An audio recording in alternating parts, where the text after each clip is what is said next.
Virtues and faults capable of shrinking or expanding. The faults will not, I hope, be a reason for the withdrawal of your interest in him. Among our valued friends, is there not some one or other who is a little too self-confident and disdainful, whose distinguished mind is a little spotted with commonness, who is a little pinched here and protuberant there with native prejudices, or whose better energies are liable to lapse down the wrong channel under the influence of transient solicitations? All these things might be alleged against Lydgate, but then, they are the periphrases of a polite preacher, who talks of Adam, and would not like to mention anything painful to the Puritans. The particular faults from which these delicate generalities are distilled have distinguishable physiognomies, diction, accent, and grimaces, filling up parts in very various dramas. Our vanities differ as our noses do. All conceit is not the same conceit, but varies in correspondence with the minutiae of mental make in which one of us differs from another.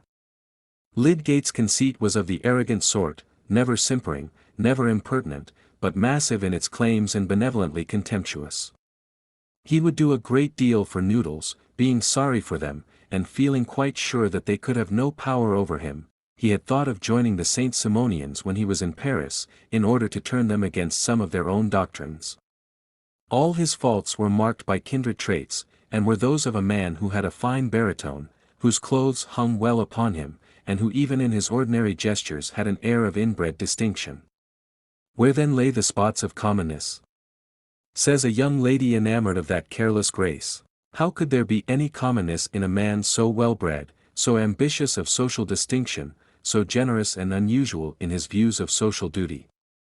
As easily as there may be stupidity in a man of genius if you take him unawares on the wrong subject, or as many a man who has the best will to advance the social millennium might be ill-inspired in imagining its lighter pleasures, unable to go beyond Offenbach's music, or the brilliant punning in the last burlesque. Lydgate's spots of commonness lay in the complexion of his prejudices, which, in spite of noble intention and sympathy, were half of them such as are found in ordinary men of the world. That distinction of mind which belonged to his intellectual ardor, did not penetrate his feeling and judgment about furniture, or women, or the desirability of its being known, without his telling, that he was better born than other country surgeons. He did not mean to think of furniture at present, but whenever he did so it was to be feared that neither biology nor schemes of reform would lift him above the vulgarity of feeling that there would be an incompatibility in his furniture not being of the best. As to women, he had once already been drawn headlong by impetuous folly, which he meant to be final, since marriage at some distant period would of course not be impetuous. For those who want to be acquainted with Lydgate, it will be good to know what was that case of impetuous folly, for it may stand as an example of the fitful swerving of passion to which he was prone, together with the chivalrous kindness which helped to make him morally lovable. The story can be told without many words. It happened when he was studying in Paris, and just at the time when, over and above his other work, he was occupied with some galvanic experiments. One evening, tired with his experimenting, and not being able to elicit the facts he needed, he left his frogs and rabbits to some repose under their trying mysterious dispensation of unexplained shocks, and went to finish his evening at the theatre of the Porte Saint Martin, where there was a melodrama which he had already seen several times, attracted, not by the ingenious work of the collaborating authors, but by an actress whose part it was to stab her lover, mistaking him for the evil, designing Duke of the piece. Lydgate was in love with this actress, as a man is in love with a woman whom he never expects to speak to. She was a Provençale, with dark eyes, a Greek profile, and rounded majestic form, having that sort of beauty which carries a sweet matronliness even in youth, and her voice was a soft cooing. She had but lately come to Paris, and bore a virtuous reputation, her husband acting with her as the unfortunate lover. It was her acting which was no better than it should be, but the public was satisfied. Lydgate's only relaxation now was to go and look at this woman, just as he might have thrown himself under the breath of the sweet south on a bank of violets for a while, without prejudice to his galvanism, to which he would presently return. But this evening the old drama had a new catastrophe. At the moment when the heroine was to act the stabbing of her lover, and he was to fall gracefully, the wife veritably stabbed her husband, who fell as death willed. A wild shriek pierced the house, and the Provençal fell swooning. A shriek and a swoon were demanded by the play, but the swooning too was real this time. Lydgate leaped and climbed, he hardly knew how, onto the stage, and was active in help, making the acquaintance of his heroine by finding a contusion on her head and lifting her gently in his arms. Paris rang with the story of this death. Was it a murder? Some of the actress's warmest admirers were inclined to believe in her guilt, and liked her the better for it, such was the taste of those times, but Lydgate was not one of these. He vehemently contended for her innocence, and the remote impersonal passion for her beauty which he had felt before, had passed now into personal devotion, and tender thought of her lot. The notion of murder was absurd, no motive was discoverable, the young couple being understood to dote on each other, and it was not unprecedented that an accidental slip of the foot should have brought these grave consequences. The legal investigation ended in Madame Laura's release. Lydgate by this time had had many interviews with her, and found her more and more adorable. She talked little, but that was an additional charm. She was melancholy, and seemed grateful, her presence was enough, like that of the evening light. Lydgate was madly anxious about her affection, and jealous lest any other man than himself should win it and ask her to marry him. But instead of reopening her engagement at the Porte Saint Martin, where she would have been all the more popular for the fatal episode, she left Paris without warning, forsaking her little court of admirers. Perhaps no one carried inquiry far except Lydgate, who felt that all science had come to a standstill while he imagined the unhappy Laure, stricken by ever-wandering sorrow, herself wandering, and finding no faithful comforter. Hidden actresses, however, are not so difficult to find as some other hidden facts, and it was not long before Lydgate gathered indications that Laure had taken the route to Lyons. He found her at last acting with great success at Avignon under the same name, looking more majestic than ever as a forsaken wife carrying her child in her arms. He spoke to her after the play, was received with the usual quietude which seemed to him beautiful as clear depths of water, and obtained leave to visit her the next day, when he was bent on telling her that he adored her, and on asking her to marry him. He knew that this was like the sudden impulse of a madman, incongruous even with his habitual foibles. No matter. It was the one thing which he was resolved to do. He had two selves within him apparently, and they must learn to accommodate each other and bear reciprocal impediments. Strange, that some of us, with quick alternate vision, see beyond our infatuations, and even while we rave on the heights, behold the wide plain where our persistent self pauses and awaits us. To have approached Laure with any suit that was not reverentially tender would have been simply a contradiction of his whole feeling towards her. "You have come all the way from Paris to find me," she said to him the next day, sitting before him with folded arms, and looking at him with eyes that seemed to wonder as an untamed ruminating animal wonders. "Are all Englishmen like that? I came because I could not live without trying to see you. You are lonely, I love you, I want you to consent to be my wife, I will wait, but I want you to promise that you will marry me, no one else." Laure looked at him in silence with a melancholy radiance from under her grand eyelids, until he was full of rapturous certainty, and knelt close to her knees. "I will tell you something," she said, in her cooing way, keeping her arms folded. "My foot really slipped." I know," said Lydgate, deprecatingly. "It was a fatal accident, a dreadful stroke of calamity that bound me to you the more." Again Laure paused a little and then said, slowly, "I meant to do it." Lydgate, strong man as he was, turned pale and trembled, moments seemed to pass before he rose and stood at a distance from her. "There was a secret, then," he said at last, even vehemently. "He was brutal to you, you hated him." "No. He wearied me, he was too fond, he would live in Paris, and not in my country, that was not agreeable to me." "Great God," said Lydgate, in a groan of horror. "And you planned to murder him?" "I did not plan, it came to me in the play, I meant to do it." Lydgate stood mute, and unconsciously pressed his hat on while he looked at her. He saw this woman, the first to whom he had given his young adoration, amid the throng of stupid criminals. "You are a good young man," she said. "But I do not like husbands. I will never have another." 3 days afterwards Lydgate was at his galvanism again in his Paris chambers, believing that illusions were at an end for him. He was saved from hardening effects by the abundant kindness of his heart and his belief that human life might be made better.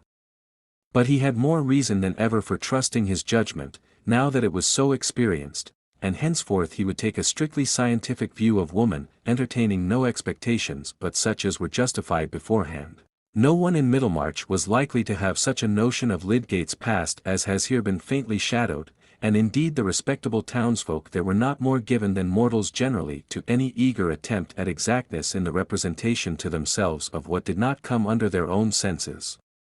Not only young virgins of that town, but grey-bearded men also, were often in haste to conjecture how a new acquaintance might be wrought into their purposes, contented with very vague knowledge as to the way in which life had been shaping him for that instrumentality.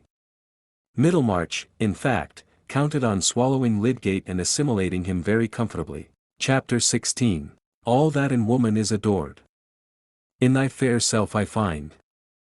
For the whole sex can but afford. The handsome and the kind. Sir Charles Sedley. The question whether Mr. Tyke should be appointed as salaried chaplain to the hospital was an exciting topic to the Middlemarchers, and Lydgate heard it discussed in a way that threw much light on the power exercised in the town by Mr. Bulstrode.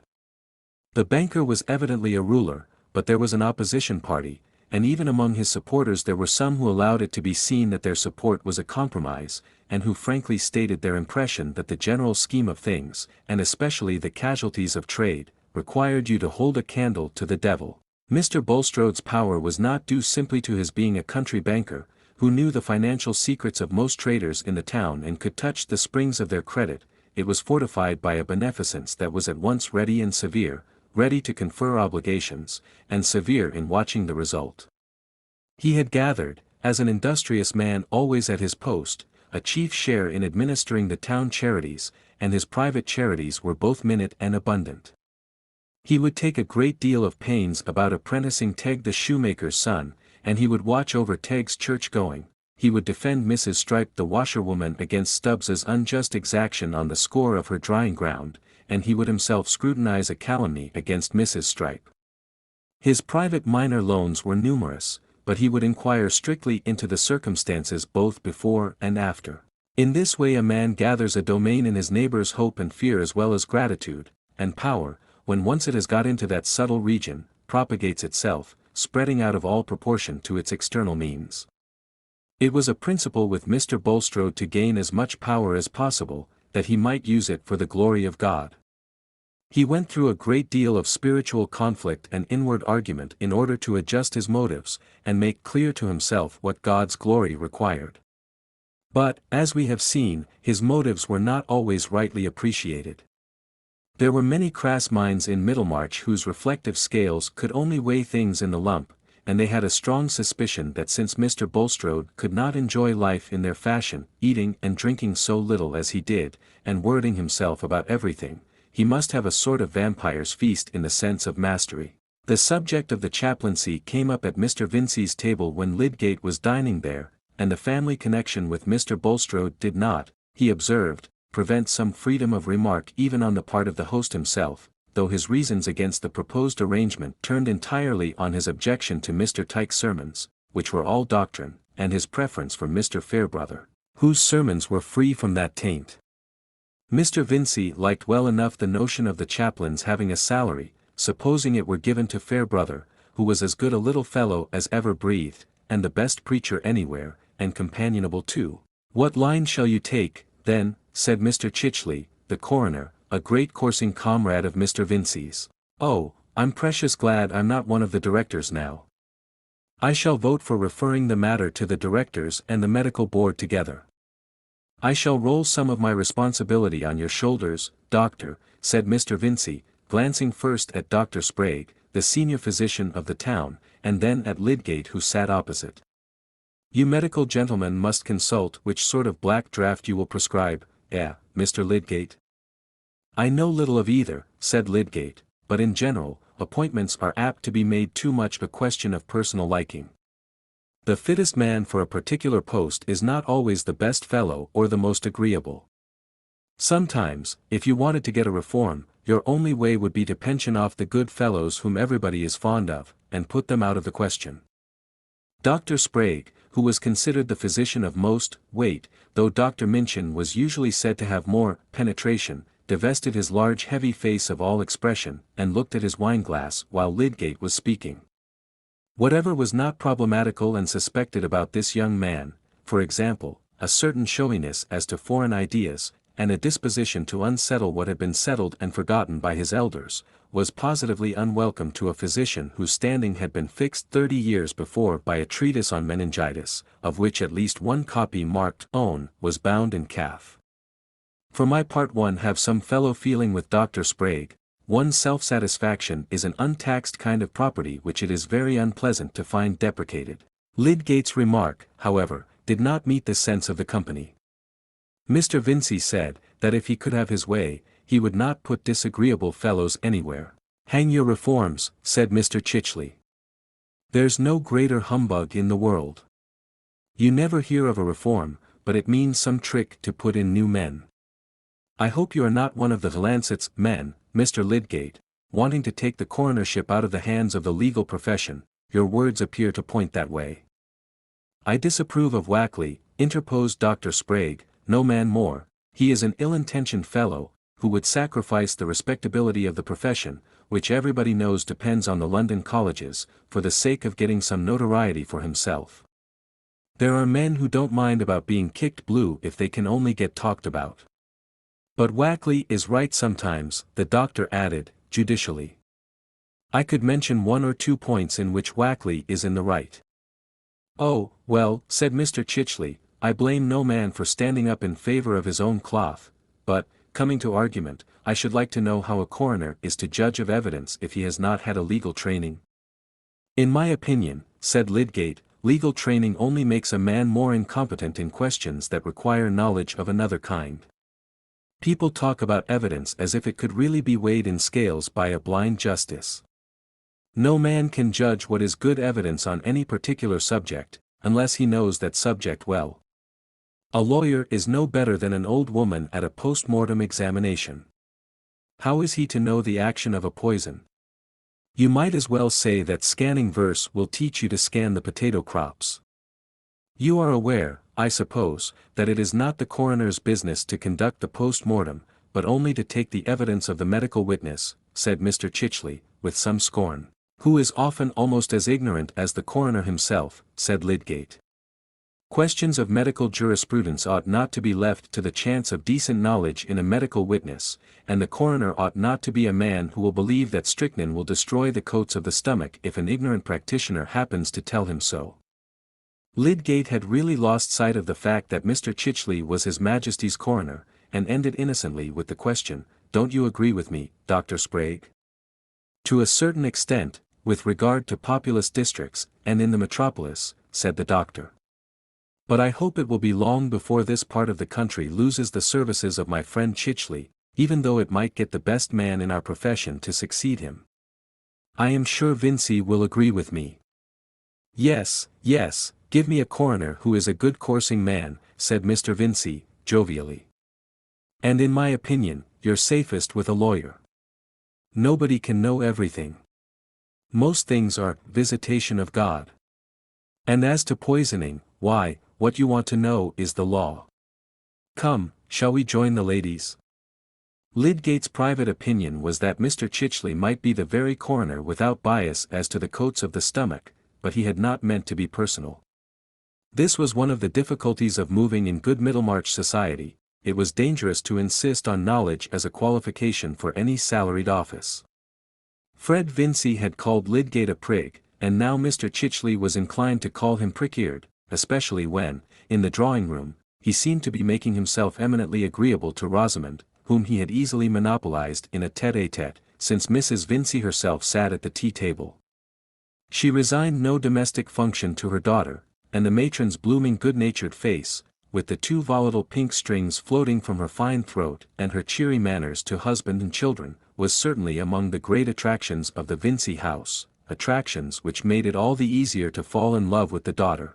The tinge of unpretentious, inoffensive vulgarity in Mrs. Vincey gave more effect to Rosamond's refinement, which was beyond what Lydgate had expected. Certainly, small feet and perfectly turned shoulders aid the impression of refined manners, and the right thing said seems quite astonishingly right when it is accompanied with exquisite curves of lip and eyelid.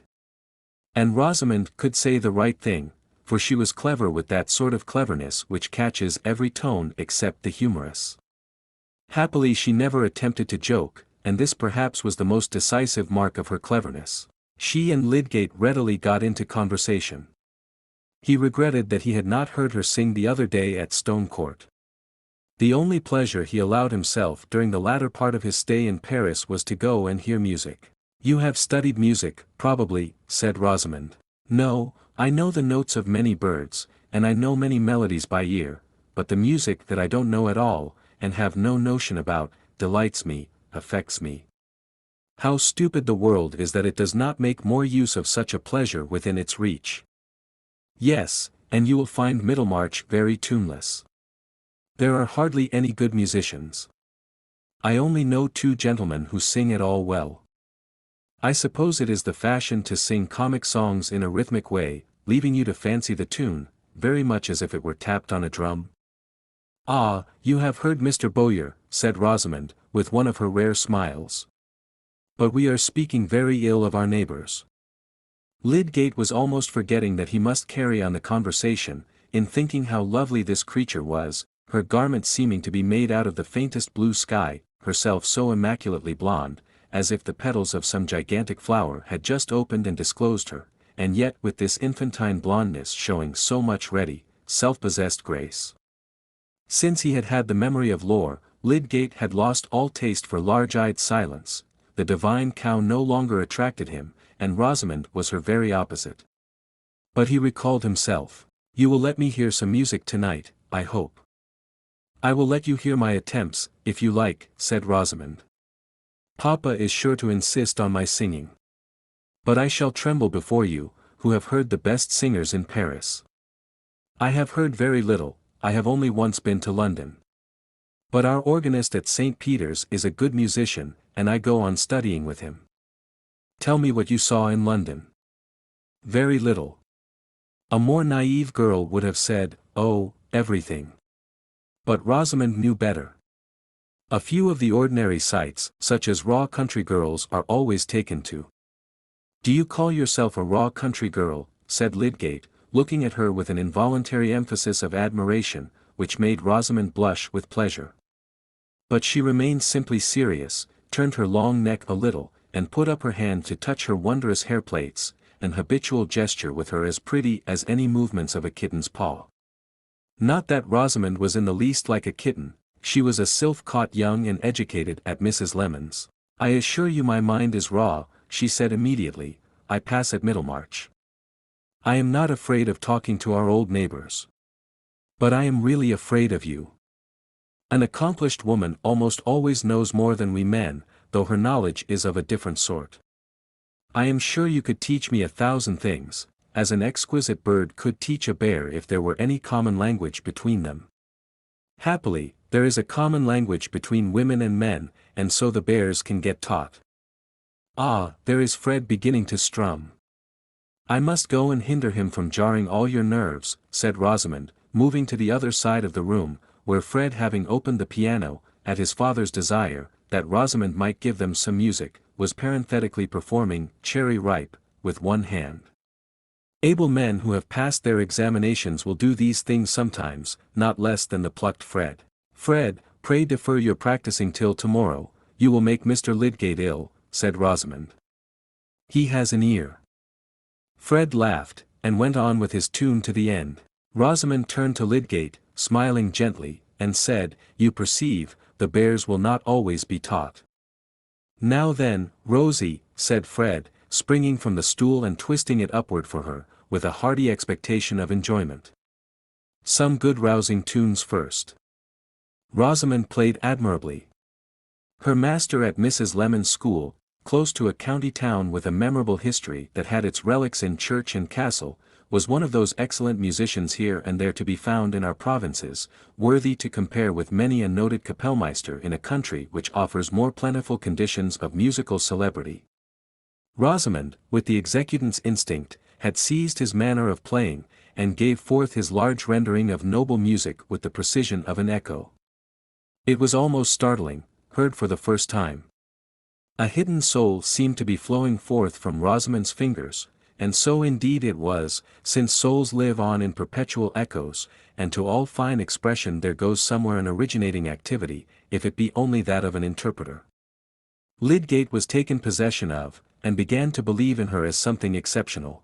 After all, he thought, one need not be surprised to find the rare conjunctions of nature under circumstances apparently unfavorable, come where they may, they always depend on conditions that are not obvious. He sat looking at her, and did not rise to pay her any compliments, leaving that to others, now that his admiration was deepened. Her singing was less remarkable, but also well trained, and sweet to hear as a chime perfectly in tune. It is true she sang, "Meet me by moonlight," and "I've been roaming," for mortals must share the fashions of their time, and none but the ancients can be always classical. But Rosamond could also sing "Black-Eyed Susan" with effect, or Haydn's canzonets, or "Voi, che sapete," or "Batty, Batty." She only wanted to know what her audience liked. Her father looked round at the company, delighting in their admiration. Her mother sat, like a Niobe before her troubles, with her youngest little girl on her lap, softly beating the child's hand up and down in time to the music. And Fred, notwithstanding his general skepticism about Rosie, listened to her music with perfect allegiance, wishing he could do the same thing on his flute. It was the pleasantest family party that Lydgate had seen since he came to Middlemarch. The Vinceys had the readiness to enjoy, the rejection of all anxiety, and the belief in life as a merry lot, which made a house exceptional in most county towns at that time, when evangelicalism had cast a certain suspicion as of plague infection over the few amusements which survived in the provinces. At the Vinceys there was always whist, and the card tables stood ready now, making some of the company secretly impatient of the music. Before it ceased Mr. Fairbrother came in, a handsome, broad-chested but otherwise small man, about 40, whose black was very threadbare, the brilliancy was all in his quick grey eyes. He came like a pleasant change in the light, arresting little Louisa with fatherly nonsense as she was being led out of the room by Miss Morgan, greeting everybody with some special word, and seeming to condense more talk into 10 minutes than had been held all through the evening. He claimed from Lydgate the fulfillment of a promise to come and see him. "I can't let you off, you know, because I have some beetles to show you. We collectors feel an interest in every new man till he has seen all we have to show him." But soon he swerved to the whist table, rubbing his hands and saying, "Come now, let us be serious. Mr. Lydgate? Not play? Ah! You are too young and light for this kind of thing." Lydgate said to himself that the clergyman whose abilities were so painful to Mr. Bulstrode, appeared to have found an agreeable resort in this certainly not erudite household. He could half understand it, the good humor, the good looks of elder and younger, and the provision for passing the time without any labor of intelligence, might make the house beguiling to people who had no particular use for their odd hours. Everything looked blooming and joyous except Miss Morgan, who was brown, dull, and resigned, and altogether, as Mrs. Vincey often said, just the sort of person for a governess. Lydgate did not mean to pay many such visits himself. They were a wretched waste of the evenings, and now, when he had talked a little more to Rosamond, he meant to excuse himself and go. "You will not like us at Middlemarch, I feel sure," she said, when the whist players were settled. "We are very stupid, and you have been used to something quite different." "I suppose all country towns are pretty much alike," said Lydgate. "But I have noticed that one always believes one's own town to be more stupid than any other. I have made up my mind to take Middlemarch as it comes, and shall be much obliged if the town will take me in the same way. I have certainly found some charms in it which are much greater than I had expected." "You mean the rides towards Tipton and Lowick, every one is pleased with those," said Rosamond, with simplicity. "No, I mean something much nearer to me." Rosamond rose and reached her netting, and then said, "Do you care about dancing at all? I am not quite sure whether clever men ever dance. I would dance with you if you would allow me." "Oh," said Rosamond, with a slight deprecatory laugh. "I was only going to say that we sometimes have dancing, and I wanted to know whether you would feel insulted if you were asked to come." "Not on the condition I mentioned." After this chat Lydgate thought that he was going, but on moving towards the whist tables, he got interested in watching Mr. Fairbrother's play, which was masterly, and also his face, which was a striking mixture of the shrewd and the mild. At 10 o'clock supper was brought in, such were the customs of Middlemarch, and there was punch drinking, but Mr. Fairbrother had only a glass of water. He was winning, but there seemed to be no reason why the renewal of rubbers should end, and Lydgate at last took his leave. But as it was not 11 o'clock, he chose to walk in the brisk air towards the tower of St. Botolph's, Mr. Fairbrother's church, which stood out dark, square, and massive against the starlight. It was the oldest church in Middlemarch. The living, however, was but a vicarage worth barely 400 a year. Lydgate had heard that, and he wondered now whether Mr. Fairbrother cared about the money he won at cards, thinking, he seems a very pleasant fellow, but Bulstrode may have his good reasons. Many things would be easier to Lydgate if it should turn out that Mr. Bulstrode was generally justifiable. What is his religious doctrine to me, if he carries some good notions along with it? One must use such brains as are to be found. These were actually Lydgate's first meditations as he walked away from Mr. Vincey's, and on this ground I fear that many ladies will consider him hardly worthy of their attention. He thought of Rosamond and her music only in the second place, and though, when her turn came, he dwelt on the image of her for the rest of his walk, he felt no agitation, and had no sense that any new current had set into his life.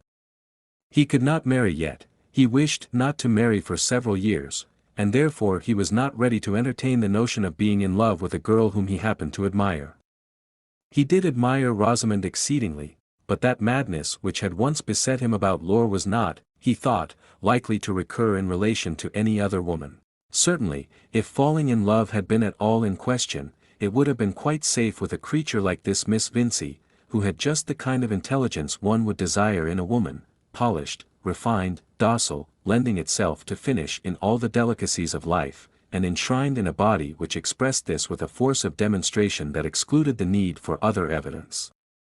Lydgate felt sure that if ever he married, his wife would have that feminine radiance, that distinctive womanhood which must be classed with flowers and music, that sort of beauty which by its very nature was virtuous, being molded only for pure and delicate joys. But since he did not mean to marry for the next 5 years, his more pressing business was to look into Lewis's new book on fever, which he was specially interested in, because he had known Lewis in Paris, and had followed many anatomical demonstrations in order to ascertain the specific differences of typhus and typhoid. He went home and read far into the smallest hour, bringing a much more testing vision of details and relations into this pathological study than he had ever thought it necessary to apply to the complexities of love and marriage, these being subjects on which he felt himself amply informed by literature, and that traditional wisdom which is handed down in the genial conversation of men, whereas fever had obscure conditions, and gave him that delightful labor of the imagination which is not mere arbitrariness, but the exercise of disciplined power, combining and constructing with the clearest eye for probabilities and the fullest obedience to knowledge, and then, in yet more energetic alliance with impartial nature, standing aloof to invent tests by which to try its own work.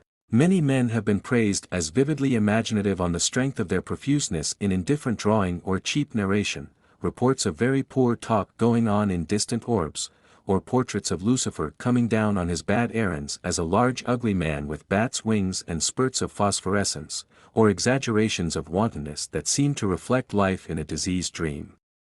But these kinds of inspiration Lydgate regarded as rather vulgar and vinous compared with the imagination that reveals subtle actions inaccessible by any sort of lens, but tracked in that outer darkness through long pathways of necessary sequence by the inward light which is the last refinement of energy, capable of bathing even the ethereal atoms in its ideally illuminated space. He for his part had tossed away all cheap inventions where ignorance finds itself able and at ease. He was enamored of that arduous invention which is the very eye of research, provisionally framing its object and correcting it to more and more exactness of relation. He wanted to pierce the obscurity of those minute processes which prepare human misery and joy, those invisible thoroughfares which are the first lurking places of anguish, mania, and crime, that delicate poise and transition, which determine the growth of happy or unhappy consciousness. As he threw down his book, stretched his legs towards the embers in the grate, and clasped his hands at the back of his head, in that agreeable afterglow of excitement when thought lapses from examination of a specific object into a suffusive sense of its connections with all the rest of our existence, seems, as it were, to throw itself on its back after vigorous swimming and float with the repose of unexhausted strength. Lydgate felt a triumphant delight in his studies, and something like pity for those less lucky men who were not of his profession. If I had not taken that turn when I was a lad, he thought, I might have got into some stupid draught-horse work or other, and lived always in blinkers. I should never have been happy in any profession that did not call forth the highest intellectual strain, and yet keep me in good warm contact with my neighbors. There is nothing like the medical profession for that. One can have the exclusive scientific life that touches the distance and befriend the old fogies in the parish too. It is rather harder for a clergyman. Fairbrother seems to be an anomaly. This last thought brought back the Vinceys and all the pictures of the evening. They floated in his mind agreeably enough, and as he took up his bed candle his lips were curled with that incipient smile which is apt to accompany agreeable recollections. He was an ardent fellow, but at present his ardor was absorbed in love of his work and in the ambition of making his life recognized as a factor in the better life of mankind, like other heroes of science who had nothing but an obscure country practice to begin with. Poor Lydgate! Or shall I say, poor Rosamond? Each lived in a world of which the other knew nothing. It had not occurred to Lydgate that he had been a subject of eager meditation to Rosamond, who had neither any reason for throwing her marriage into distant perspective, nor any pathological studies to divert her mind from that ruminating habit, that inward repetition of looks, words, and phrases, which makes a large part in the lives of most girls. He had not meant to look at her or speak to her with more than the inevitable amount of admiration and compliment which a man must give to a beautiful girl. Indeed, it seemed to him that his enjoyment of her music had remained almost silent, for he feared falling into the rudeness of telling her his great surprise at her possession of such accomplishment. But Rosamond had registered every look and word, and estimated them as the opening incidents of a preconceived romance, incidents which gather value from the foreseen development and climax. In Rosamond's romance it was not necessary to imagine much about the inward life of the hero, or of his serious business in the world. Of course, he had a profession and was clever, as well as sufficiently handsome, but the piquant fact about Lydgate was his good birth, which distinguished him from all Middlemarch admirers, and presented marriage as a prospect of rising in rank and getting a little nearer to that celestial condition on earth in which she would have nothing to do with vulgar people, and perhaps at last associate with relatives quite equal to the county people who looked down on the Middlemarchers.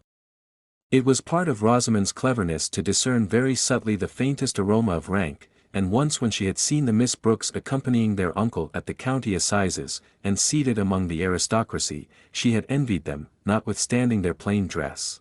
If you think it incredible that to imagine Lydgate as a man of family could cause thrills of satisfaction which had anything to do with the sense that she was in love with him, I will ask you to use your power of comparison a little more effectively, and consider whether red cloth and epaulets have never had an influence of that sort.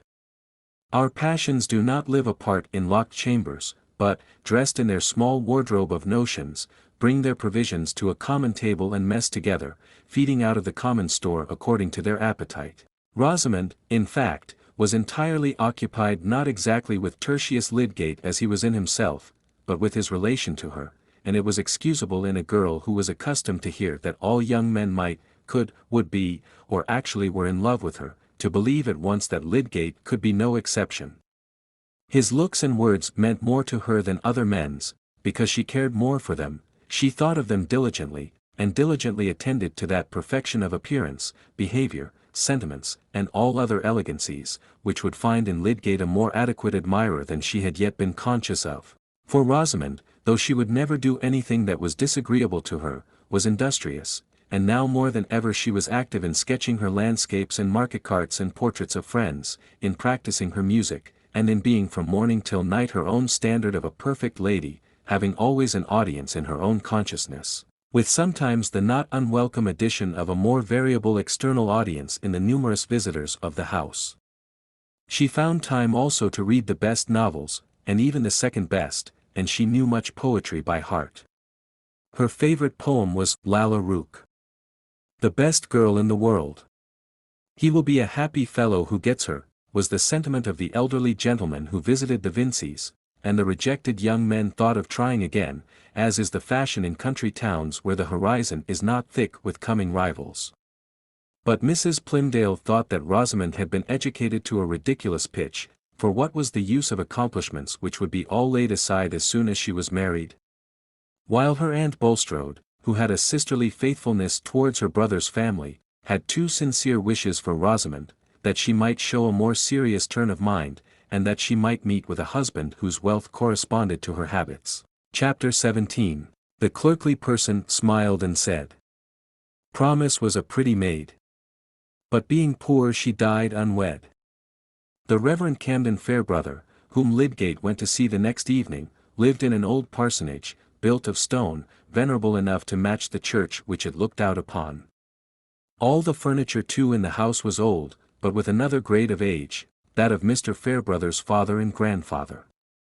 There were painted white chairs, with gilding and wreaths on them, and some lingering red silk damask with slits in it. There were engraved portraits of Lord Chancellors and other celebrated lawyers of the last century, and there were old pier glasses to reflect them, as well as the little satinwood tables and the sofas resembling a prolongation of uneasy chairs, all standing in relief against the dark wainscot.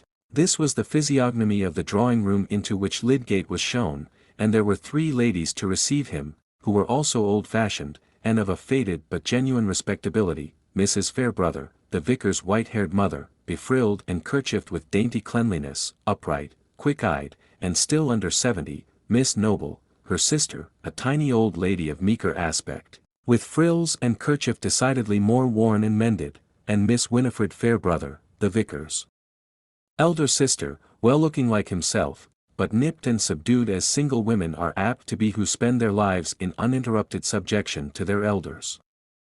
Lydgate had not expected to see so quaint a group. Knowing simply that Mr. Fairbrother was a bachelor, he had thought of being ushered into a snuggery where the chief furniture would probably be books and collections of natural objects. The vicar himself seemed to wear rather a changed aspect, as most men do when acquaintances made elsewhere see them for the first time in their own homes, some indeed showing like an actor of genial parts disadvantageously cast for the curmudgeon in a new piece. This was not the case with Mr. Fairbrother. He seemed a trifle milder and more silent, the chief talker being his mother, while he only put in a good-humored moderating remark here and there. The old lady was evidently accustomed to tell her company what they ought to think, and to regard no subject as quite safe without her steering. She was afforded leisure for this function by having all her little wants attended to by Miss Winifred. Meanwhile tiny Miss Noble carried on her arm a small basket, into which she diverted a bit of sugar, which she had first dropped in her saucer as if by mistake, looking round furtively afterwards, and reverting to her teacup with a small innocent noise as of a tiny timid quadruped. Pray think no ill of Miss Noble. That basket held small savings from her more portable food, destined for the children of her poor friends among whom she trotted on fine mornings, fostering and petting all needy creatures, being so spontaneous a delight to her, that she regarded it much as if it had been a pleasant vice that she was addicted to. Perhaps she was conscious of being tempted to steal from those who had much that she might give to those who had nothing, and carried in her conscience the guilt of that repressed desire. One must be poor to know the luxury of giving. Mrs. Fairbrother welcomed the guest with a lively formality and precision. She presently informed him that they were not often in want of medical aid in that house. She had brought up her children to wear flannel and not to overeat themselves, which last habit she considered the chief reason why people needed doctors. Lydgate pleaded for those whose fathers and mothers had overeaten themselves, but Mrs. Fairbrother held that view of things dangerous. Nature was more just than that. It would be easy for any felon to say that his ancestors ought to have been hanged instead of him. If those who had bad fathers and mothers were bad themselves, they were hanged for that. There was no need to go back on what you couldn't see. "My mother is like old George III, said the vicar, "she objects to metaphysics." "I object to what is wrong, Camden. I say, keep hold of a few plain truths, and make everything square with them. When I was young, Mr. Lydgate, there never was any question about right and wrong. We knew our catechism, and that was enough. We learned our creed and our duty. Every respectable church person had the same opinions. But now, if you speak out of the prayer book itself, you are liable to be contradicted. That makes rather a pleasant time of it for those who like to maintain their own point, said Lydgate. But my mother always gives way, said the vicar, slyly. No, no, Camden, you must not lead Mr. Lydgate into a mistake about me. I shall never show that disrespect to my parents, to give up what they taught me. Any one may see what comes of turning. If you change once, why not 20 times? A man might see good arguments for changing once, and not see them for changing again, said Lydgate, amused with the decisive old lady. Excuse me there. If you go upon arguments, they are never wanting, when a man has no constancy of mind. My father never changed, and he preached plain moral sermons without arguments, and was a good man, few better. When you get me a good man made out of arguments, I will get you a good dinner with reading you the cookery book. That's my opinion, and I think anybody's stomach will bear me out. About the dinner certainly, mother, said Mr. Fairbrother. It is the same thing, the dinner, or the man. I am nearly 70, Mr. Lydgate, and I go upon experience. I am not likely to follow new lights, though there are plenty of them here as elsewhere. I say, they came in with the mixed stuffs that will neither wash nor wear. It was not so in my youth. A churchman was a churchman, and a clergyman, you might be pretty sure, was a gentleman, if nothing else. But now he may be no better than a dissenter, and want to push aside my son on pretence of doctrine. But whoever may wish to push him aside, I am proud to say, Mr. Lydgate, that he will compare with any preacher in this kingdom, not to speak of this town, which is but a low standard to go by, at least, to my thinking, for I was born and bred at Exeter. A mother is never partial, said Mr. Fairbrother, smiling. What do you think Tyke's mother says about him? Ah, poor creature. What indeed, said Mrs. Fairbrother, her sharpness blunted for the moment by her confidence in maternal judgments. She says the truth to herself, depend upon it. And what is the truth? Said Lydgate. I am curious to know. Oh, nothing bad at all, said Mr. Fairbrother. He is a zealous fellow, not very learned, and not very wise, I think, because I don't agree with him. Why, Camden, said Miss Winifred, Griffin and his wife told me only today, that Mr. Tyke said they should have no more coals if they came to hear you preach. Mrs. Fairbrother laid down her knitting, which she had resumed after her small allowance of tea and toast, and looked at her son as if to say, you hear that? Miss Noble said, oh poor things. Poor things, in reference, probably, to the double loss of preaching and coal. But the vicar answered quietly. That is because they are not my parishioners. And I don't think my sermons are worth a load of coals to them. Mr. Lydgate, said Mrs. Fairbrother, who could not let this pass, you don't know my son, he always undervalues himself. I tell him he is undervaluing the God who made him, and made him a most excellent preacher. That must be a hint for me to take Mr. Lydgate away to my study, mother, said the vicar, laughing. I promise to show you my collection, he added, turning to Lydgate, shall we go? All three ladies remonstrated. Mr. Lydgate ought not to be hurried away without being allowed to accept another cup of tea. Miss Winifred had abundance of good tea in the pot. Why was Camden in such haste to take a visitor to his den? There was nothing but pickled vermin, and drawers full of bluebottles and moths, with no carpet on the floor. Mr. Lydgate must excuse it. A game at cribbage would be far better. In short, it was plain that a vicar might be adored by his womankind as the king of men and preachers, and yet be held by them to stand in much need of their direction. Lydgate, with the usual shallowness of a young bachelor, wondered that Mr. Fairbrother had not taught them better. My mother is not used to my having visitors who can take any interest in my hobbies, said the vicar, as he opened the door of his study, which was indeed as bare of luxuries for the body as the ladies had implied, unless a short porcelain pipe and a tobacco box were to be excepted. Men of your profession don't generally smoke, he said. Lydgate smiled and shook his head. Nor of mine either, properly, I suppose. You will hear that pipe alleged against me by Bulstrode and Company. They don't know how pleased the devil would be if I gave it up. I understand. You are of an excitable temper and want a sedative. I am heavier, and should get idle with it. I should rush into idleness, and stagnate there with all my might.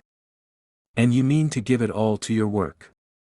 I am some 10 or 12 years older than you, and have come to a compromise. I feed a weakness or two lest they should get clamorous. See, continued the vicar, opening several small drawers, I fancy I have made an exhaustive study of the entomology of this district. I am going on both with the fauna and flora, but I have at least done my insects well. We are singularly rich in Orthoptera, I don't know whether, you have got hold of that glass jar, you are looking into that instead of my drawers. You don't really care about these things. Not by the side of this lovely anencephalous monster. I have never had time to give myself much to natural history. I was early bitten with an interest in structure, and it is what lies most directly in my profession. I have no hobby besides. I have the sea to swim in there. Ah! You are a happy fellow, said Mr. Fairbrother, turning on his heel and beginning to fill his pipe. You don't know what it is to want spiritual tobacco, bad emendations of old texts, or small items about a variety of Aphis brassicae, with the well-known signature of Philomicron, for the Twaddler's Magazine, or a learned treatise on the entomology of the Pentateuch, including all the insects not mentioned, but probably met with by the Israelites in their passage through the desert, with a monograph on the ant, as treated by Solomon, showing the harmony of the book of Proverbs with the results of modern research. You don't mind my fumigating you? Lydgate was more surprised at the openness of this talk than at its implied meaning, that the vicar felt himself not altogether in the right vocation. The neat fitting up of drawers and shelves, and the bookcase filled with expensive illustrated books on natural history, made him think again of the winnings at cards and their destination. But he was beginning to wish that the very best construction of everything that Mr. Fairbrother did should be the true one. The vicar's frankness seemed not of the repulsive sort that comes from an uneasy consciousness seeking to forestall the judgment of others, but simply the relief of a desire to do with as little pretense as possible. Apparently he was not without a sense that his freedom of speech might seem premature, for he presently said, I have not yet told you that I have the advantage of you, Mr. Lydgate, and know you better than you know me. You remember Trolley, who shared your apartment at Paris for some time? I was a correspondent of his, and he told me a good deal about you. I was not quite sure when you first came that you were the same man. I was very glad when I found that you were. Only I don't forget that you have not had the like prologue about me. Lydgate divined some delicacy of feeling here, but did not half understand it. By the way, he said, what has become of Trolley? I have quite lost sight of him. He was hot on the French social systems, and talked of going to the backwoods to found a sort of Pythagorean community. Is he gone? Not at all. He is practicing at a German bath, and has married a rich patient. Then my notions were the best, so far, said Lydgate, with a short scornful laugh. He would have it, the medical profession was an inevitable system of humbug. I said, the fault was in the men who truckle to lies and folly. Instead of preaching against humbug outside the walls, it might be better to set up a disinfecting apparatus within. In short, I am reporting my own conversation, you may be sure I had all the good sense on my side. Your scheme is a good deal more difficult to carry out than the Pythagorean community, though.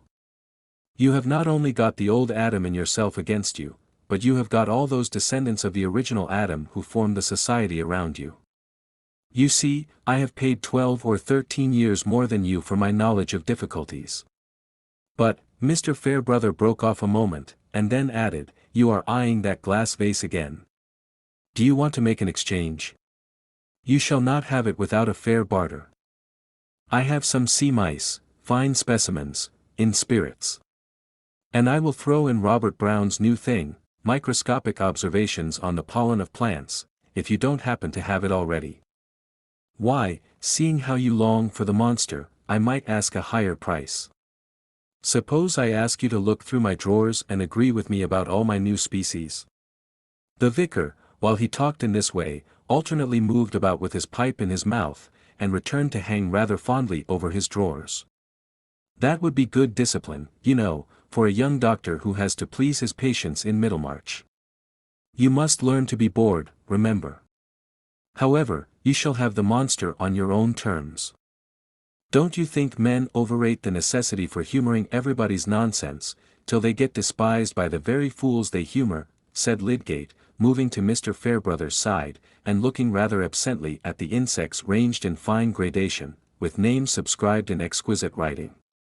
The shortest way is to make your value felt, so that people must put up with you whether you flatter them or not.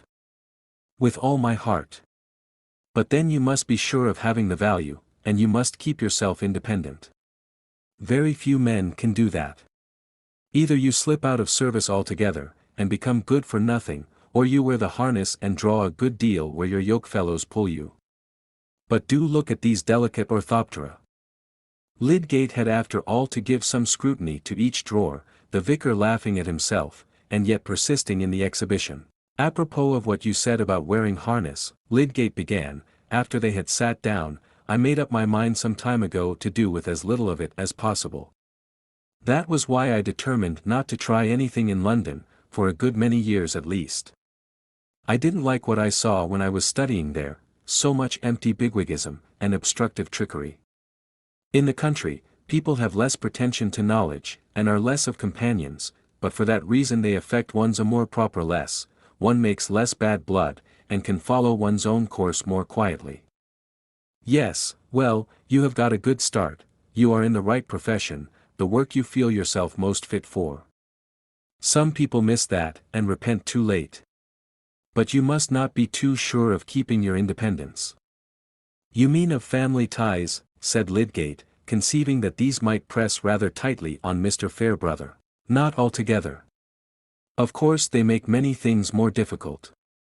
But a good wife, a good unworldly woman, may really help a man, and keep him more independent. There's a parishioner of mine, a fine fellow, but who would hardly have pulled through as he has done without his wife. Do you know the Garths? I think they were not Peacock's patients. No, but there is a Miss Garth at Old Featherstone's, at Lowick. Their daughter, an excellent girl. She is very quiet, I have hardly noticed her. She has taken notice of you, though, depend upon it. I don't understand, said Lydgate, he could hardly say, of course. Oh, she gauges everybody. I prepared her for confirmation, she is a favorite of mine. Mr. Fairbrother puffed a few moments in silence, Lydgate not caring to know more about the Garths. At last the vicar laid down his pipe, stretched out his legs, and turned his bright eyes with a smile towards Lydgate, saying, But we Middlemarchers are not so tame as you take us to be. We have our intrigues and our parties. I am a party man, for example, and Bulstrode is another. If you vote for me you will offend Bulstrode. What is there against Bulstrode, said Lydgate, emphatically. I did not say there was anything against him except that. If you vote against him you will make him your enemy. I don't know that I need mind about that, said Lydgate, rather proudly, but he seems to have good ideas about hospitals, and he spends large sums on useful public objects. He might help me a good deal in carrying out my ideas. As to his religious notions, why, as Voltaire said, incantations will destroy a flock of sheep if administered with a certain quantity of arsenic. I look for the man who will bring the arsenic, and don't mind about his incantations. Very good. But then you must not offend your arsenic man. You will not offend me, you know, said Mr. Fairbrother, quite unaffectedly. I don't translate my own convenience into other people's duties. I am opposed to Bulstrode in many ways. I don't like the set he belongs to, they are a narrow ignorant set, and do more to make their neighbors uncomfortable than to make them better. Their system is a sort of worldly spiritual cliquism, they really look on the rest of mankind as a doomed carcass which is to nourish them for heaven. But, he added, smilingly, I don't say that Bulstrode's new hospital is a bad thing, and as to his wanting to oust me from the old one, why, if he thinks me a mischievous fellow, he is only returning a compliment. And I am not a model clergyman, only a decent makeshift. Lydgate was not at all sure that the vicar maligned himself. A model clergyman, like a model doctor, ought to think his own profession the finest in the world, and take all knowledge as mere nourishment to his moral pathology and therapeutics. He only said, "What reason does Bulstrode give for superseding you?" "That I don't teach his opinions, which he calls spiritual religion, and that I have no time to spare." Both statements are true. But then I could make time, and I should be glad of the £40. That is the plain fact of the case. But let us dismiss it. I only wanted to tell you that if you vote for your arsenic man, you are not to cut me in consequence. I can't spare you. You are a sort of circumnavigator come to settle among us, and will keep up my belief in the antipodes. Now tell me all about them in Paris. Chapter 18. Oh, sir, the loftiest hopes on earth. Draw lots with meaner hopes, heroic breasts. Breathing bad air, run risk of pestilence. Or, lacking lime juice when they cross the line, may languish with the scurvy. Some weeks passed after this conversation before the question of the chaplaincy gathered any practical import for Lydgate, and without telling himself the reason, he deferred the predetermination on which side he should give his vote. It would really have been a matter of total indifference to him, that is to say, he would have taken the more convenient side, and given his vote for the appointment of Tyke without any hesitation, if he had not cared personally for Mr. Fairbrother. But his liking for the vicar of St. Botolph's grew with growing acquaintanceship. That, entering into Lydgate's position as a newcomer who had his own professional objects to secure, Mr. Fairbrother should have taken pains rather to warn off than to obtain his interest, showed an unusual delicacy and generosity, which Lydgate's nature was keenly alive to. It went along with other points of conduct in Mr. Fairbrother which were exceptionally fine, and made his character resemble those southern landscapes which seem divided between natural grandeur and social slovenliness. Very few men could have been as filial and chivalrous as he was to the mother, aunt, and sister, whose dependence on him had in many ways shaped his life rather uneasily for himself. Few men who feel the pressure of small needs are so nobly resolute not to dress up their inevitably self-interested desires in a pretext of better motives. In these matters he was conscious that his life would bear the closest scrutiny, and perhaps the consciousness encouraged a little defiance towards the critical strictness of persons whose celestial intimacies seemed not to improve their domestic manners, and whose lofty aims were not needed to account for their actions. Then, his preaching was ingenious and pithy, like the preaching of the English Church in its robust age, and his sermons were delivered without book. People outside his parish went to hear him, and, since to fill the church was always the most difficult part of a clergyman's function, here was another ground for a careless sense of superiority. Besides, he was a likable man, sweet-tempered, ready-witted, frank, without grins of suppressed bitterness or other conversational flavors which make half of us an affliction to our friends. Lydgate liked him heartily, and wished for his friendship. With this feeling uppermost, he continued to waive the question of the chaplaincy, and to persuade himself that it was not only no proper business of his, but likely enough never to vex him with a demand for his vote. Lydgate, at Mr. Bulstrode's request, was laying down plans for the internal arrangements of the new hospital, and the two were often in consultation. The banker was always presupposing that he could count in general on Lydgate as a coadjutor, but made no special recurrence to the coming decision between Tyke and Fairbrother. When the general board of the infirmary had met, however, and Lydgate had noticed that the question of the chaplaincy was thrown on a council of the directors and medical men, to meet on the following Friday, he had a vexed sense that he must make up his mind on this trivial Middlemarch business. He could not help hearing within him the distinct declaration that Bulstrode was Prime Minister, and that the Tyke affair was a question of office or no office, and he could not help an equally pronounced dislike to giving up the prospect of office. For his observation was constantly confirming Mr. Fairbrother's assurance that the banker would not overlook opposition. Confound their petty politics, was one of his thoughts for 3 mornings in the meditative process of shaving, when he had begun to feel that he must really hold a court of conscience on this matter. Certainly there were valid things to be said against the election of Mr. Fairbrother. He had too much on his hands already, especially considering how much time he spent on non-clerical occupations. Then again it was a continually repeated shock, disturbing Lydgate's esteem, that the vicar should obviously play for the sake of money, liking the play indeed, but evidently liking some end which it served. Mr. Fairbrother contended on theory for the desirability of all games, and said that Englishman's wit was stagnant for want of them, but Lydgate felt certain that he would have played very much less but for the money. There was a billiard-room at the Green Dragon, which some anxious mothers and wives regarded as the chief temptation in Middlemarch. The vicar was a first-rate billiard player, and though he did not frequent the Green Dragon, there were reports that he had sometimes been there in the daytime and had won money.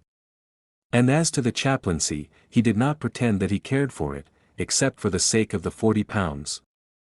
Lydgate was no Puritan, but he did not care for play, and winning money at it had always seemed a meanness to him. Besides, he had an ideal of life which made this subservience of conduct to the gaining of small sums thoroughly hateful to him. Hitherto in his own life his wants had been supplied without any trouble to himself, and his first impulse was always to be liberal with half-crowns as matters of no importance to a gentleman. It had never occurred to him to devise a plan for getting half-crowns. He had always known in a general way that he was not rich, but he had never felt poor, and he had no power of imagining the part which the want of money plays in determining the actions of men.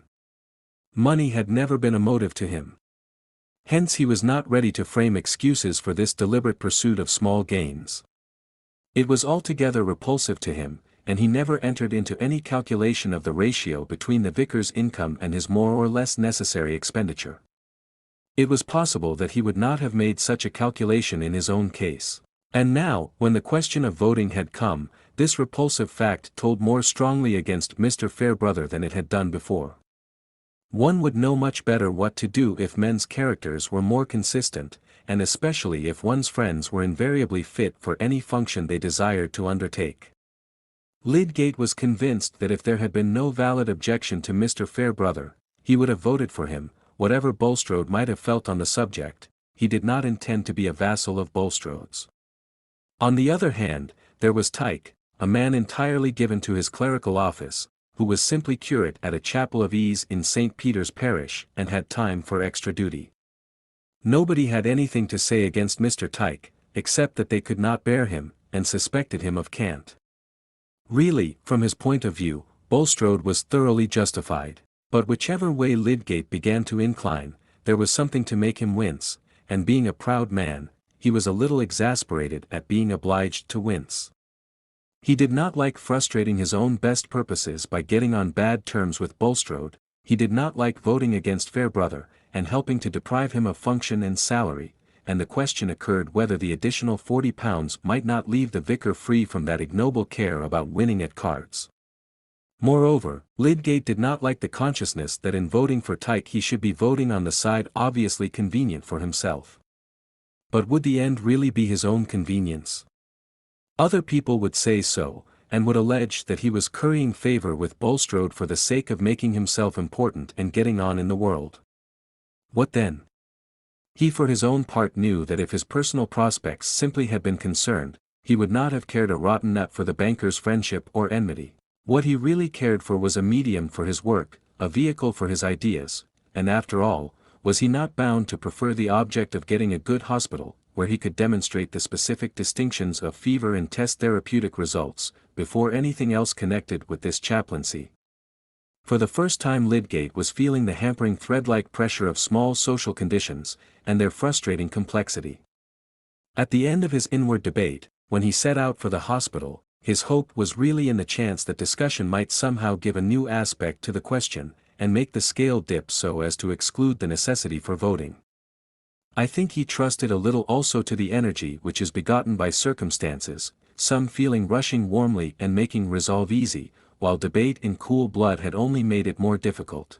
However it was, he did not distinctly say to himself on which side he would vote, and all the while he was inwardly resenting the subjection which had been forced upon him. It would have seemed beforehand like a ridiculous piece of bad logic that he, with his unmixed resolutions of independence and his select purposes, would find himself at the very outset in the grasp of petty alternatives, each of which was repugnant to him. In his student's chambers, he had prearranged his social action quite differently. Lydgate was late in setting out, but Dr. Sprague, the two other surgeons, and several of the directors had arrived early, Mr. Bulstrode, treasurer and chairman, being among those who were still absent. The conversation seemed to imply that the issue was problematical, and that a majority for Tyke was not so certain as had been generally supposed. The two physicians, for a wonder, turned out to be unanimous, or rather, though of different minds, they concurred in action. Dr. Sprague, the rugged and weighty, was, as every one had foreseen, an adherent of Mr. Fairbrother. The doctor was more than suspected of having no religion, but somehow Middlemarch tolerated this deficiency in him as if he had been a Lord Chancellor. Indeed, it is probable that his professional weight was the more believed in, the world-old association of cleverness with the evil principle being still potent in the minds even of lady patients who had the strictest ideas of frilling and sentiment. It was perhaps this negation in the doctor which made his neighbors call him hard-headed and dry-witted, conditions of texture which were also held favorable to the storing of judgments connected with drugs. At all events, it is certain that if any medical man had come to Middlemarch with the reputation of having very definite religious views, of being given to prayer, and of otherwise showing an active piety, there would have been a general presumption against his medical skill. On this ground it was, professionally speaking, fortunate for Dr. Minchin that his religious sympathies were of a general kind, and such as gave a distant medical sanction to all serious sentiment, whether of church or dissent, rather than any adhesion to particular tenets. If Mr. Bulstrode insisted, as he was appointed to do, on the Lutheran doctrine of justification, as that by which a church must stand or fall, Dr. Minchin in return was quite sure that man was not a mere machine or a fortuitous conjunction of atoms.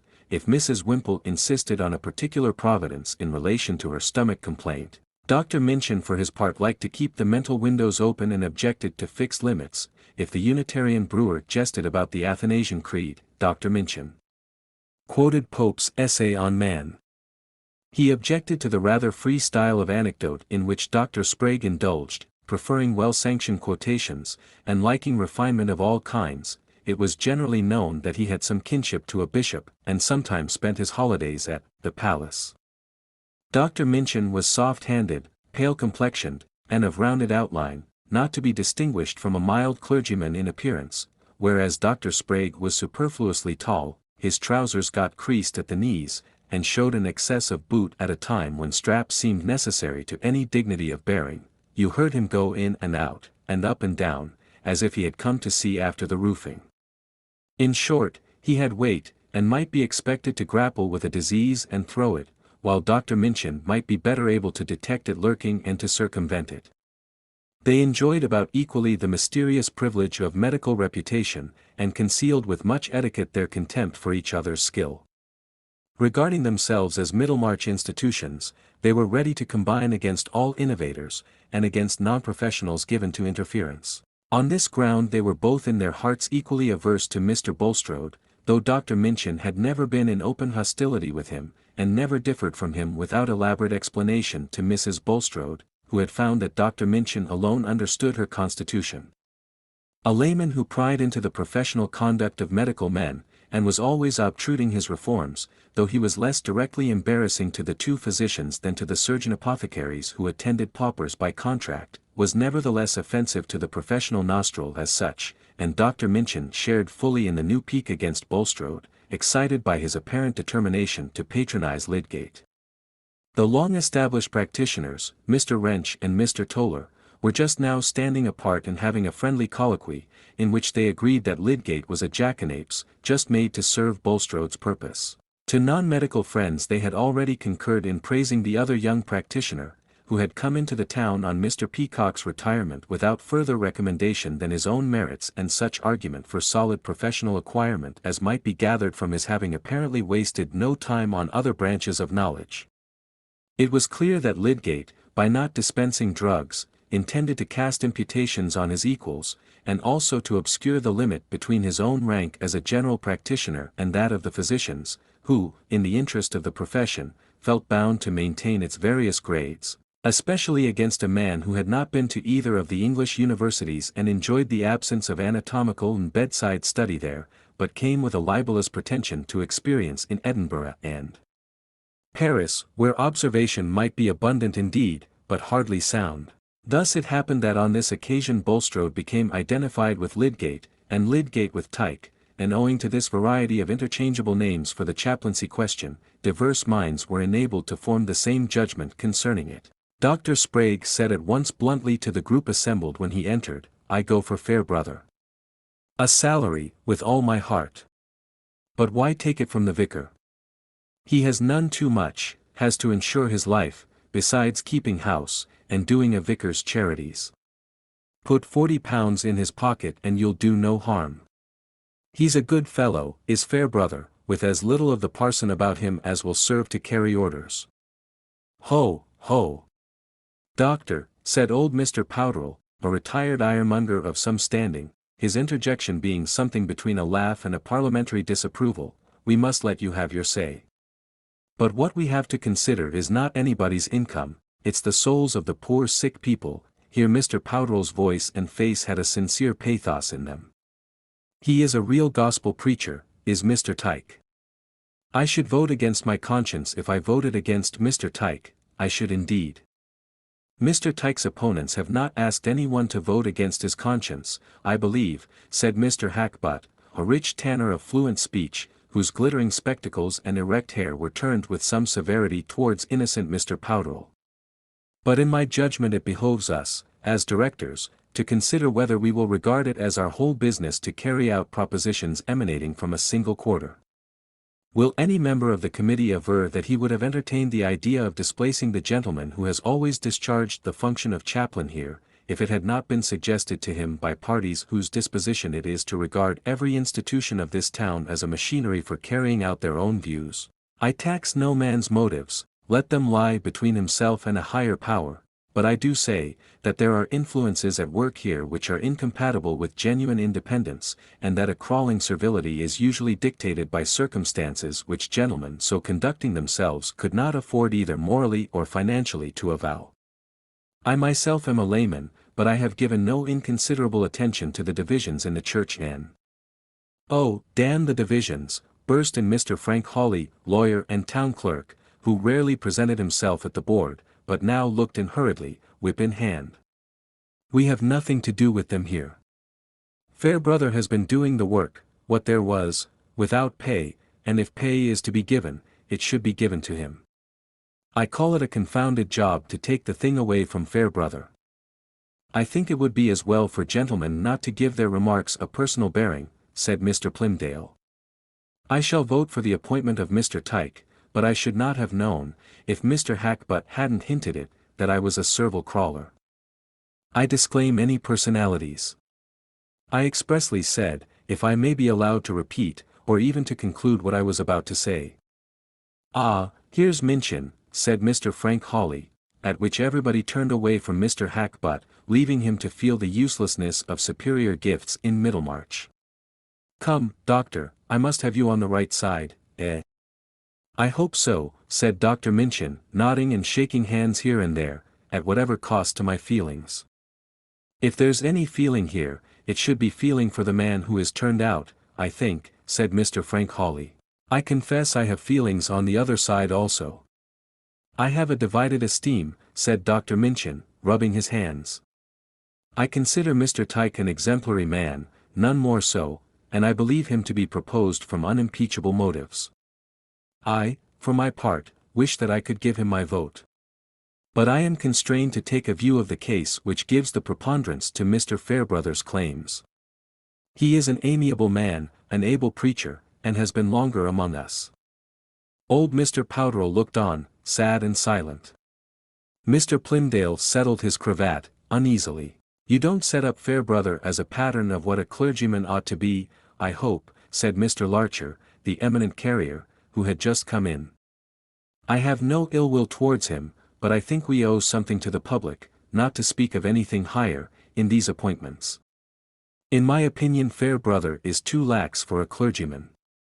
I don't wish to bring up particulars against him, but he will make a little attendance here go as far as he can."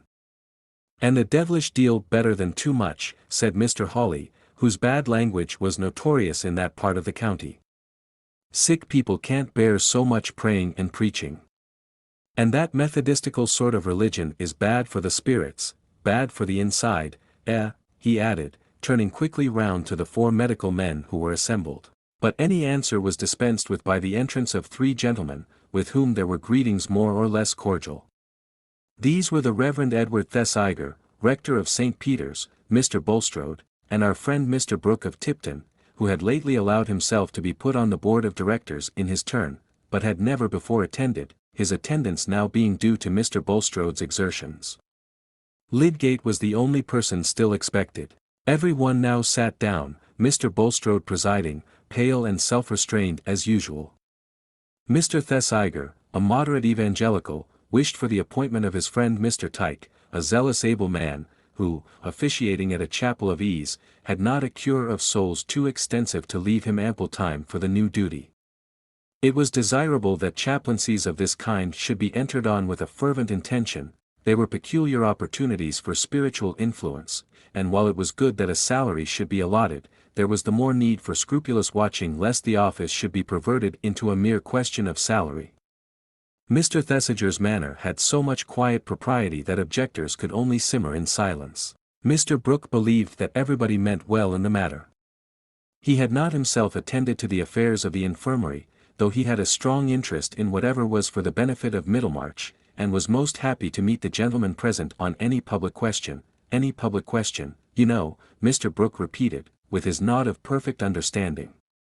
I am a good deal occupied as a magistrate, and in the collection of documentary evidence, but I regard my time as being at the disposal of the public, and, in short, my friends have convinced me that a chaplain with a salary, you know, is a very good thing, and I am happy to be able to come here and vote for the appointment of Mr. Tyke, who, I understand, is an unexceptionable man, apostolic and eloquent and everything of that kind, and I am the last man to withhold my vote, under the circumstances, you know.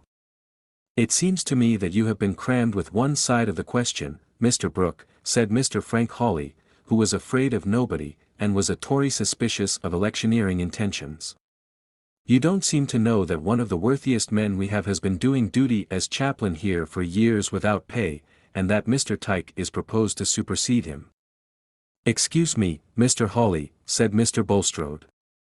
Mr. Brooke has been fully informed of Mr. Fairbrother's character and position. By his enemies, flashed out Mr. Hawley. I trust there is no personal hostility concerned here, said Mr. Thesiger. I'll swear there is, though, retorted Mr. Hawley. Gentlemen, said Mr. Bulstrode, in a subdued tone, the merits of the question may be very briefly stated, and if any one present doubts that every gentleman who is about to give his vote has not been fully informed, I can now recapitulate the considerations that should weigh on either side. I don't see the good of that, said Mr. Hawley. I suppose we all know whom we mean to vote for. Any man who wants to do justice does not wait till the last minute to hear both sides of the question. I have no time to lose, and I propose that the matter be put to the vote at once. A brief but still hot discussion followed before each person wrote Tyke or Fairbrother on a piece of paper and slipped it into a glass tumbler, and in the meantime Mr. Bulstrode saw Lydgate enter. I perceive that the votes are equally divided at present, said Mr. Bulstrode, in a clear biting voice.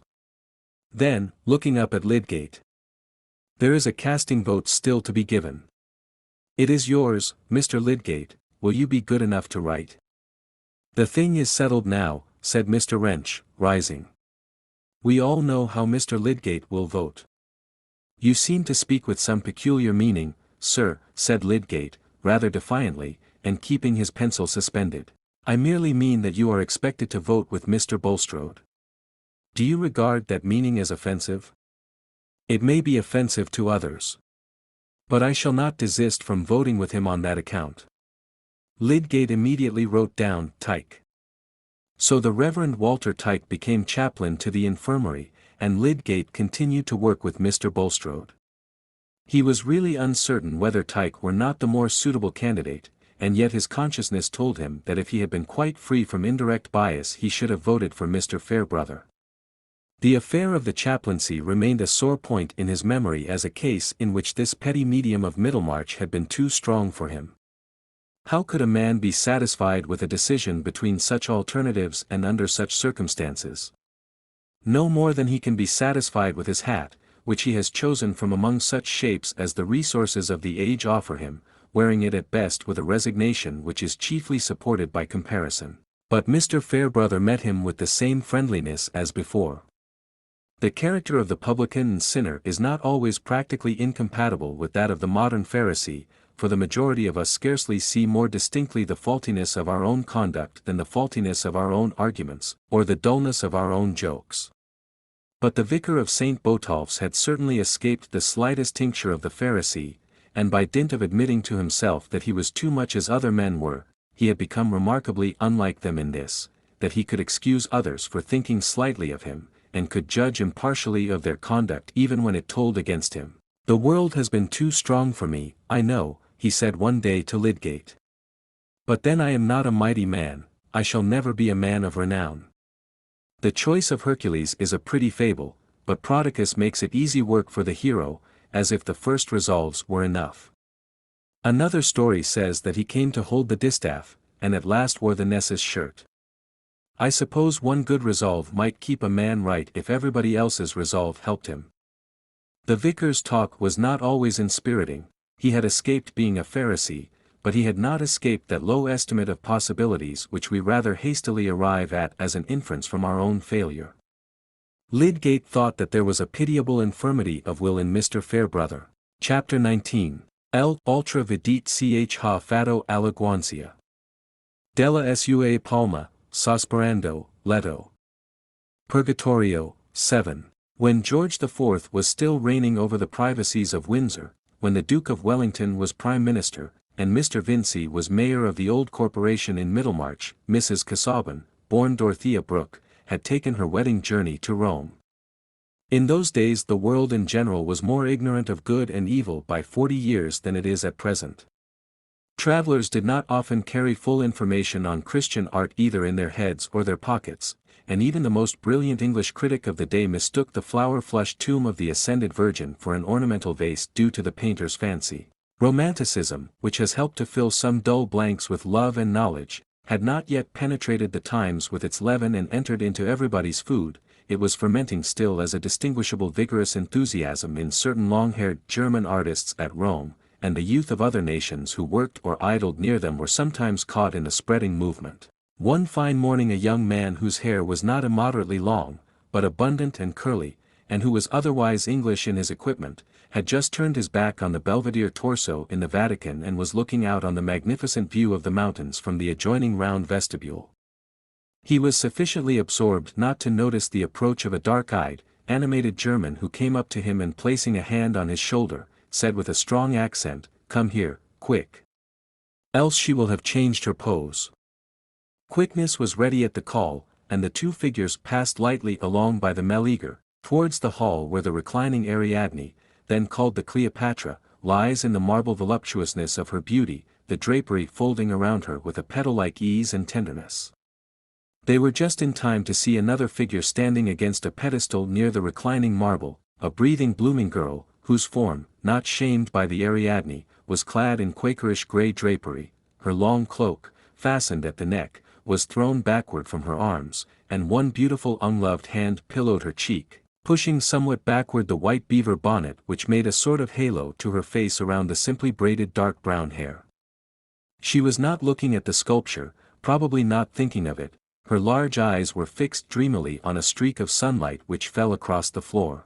But she became conscious of the two strangers who suddenly paused as if to contemplate the Cleopatra, and, without looking at them, immediately turned away to join a maid-servant and courier who were loitering along the hall at a little distance off. "What do you think of that for a fine bit of antithesis?" said the German, searching in his friend's face for responding admiration, but going on volubly without waiting for any other answer.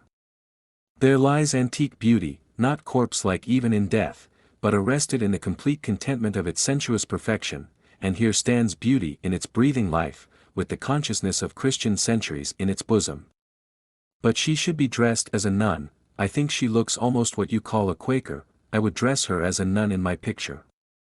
However, she is married. I saw her wedding ring on that wonderful left hand, otherwise I should have thought the sallow Geistlicher was her father. I saw him parting from her a good while ago, and just now I found her in that magnificent pose. Only think. He is perhaps rich, and would like to have her portrait taken. Ah! It is no use looking after her, there she goes. Let us follow her home. No, no, said his companion, with a little frown. You are singular, Ladislaw. You look struck together. Do you know her? I know that she is married to my cousin, said Will Ladislaw, sauntering down the hall with a preoccupied air, while his German friend kept at his side and watched him eagerly. What? The Geistlicher? He looks more like an uncle, a more useful sort of relation. He is not my uncle. I tell you he is my second cousin, said Ladislaw, with some irritation. Sean. Don't be snappish. You are not angry with me for thinking Mrs. Second Cousin the most perfect young Madonna I ever saw? Angry? Nonsense. I have only seen her once before, for a couple of minutes, when my cousin introduced her to me, just before I left England. They were not married then. I didn't know they were coming to Rome. But you will go to see them now, you will find out what they have for an address, since you know the name. Shall we go to the post? And you could speak about the portrait. Confound you, Naumann. I don't know what I shall do. I am not so brazen as you. Bah! That is because you are dilettante-ish and amateurish. If you were an artist, you would think of Mistress Second Cousin as antique form animated by Christian sentiment, a sort of Christian Antigone, sensuous force controlled by spiritual passion. Yes, and that your painting her was the chief outcome of her existence, the divinity passing into higher completeness and all but exhausted in the act of covering your bit of canvas. I am amateurish if you like, I do not think that all the universe is straining towards the obscure significance of your pictures. But it is, my dear, so far as it is straining through me, Adolf Naumann, that stands firm, said the good-natured painter, putting a hand on Ladislaw's shoulder, and not in the least disturbed by the unaccountable touch of ill humor in his tone. See now. My existence presupposes the existence of the whole universe, does it not? And my function is to paint, and as a painter I have a conception which is altogether genialish, of your great-aunt or second-grandmother as a subject for a picture, therefore, the universe is straining towards that picture through that particular hook or claw which it puts forth in the shape of me, not true? But how if another claw in the shape of me is straining to thwart it? The case is a little less simple then. Not at all, the result of the struggle is the same thing, picture or no picture, logically. Will could not resist this imperturbable temper, and the cloud in his face broke into sunshiny laughter. Come now, my friend, you will help, said Naumann, in a hopeful tone. No, nonsense, Naumann. English ladies are not at everybody's service as models. And you want to express too much with your painting. You would only have made a better or worse portrait with a background which every connoisseur would give a different reason for or against. And what is a portrait of a woman?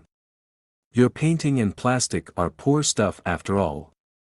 They perturb and dull conceptions instead of raising them.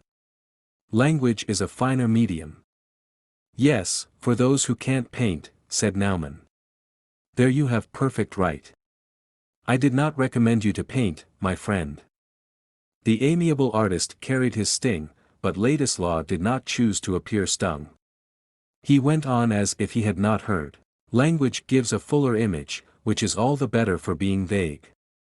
After all, the true seeing is within, and painting stares at you with an insistent imperfection. I feel that especially about representations of women. As if a woman were a mere colored superficies. You must wait for movement and tone. There is a difference in their very breathing, they change from moment to moment. This woman whom you have just seen, for example, how would you paint her voice, pray? But her voice is much diviner than anything you have seen of her. I see. You are jealous. No man must presume to think that he can paint your ideal. This is serious, my friend. Your great-aunt. Der Nef als Onkel, in a tragic sense, unsure. You and I shall quarrel, Naumann, if you call that lady my aunt again. How is she to be called then? Mrs. Casaubon. Good. Suppose I get acquainted with her in spite of you, and find that she very much wishes to be painted? Yes, suppose, said Wladislaw, in a contemptuous undertone, intended to dismiss the subject. He was conscious of being irritated by ridiculously small causes, which were half of his own creation. Why was he making any fuss about Mrs. Casaubon? And yet he felt as if something had happened to him with regard to her. There are characters which are continually creating collisions and nodes for themselves in dramas which nobody is prepared to act with them. Their susceptibilities will clash against objects that remain innocently quiet. Chapter 20. A child forsaken, waking suddenly.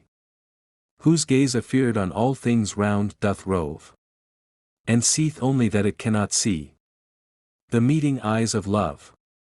2 hours later, Dorothea was seated in an inner room or boudoir of a handsome apartment in the Via Sistina. I am sorry to add that she was sobbing bitterly, with such abandonment to this relief of an oppressed heart as a woman habitually controlled by pride on her own account and thoughtfulness for others will sometimes allow herself when she feels securely alone. And Mr. Casaubon was certain to remain away for some time at the Vatican. Yet Dorothea had no distinctly Chopin grievance that she could state even to herself, and in the midst of her confused thought and passion, the mental act that was struggling forth into clearness was a self-accusing cry that her feeling of desolation was the fault of her own spiritual poverty.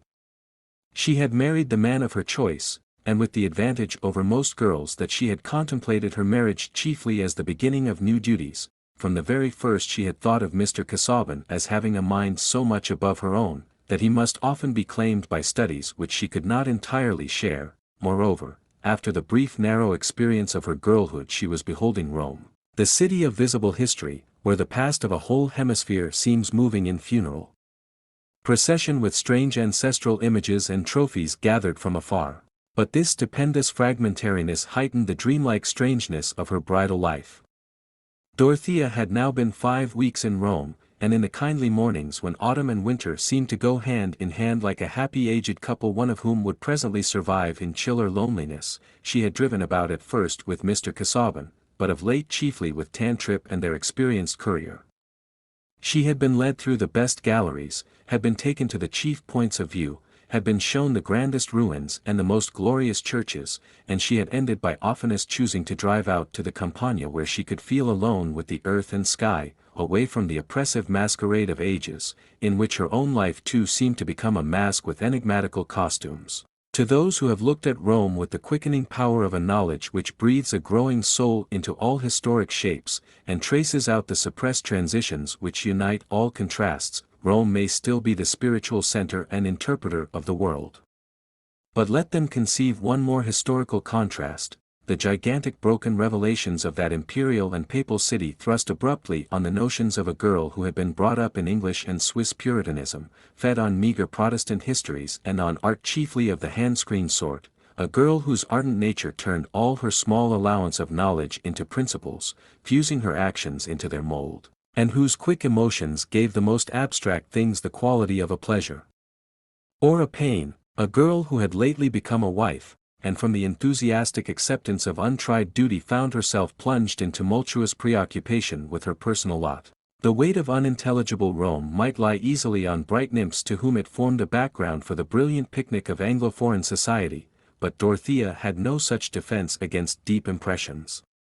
Ruins and basilicas, palaces and colossi, set in the midst of a sordid present, where all that was living and warm-blooded seemed sunk in the deep degeneracy of a superstition divorced from reverence, the dimmer but yet eager titanic life gazing and struggling on walls and ceilings, the long vistas of white forms whose marble eyes seemed to hold the monotonous light of an alien world, all this vast wreck of ambitious ideals, sensuous and spiritual, mixed confusedly with the signs of breathing forgetfulness and degradation, at first jarred her as with an electric shock, and then urged themselves on her with that ache belonging to a glut of confused ideas which checked the flow of emotion. Forms both pale and glowing took possession of her young sense, and fixed themselves in her memory even when she was not thinking of them, preparing strange associations which remained through her after years. Our moods are apt to bring with them images which succeed each other like the magic lantern pictures of a doze, and in certain states of dull forlornness Dorothea all her life continued to see the vastness of St. Peter's, the huge bronze canopy, the excited intention in the attitudes and garments of the prophets and evangelists in the mosaics above, and the red drapery which was being hung for Christmas spreading itself everywhere like a disease of the retina. Not that this inward amazement of Dorothea's was anything very exceptional. Many souls in their young nudity are tumbled out among incongruities and left to find their feet among them, while their elders go about their business.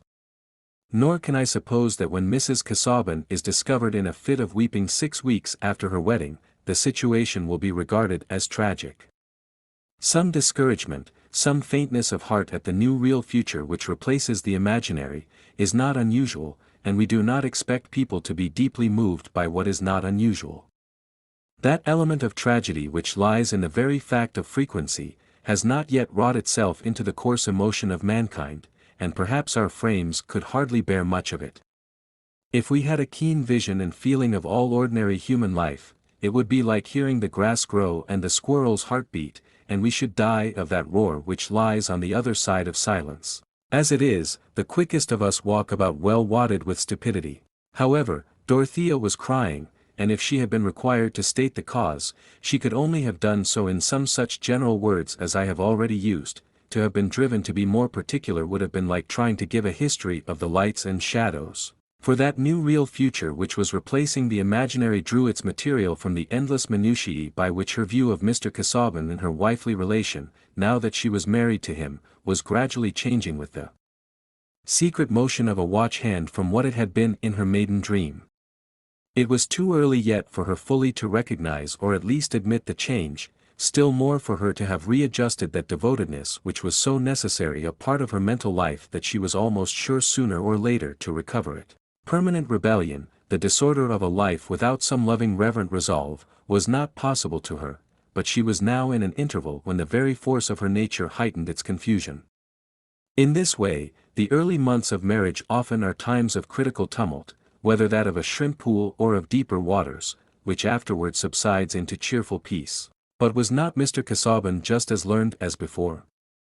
Had his forms of expression changed, or his sentiments become less laudable? O waywardness of womanhood! Did his chronology fail him, or his ability to state not only a theory but the names of those who held it, or his provision for giving the heads of any subject on demand? And was not Rome the place in all the world to give free play to such accomplishments? Besides, had not Dorothea's enthusiasm especially dwelt on the prospect of relieving the weight and perhaps the sadness with which great tasks lie on him who has to achieve them, and that such weight pressed on Mr. Casaubon was only plainer than before? All these are crushing questions, but whatever else remained the same, the light had changed, and you cannot find the pearly dawn at noonday.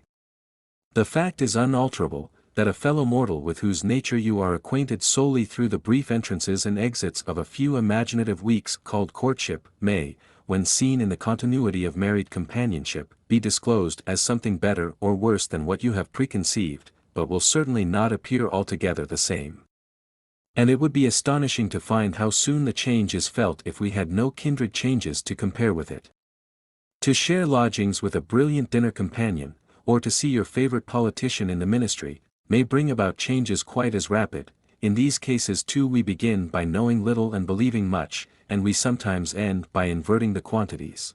Still, such comparisons might mislead, for no man was more incapable of flashy make-believe than Mr. Casaubon. He was as genuine a character as any ruminant animal, and he had not actively assisted in creating any illusions about himself. How was it that in the weeks since her marriage, Dorothea had not distinctly observed but felt with a stifling depression, that the large vistas and wide fresh air which she had dreamed of finding in her husband's mind were replaced by anterooms and winding passages which seemed to lead nowhither? I suppose it was that in courtship everything is regarded as provisional and preliminary, and the smallest sample of virtue or accomplishment is taken to guarantee delightful stores which the broad leisure of marriage will reveal. But the doorsill of marriage once crossed, expectation is concentrated on the present. Having once embarked on your marital voyage, it is impossible not to be aware that you make no way and that the sea is not within sight, that, in fact, you are exploring an enclosed basin. In their conversation before marriage, Mr. Casaubon had often dwelt on some explanation or questionable detail of which Dorothea did not see the bearing, but such imperfect coherence seemed due to the brokenness of their intercourse, and, supported by her faith in their future, she had listened with fervid patience to a recitation of possible arguments to be brought against Mr. Casaubon's entirely new view of the Philistine god Dagon and other fish deities, thinking that hereafter she should see this subject which touched him so nearly from the same high ground whence doubtless it had become so important to him. Again, the matter-of-course statement and tone of dismissal with which he treated what to her were the most stirring thoughts, was easily accounted for as belonging to the sense of haste and preoccupation in which she herself shared during their engagement. But now, since they had been in Rome, with all the depths of her emotion roused to tumultuous activity, and with life made a new problem by new elements, she had been becoming more and more aware, with a certain terror, that her mind was continually sliding into inward fits of anger and repulsion, or else into forlorn weariness. How far the judicious Hooker or any other hero of erudition would have been the same at Mr. Casaubon's time of life, she had no means of knowing, so that he could not have the advantage of comparison, but her husband's way of commenting on the strangely impressive objects around them had begun to affect her with a sort of mental shiver. He had perhaps the best intention of acquitting himself worthily, but only of acquitting himself. What was fresh to her mind was worn out to his, and such capacity of thought and feeling as had ever been stimulated in him by the general life of mankind had long shrunk to a sort of dried preparation, a lifeless embalmment of knowledge. When he said, "Does this interest you, Dorothea? Shall we stay a little longer?" "I am ready to stay if you wish it," it seemed to her as if going or staying were alike dreary. "Or, should you like to go to the Farnesina, Dorothea? It contains celebrated frescoes designed or painted by Raphael, which most persons think it worth while to visit." "But do you care about them?" was always Dorothea's question. "They are, I believe, highly esteemed. Some of them represent the fable of Cupid and Psyche, which is probably the romantic invention of a literary period, and cannot, I think, be reckoned as a genuine mythical product. But if you like these wall paintings we can easily drive thither, and you will then, I think, have seen the chief works of Raphael, any of which it were a pity to omit in a visit to Rome. He is the painter who has been held to combine the most complete grace of form with sublimity of expression. Such at least I have gathered to be the opinion of cognoscenti." This kind of answer given in a measured official tone, as of a clergyman reading according to the rubric, did not help to justify the glories of the eternal city, or to give her the hope that if she knew more about them the world would be joyously illuminated for her. There is hardly any contact more depressing to a young ardent creature than that of a mind in which years full of knowledge seem to have issued in a blank absence of interest or sympathy. On other subjects indeed Mr. Casaubon showed a tenacity of occupation and an eagerness which are usually regarded as the effect of enthusiasm, and Dorothea was anxious to follow this spontaneous direction of his thoughts, instead of being made to feel that she dragged him away from it. But she was gradually ceasing to expect with her former delightful confidence that she should see any wide opening where she followed him. Poor Mr. Casaubon himself was lost among small closets and winding stairs, and in an agitated dimness about the cabaret, or in an exposure of other mythologists' ill-considered parallels, easily lost sight of any purpose which had prompted him to these labors. With his taper stuck before him he forgot the absence of windows, and in bitter manuscript remarks on other men's notions about the solar deities, he had become indifferent to the sunlight.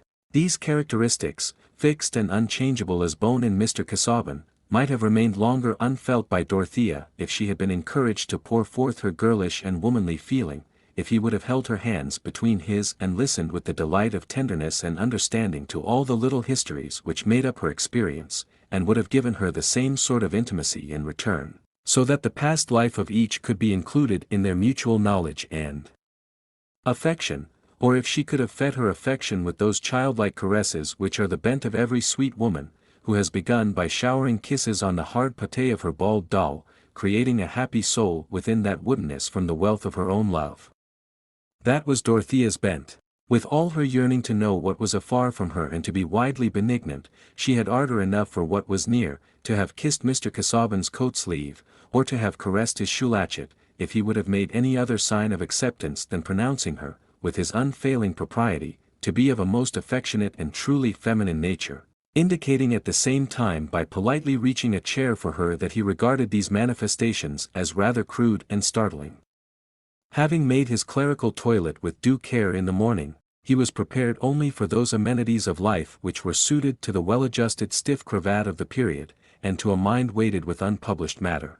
And by a sad contradiction Dorothea's ideas and resolves seemed like melting ice floating and lost in the warm flood of which they had been but another form. She was humiliated to find herself a mere victim of feeling, as if she could know nothing except through that medium. All her strength was scattered in fits of agitation, of struggle, of despondency, and then again in visions of more complete renunciation, transforming all hard conditions into duty. Poor Dorothea! She was certainly troublesome, to herself chiefly, but this morning for the first time she had been troublesome to Mr. Casaubon. She had begun, while they were taking coffee, with a determination to shake off what she inwardly called her selfishness, and turned a face all cheerful attention to her husband when he said, "My dear Dorothea, we must now think of all that is yet left undone, as a preliminary to our departure. I would fain have returned home earlier that we might have been at Lowick for the Christmas, but my inquiries here have been protracted beyond their anticipated period. I trust, however, that the time here has not been passed unpleasantly to you.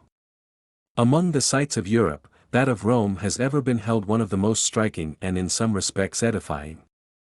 I well remember that I considered it an epoch in my life when I visited it for the first time, after the fall of Napoleon, an event which opened the continent to travelers.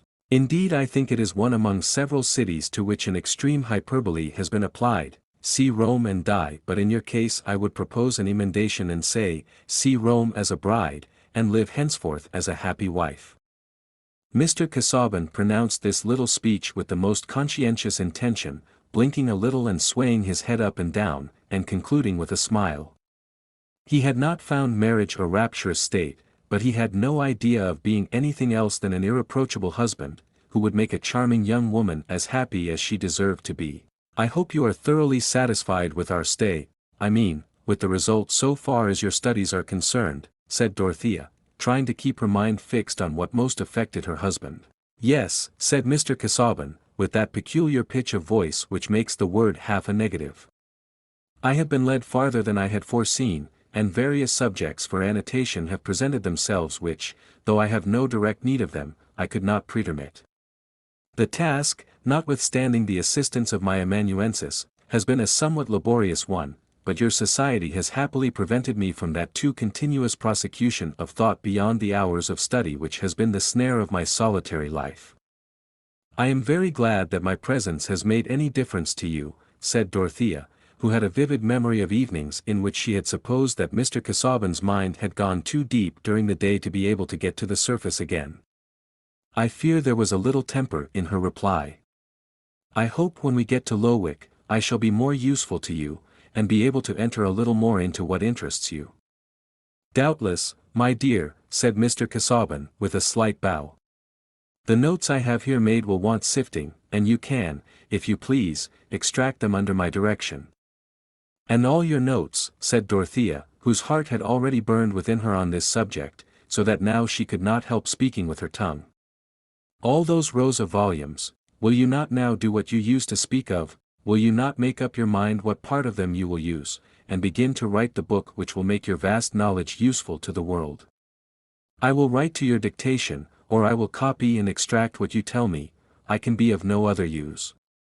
Dorothea, in a most unaccountable, darkly feminine manner, ended with a slight sob and eyes full of tears.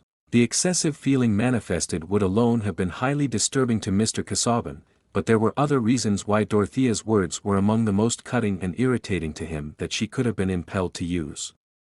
She was as blind to his inward troubles as he to hers. She had not yet learned those hidden conflicts in her husband which claim our pity. She had not yet listened patiently to his heartbeats, but only felt that her own was beating violently. In Mr. Casaubon's ear, Dorothea's voice gave loud emphatic iteration to those muffled suggestions of consciousness which it was possible to explain as mere fancy, the illusion of exaggerated sensitiveness. Always when such suggestions are unmistakably repeated from without, they are resisted as cruel and unjust. We are angered even by the full acceptance of our humiliating confessions, how much more by hearing in hard distinct syllables from the lips of a near observer, those confused murmurs which we try to call morbid, and strive against as if they were the oncoming of numbness. And this cruel outward accuser was there in the shape of a wife, nay, of a young bride, who, instead of observing his abundant pen scratches and amplitude of paper with the uncritical awe of an elegant-minded canary bird, seemed to present herself as a spy watching everything with a malign power of inference. Here, towards this particular point of the compass, Mr. Casaubon had a sensitiveness to match Dorothea's, and an equal quickness to imagine more than the fact. He had formerly observed with approbation her capacity for worshipping the right object. He now foresaw with sudden terror that this capacity might be replaced by presumption, this worship by the most exasperating of all criticism, that which sees vaguely a great many fine ends, and has not the least notion what it costs to reach them. For the first time since Dorothea had known him, Mr. Casaubon's face had a quick angry flush upon it. "My love," he said, with irritation reined in by propriety, "you may rely upon me for knowing the times and the seasons, adapted to the different stages of a work which is not to be measured by the facile conjectures of ignorant onlookers. It had been easy for me to gain a temporary effect by a mirage of baseless opinion, but it is ever the trial of the scrupulous explorer to be saluted with the impatient scorn of chatterers who attempt only the smallest achievements, being indeed equipped for no other. And it were well if all such could be admonished to discriminate judgments of which the true subject matter lies entirely beyond their reach, from those of which the elements may be compassed by a narrow and superficial survey." This speech was delivered with an energy and readiness quite unusual with Mr. Casaubon. It was not indeed entirely an improvisation, but had taken shape in inward colloquy, and rushed out like the round grains from a fruit when sudden heat cracks it. Dorothea was not only his wife, she was a personification of that shallow world which surrounds the appreciated or desponding author. Dorothea was indignant in her turn. Had she not been repressing everything in herself except the desire to enter into some fellowship with her husband's chief interests? "My judgment was a very superficial one, such as I am capable of forming," she answered, with a prompt resentment, that needed no rehearsal. "You showed me the rows of notebooks, you have often spoken of them, you have often said that they wanted digesting. But I never heard you speak of the writing that is to be published. Those were very simple facts, and my judgment went no farther. I only begged you to let me be of some good to you." Dorothea rose to leave the table and Mr. Casaubon made no reply, taking up a letter which lay beside him as if to reperuse it. Both were shocked at their mutual situation, that each should have betrayed anger towards the other. If they had been at home, settled at Lowick in ordinary life among their neighbors, the clash would have been less embarrassing, but on a wedding journey, the express object of which is to isolate two people on the ground that they are all the world to each other, the sense of disagreement is, to say the least, confounding and stultifying. To have changed your longitude extensively and placed yourselves in a moral solitude in order to have small explosions, to find conversation difficult and to hand a glass of water without looking, can hardly be regarded as satisfactory fulfillment even to the toughest minds. To Dorothea's inexperienced sensitiveness, it seemed like a catastrophe, changing all prospects, and to Mr. Casaubon it was a new pain, he never having been on a wedding journey before, or found himself in that close union which was more of a subjection than he had been able to imagine, since this charming young bride not only obliged him to much consideration on her behalf, which he had sedulously given, but turned out to be capable of agitating him cruelly just where he most needed soothing. Instead of getting a soft fence against the cold, shadowy, unapplausive audience of his life, had he only given it a more substantial presence? Neither of them felt it possible to speak again at present. To have reversed a previous arrangement and declined to go out would have been a show of persistent anger which Dorothea's conscience shrank from, seeing that she already began to feel herself guilty. However just her indignation might be, her ideal was not to claim justice, but to give tenderness. So when the carriage came to the door, she drove with Mr. Casaubon to the Vatican, walked with him through the stony avenue of inscriptions, and when she parted with him at the entrance to the library, went on through the museum out of mere listlessness as to what was around her. She had not spirit to turn round and say that she would drive anywhere. It was when Mr. Casaubon was quitting her that Naumann had first seen her, and he had entered the long gallery of sculpture at the same time with her, but here Naumann had to await Ladislaw, with whom he was to settle a bet of champagne about an enigmatical medieval-looking figure there.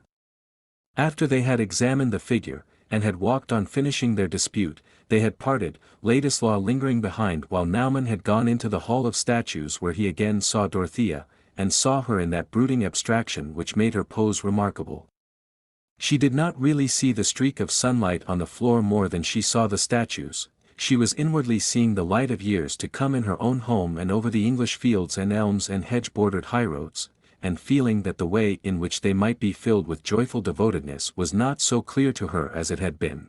But in Dorothea's mind there was a current into which all thought and feeling were apt sooner or later to flow, the reaching forward of the whole consciousness towards the fullest truth, the least partial good.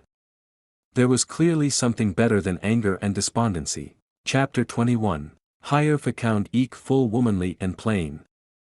No contrafeited terms had she. To seamen wise. Chaucer. It was in that way Dorothea came to be sobbing as soon as she was securely alone. But she was presently roused by a knock at the door, which made her hastily dry her eyes before saying, "Come in." Tantripp had brought a card, and said that there was a gentleman waiting in the lobby. The courier had told him that only Mrs. Casaubon was at home, but he said he was a relation of Mr. Casaubon's. Would she see him? Yes, said Dorothea, without pause, show him into the salon. Her chief impressions about young Ladislaw were that when she had seen him at Lowick she had been made aware of Mr. Casaubon's generosity towards him, and also that she had been interested in his own hesitation about his career. She was alive to anything that gave her an opportunity for active sympathy, and at this moment it seemed as if the visit had come to shake her out of her self-absorbed discontent, to remind her of her husband's goodness, and make her feel that she had now the right to be his helpmate in all kind deeds. She waited a minute or two, but when she passed into the next room there were just signs enough that she had been crying to make her open face look more youthful and appealing than usual. She met Ladislaw with that exquisite smile of goodwill which is unmixed with vanity, and held out her hand to him. He was the elder by several years, but at that moment he looked much the younger, for his transparent complexion flushed suddenly, and he spoke with a shyness extremely unlike the ready indifference of his manner with his male companion, while Dorothea became all the calmer with a wondering desire to put him at ease. "I was not aware that you and Mr. Casaubon were in Rome, until this morning, when I saw you in the Vatican Museum," he said. "I knew you at once, but, I mean, that I concluded Mr. Casaubon's address would be found at the poste restante, and I was anxious to pay my respects to him and you as early as possible. Pray sit down. He is not here now, but he will be glad to hear of you, I am sure," said Dorothea, seating herself unthinkingly between the fire and the light of the tall window, and pointing to a chair opposite, with the quietude of a benignant matron. The signs of girlish sorrow in her face were only the more striking. "Mr. Casaubon is much engaged, but you will leave your address, will you not, and he will write to you." "You are very good," said Ladislaw, beginning to lose his diffidence in the interest with which he was observing the signs of weeping which had altered her face. "My address is on my card. But if you will allow me I will call again tomorrow at an hour when Mr. Casaubon is likely to be at home. He goes to read in the library of the Vatican every day, and you can hardly see him except by an appointment. Especially now. We are about to leave Rome, and he is very busy. He is usually away almost from breakfast till dinner. But I am sure he will wish you to dine with us." Will Ladislaw was struck mute for a few moments. He had never been fond of Mr. Casaubon, and if it had not been for the sense of obligation, would have laughed at him as a bat of erudition. But the idea of this dried-up pedant, this elaborator of small explanations about as important as the surplus stock of false antiquities kept in a vendor's back chamber, having first got this adorable young creature to marry him, and then passing his honeymoon away from her, groping after his mouldy futilities, Will was given to hyperbole, this sudden picture stirred him with a sort of comic disgust. He was divided between the impulse to laugh aloud and the equally unseasonable impulse to burst into scornful invective. For an instant he felt that the struggle was causing a queer contortion of his mobile features, but with a good effort he resolved it into nothing more offensive than a merry smile. Dorothea wondered, but the smile was irresistible, and shone back from her face too. Will Ladislaw's smile was delightful, unless you were angry with him beforehand. It was a gush of inward light illuminating the transparent skin as well as the eyes, and playing about every curve and line as if some Ariel were touching them with a new charm, and banishing forever the traces of moodiness. The reflection of that smile could not but have a little merriment in it too, even under dark eyelashes still moist, as Dorothea said inquiringly, "Something amuses you?" "Yes," said Will, quick in finding resources. "I am thinking of the sort of figure I cut the first time I saw you, when you annihilated my poor sketch with your criticism." "My criticism?" said Dorothea, wondering still more. "Surely not. I always feel particularly ignorant about painting. I suspected you of knowing so much, that you knew how to say just what was most cutting. You said, I dare say you don't remember it as I do, that the relation of my sketch to nature was quite hidden from you. At least, you implied that." Will could laugh now as well as smile. "That was really my ignorance," said Dorothea, admiring Will's good humor. "I must have said so only because I never could see any beauty in the pictures which my uncle told me all judges thought very fine. And I have gone about with just the same ignorance in Rome. There are comparatively few paintings that I can really enjoy. At first when I enter a room where the walls are covered with frescoes, or with rare pictures, I feel a kind of awe, like a child present at great ceremonies where there are grand robes and processions. I feel myself in the presence of some higher life than my own. But when I begin to examine the pictures one by one the life goes out of them, or else is something violent and strange to me. It must be my own dullness. I am seeing so much all at once, and not understanding half of it. That always makes one feel stupid. It is painful to be told that anything is very fine and not be able to feel that it is fine, something like being blind, while people talk of the sky. Oh, there is a great deal in the feeling for art which must be acquired," said Will. It was impossible now to doubt the directness of Dorothea's confession. Art is an old language with a great many artificial affected styles, and sometimes the chief pleasure one gets out of knowing them is the mere sense of knowing. I enjoy the art of all sorts here immensely, but I suppose if I could pick my enjoyment to pieces I should find it made up of many different threads.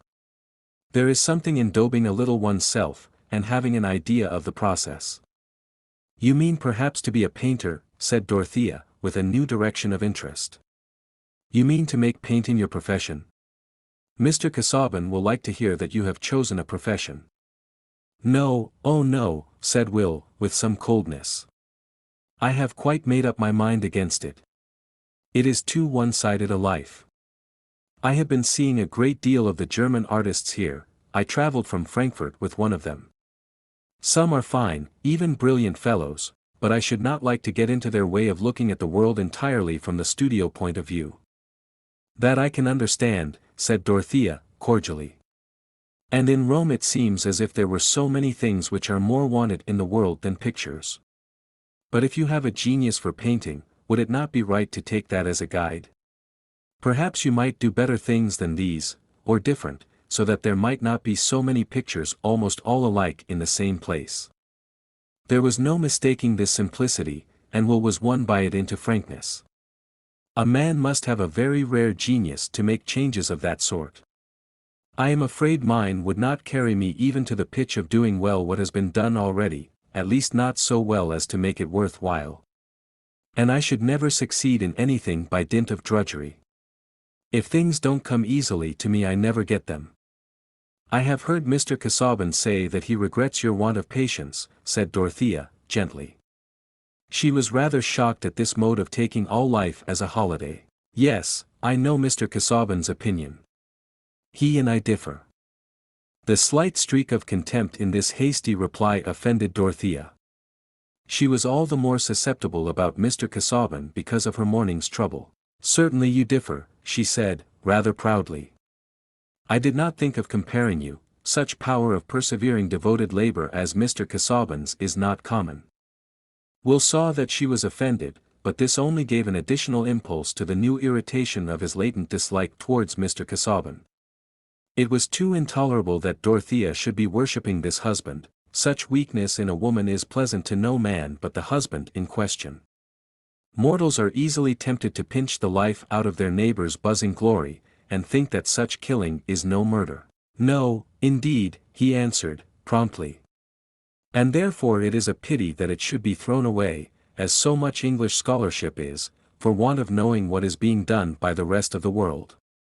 If Mr. Casaubon read German he would save himself a great deal of trouble. I do not understand you, said Dorothea, startled and anxious. I merely mean, said Will, in an off-hand way, that the Germans have taken the lead in historical inquiries, and they laugh at results which are got by groping about in woods with a pocket compass while they have made good roads. When I was with Mr. Casaubon I saw that he deafened himself in that direction. It was almost against his will that he read a Latin treatise written by a German. I was very sorry. Will only thought of giving a good pinch that would annihilate that vaunted laboriousness, and was unable to imagine the mode in which Dorothea would be wounded. Young Mr. Ladislaw was not at all deep himself in German writers, but very little achievement is required in order to pity another man's shortcomings. Poor Dorothea felt a pang at the thought that the labor of her husband's life might be void, which left her no energy to spare for the question whether this young relative who was so much obliged to him ought not to have repressed his observation. She did not even speak, but sat looking at her hands, absorbed in the piteousness of that thought. Will, however, having given that annihilating pinch, was rather ashamed, imagining from Dorothea's silence that he had offended her still more, and having also a conscience about plucking the tail feathers from a benefactor. I regretted it especially, he resumed, taking the usual course from detraction to insincere eulogy, because of my gratitude and respect towards my cousin. It would not signify so much in a man whose talents and character were less distinguished.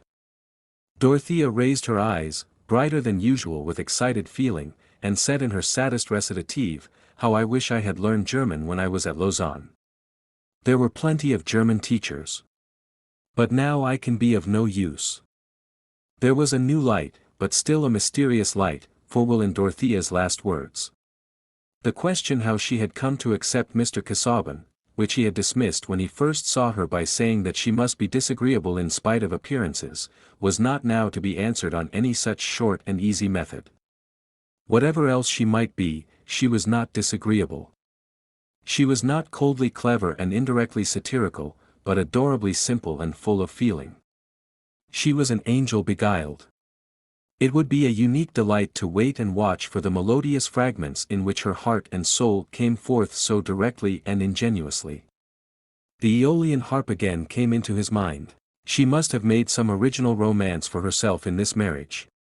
And if Mr. Casaubon had been a dragon who had carried her off to his lair with his talons simply and without legal forms, it would have been an unavoidable feat of heroism to release her and fall at her feet. But he was something more unmanageable than a dragon. He was a benefactor with collective society at his back, and he was at that moment entering the room in all the unimpeachable correctness of his demeanor, while Dorothea was looking animated with a newly roused alarm and regret, and Will was looking animated with his admiring speculation about her feelings. Mr. Casaubon felt a surprise which was quite unmixed with pleasure, but he did not swerve from his usual politeness of greeting, when Will rose and explained his presence. Mr. Casaubon was less happy than usual, and this perhaps made him look all the dimmer and more faded, else, the effect might easily have been produced by the contrast of his young cousin's appearance. The first impression on seeing Will was one of sunny brightness, which added to the uncertainty of his changing expression. Surely, his very features changed their form, his jaw looked sometimes large and sometimes small, and the little ripple in his nose was a preparation for metamorphosis. When he turned his head quickly his hair seemed to shake out light, and some persons thought they saw decided genius in this coruscation. Mr. Casaubon, on the contrary, stood rayless. As Dorothea's eyes were turned anxiously on her husband she was perhaps not insensible to the contrast, but it was only mingled with other causes in making her more conscious of that new alarm on his behalf which was the first stirring of a pitying tenderness fed by the realities of his lot and not by her own dreams. Yet it was a source of greater freedom to her that Will was there. His young equality was agreeable, and also perhaps his openness to conviction. She felt an immense need of someone to speak to, and she had never before seen anyone who seemed so quick and pliable, so likely to understand everything. Mr. Casaubon gravely hoped that Will was passing his time profitably as well as pleasantly in Rome, had thought his intention was to remain in South Germany, but begged him to come and dine tomorrow, when he could converse more at large. At present he was somewhat weary. Ladislaw understood, and accepting the invitation immediately took his leave. Dorothea's eyes followed her husband anxiously, while he sank down wearily at the end of a sofa, and resting his elbow supported his head and looked on the floor. A little flushed, and with bright eyes, she seated herself beside him, and said, "Forgive me for speaking so hastily to you this morning. I was wrong. I fear I hurt you and made the day more burdensome." "I am glad that you feel that, my dear," said Mr. Casaubon. He spoke quietly and bowed his head a little, but there was still an uneasy feeling in his eyes as he looked at her. "But you do forgive me?" said Dorothea, with a quick sob. In her need for some manifestation of feeling she was ready to exaggerate her own fault. Would not love see returning penitence afar off, and fall on its neck and kiss it? "My dear Dorothea, who with repentance is not satisfied, is not of heaven nor earth. You do not think me worthy to be banished by that severe sentence," said Mr. Casaubon, exerting himself to make a strong statement, and also to smile faintly. Dorothea was silent, but a tear which had come up with the sob would insist on falling. "You are excited, my dear. And I also am feeling some unpleasant consequences of too much mental disturbance," said Mr. Casaubon. In fact, he had it in his thought to tell her that she ought not to have received young Ladislaw in his absence, but he abstained, partly from the sense that it would be ungracious to bring a new complaint in the moment of her penitent acknowledgment, partly because he wanted to avoid further agitation of himself by speech, and partly because he was too proud to betray that jealousy of disposition which was not so exhausted on his scholarly compeers that there was none to spare in other directions. There is a sort of jealousy which needs very little fire. It is hardly a passion, but a blight bred in the cloudy, damp despondency of uneasy egoism. "I think it is time for us to dress," he added, looking at his watch. They both rose, and there was never any further allusion between them to what had passed on this day. But Dorothea remembered it to the last with the vividness with which we all remember epochs in our experience when some dear expectation dies, or some new motive is born. Today she had begun to see that she had been under a wild illusion in expecting a response to her feeling from Mr. Casaubon, and she had felt the waking of a presentiment that there might be a sad consciousness in his life which made as great a need on his side as on her own. We are all of us born in moral stupidity, taking the world as an udder to feed our supreme selves. Dorothea had early begun to emerge from that stupidity, but yet it had been easier to her to imagine how she would devote herself to Mr. Casaubon, and become wise and strong in his strength and wisdom, than to conceive with that distinctness which is no longer reflection but feeling, an idea wrought back to the directness of sense, like the solidity of objects, that he had an equivalent centre of self, whence the lights and shadows must always fall with a certain difference. Chapter 22. Nous causons long temps, elle était simple et bonne.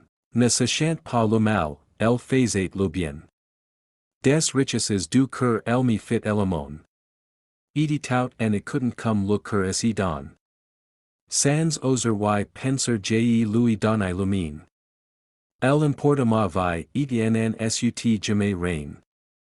Alfred de Musset. Will Ladislaw was delightfully agreeable at dinner the next day, and gave no opportunity for Mr. Casaubon to show disapprobation.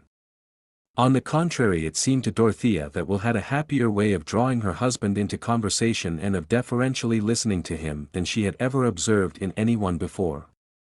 To be sure, the listeners about Tipton were not highly gifted. Will talked a good deal himself, but what he said was thrown in with such rapidity, and with such an unimportant air of saying something by the way, that it seemed a gay little chime after the great bell. If Will was not always perfect, this was certainly one of his good days. He described touches of incident among the poor people in Rome, only to be seen by one who could move about freely. He found himself in agreement with Mr. Casaubon as to the unsound opinions of Middleton concerning the relations of Judaism and Catholicism, and passed easily to a half-enthusiastic half-playful picture of the enjoyment he got out of the very miscellaneousness of Rome, which made the mind flexible with constant comparison, and saved you from seeing the world's ages as a set of box-like partitions without vital connection. Mr. Casaubon's studies, Will observed, had always been of too broad a kind for that, and he had perhaps never felt any such sudden effect, but for himself he confessed that Rome had given him quite a new sense of history as a whole. The fragments stimulated his imagination and made him constructive. Then occasionally, but not too often, he appealed to Dorothea, and discussed what she said, as if her sentiment were an item to be considered in the final judgment even of the Madonna di Foligno or the Laocoon.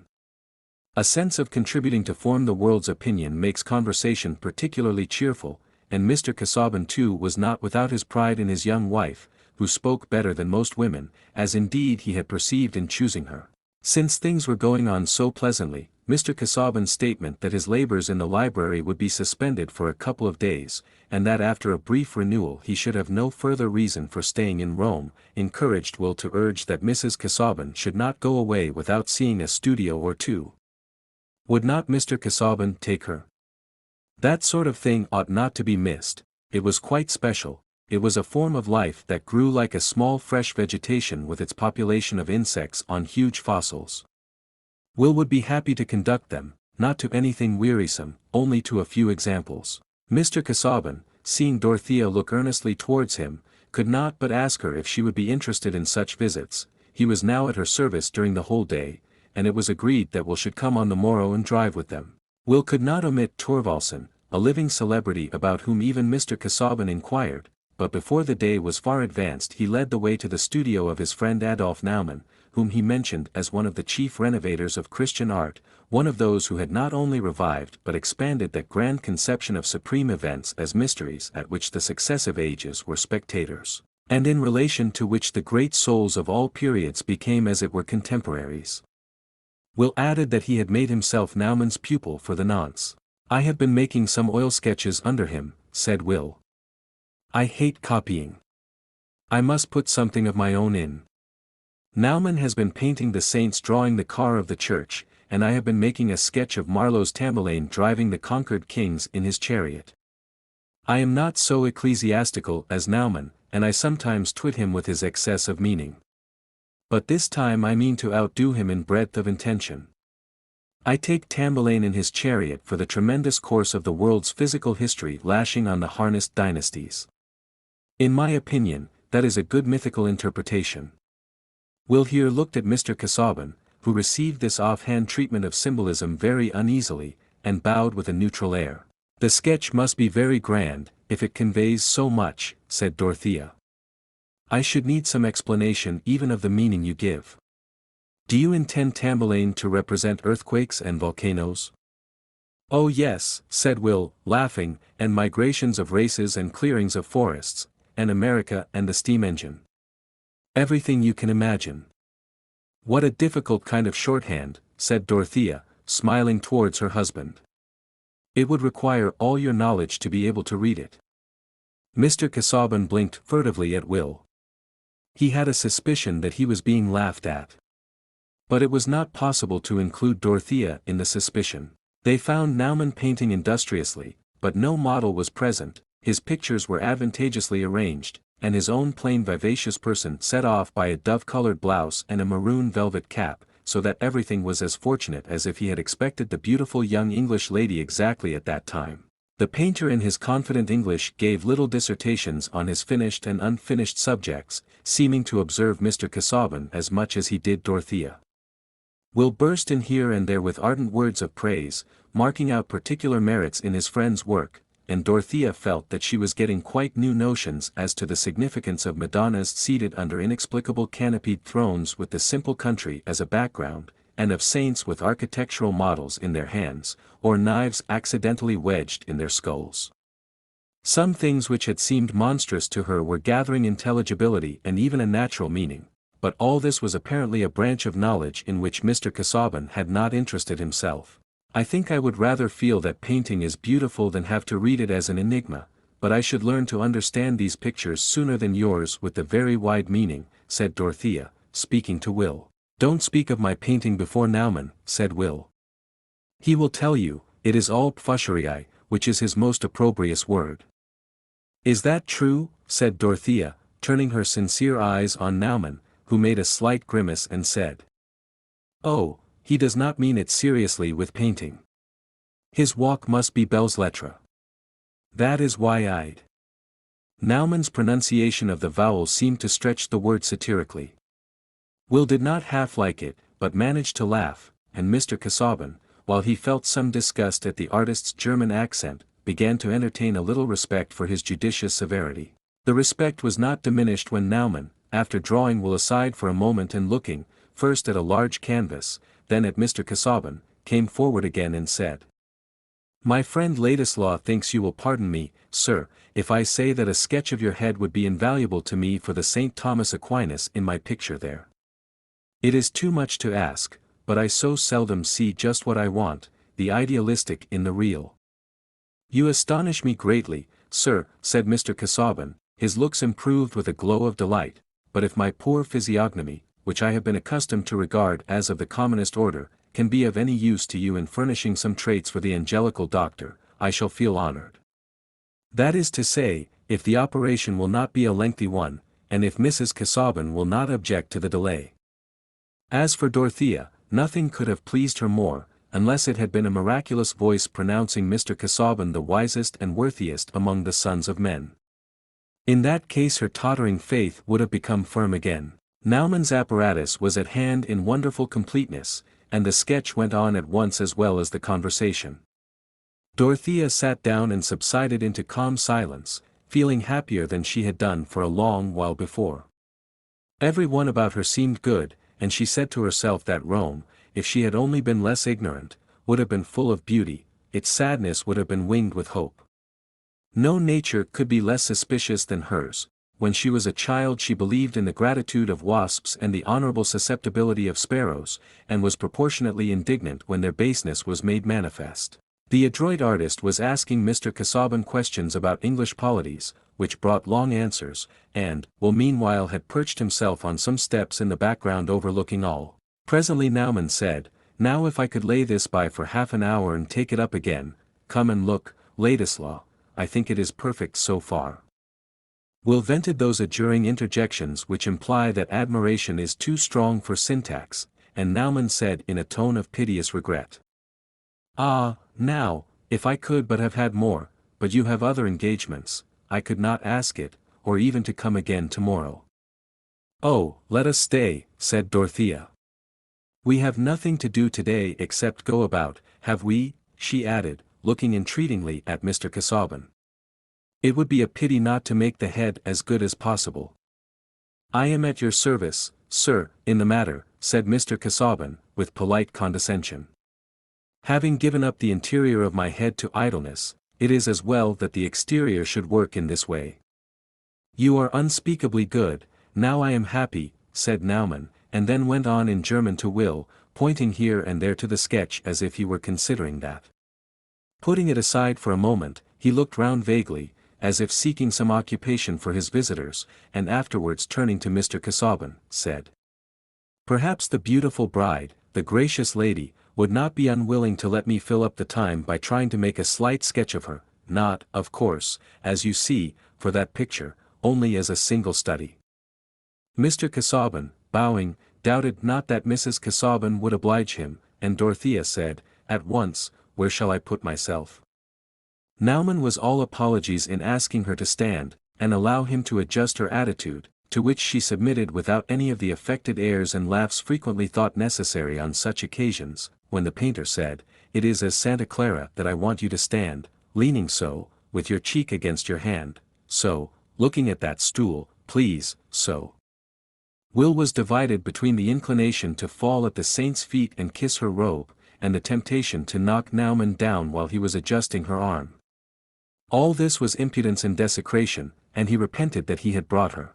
The artist was diligent, and while recovering himself moved about and occupied Mr. Casaubon as ingeniously as he could, but he did not in the end prevent the time from seeming long to that gentleman, as was clear from his expressing a fear that Mrs. Casaubon would be tired.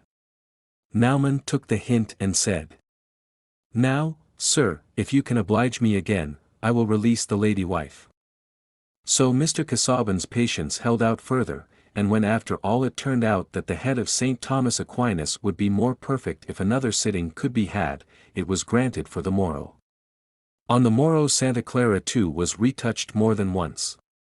The result of all was so far from displeasing to Mr. Casaubon, that he arranged for the purchase of the picture in which St. Thomas Aquinas sat among the doctors of the Church in a disputation too abstract to be represented, but listened to with more or less attention by an audience above. The Santa Clara, which was spoken of in the second place, Naumann declared himself to be dissatisfied with. He could not, in conscience, engage to make a worthy picture of it, so about the Santa Clara the arrangement was conditional. I will not dwell on Naumann's jokes at the expense of Mr. Casaubon that evening, or on his dithyrambs about Dorothea's charm, in all which will joined, but with a difference.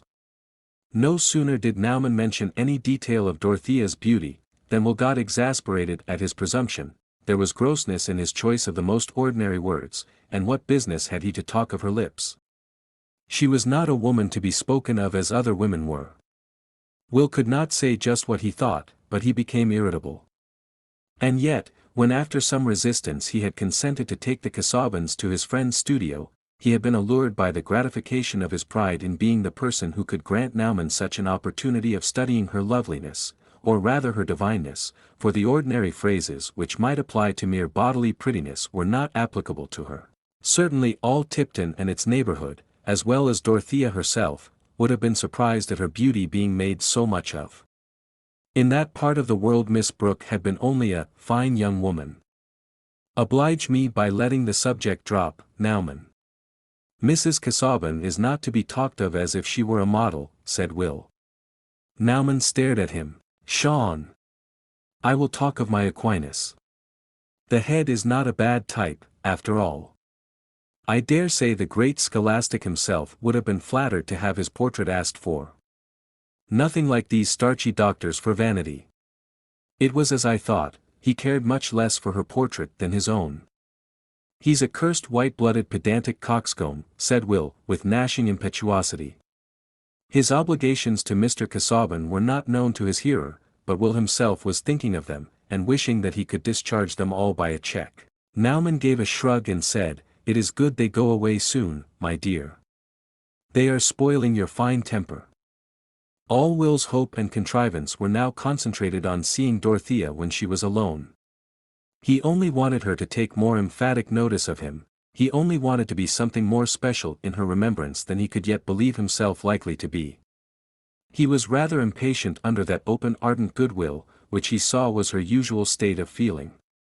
The remote worship of a woman thrown out of their reach plays a great part in men's lives, but in most cases the worshipper longs for some queenly recognition, some approving sign by which his soul's sovereign may cheer him without descending from her high place.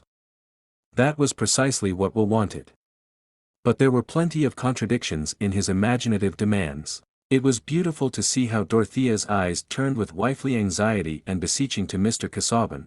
She would have lost some of her halo if she had been without that duteous preoccupation, and yet at the next moment the husband's sandy absorption of such nectar was too intolerable, and Will's longing to say damaging things about him was perhaps not the less tormenting because he felt the strongest reasons for restraining it.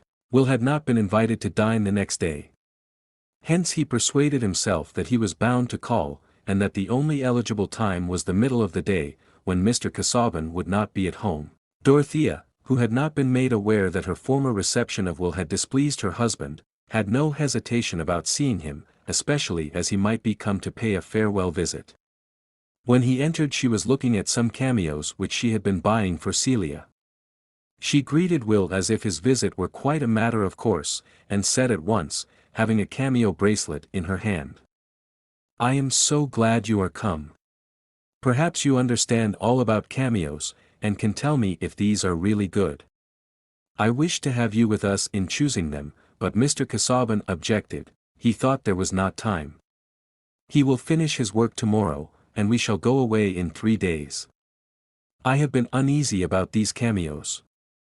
Pray sit down and look at them. I am not particularly knowing, but there can be no great mistake about these little Homeric bits, they are exquisitely neat. And the color is fine, it will just suit you. Oh, they are for my sister, who has quite a different complexion. You saw her with me at Lowick, she is light-haired and very pretty, at least I think so. We were never so long away from each other in our lives before. She is a great pet and never was naughty in her life. I found out before I came away that she wanted me to buy her some cameos, and I should be sorry for them not to be good, after their kind." Dorothea added the last words with a smile. "You seem not to care about cameos," said Will, seating himself at some distance from her, and observing her while she closed the cases. "No, frankly, I don't think them a great object in life," said Dorothea. "I fear you are a heretic about art generally." "How is that?" "I should have expected you to be very sensitive to the beautiful everywhere." "I suppose I am dull about many things," said Dorothea, simply. "I should like to make life beautiful, I mean everybody's life. And then all this immense expense of art, that seems somehow to lie outside life and make it no better for the world, pains one. It spoils my enjoyment of anything when I am made to think that most people are shut out from it." "I call that the fanaticism of sympathy," said Will, impetuously. "You might say the same of landscape, of poetry, of all refinement. If you carried it out you ought to be miserable in your own goodness, and turn evil that you might have no advantage over others. The best piety is to enjoy, when you can. You are doing the most then to save the earth's character as an agreeable planet. And enjoyment radiates. It is of no use to try and take care of all the world, that is being taken care of when you feel delight, in art or in anything else. Would you turn all the youth of the world into a tragic chorus, wailing and moralizing over misery? I suspect that you have some false belief in the virtues of misery, and want to make your life a martyrdom." Will had gone further than he intended, and checked himself. But Dorothea's thought was not taking just the same direction as his own, and she answered without any special emotion. "Indeed you mistake me. I am not a sad, melancholy creature. I am never unhappy long together. I am angry and naughty, not like Celia. I have a great outburst, and then all seems glorious again. I cannot help believing in glorious things in a blind sort of way.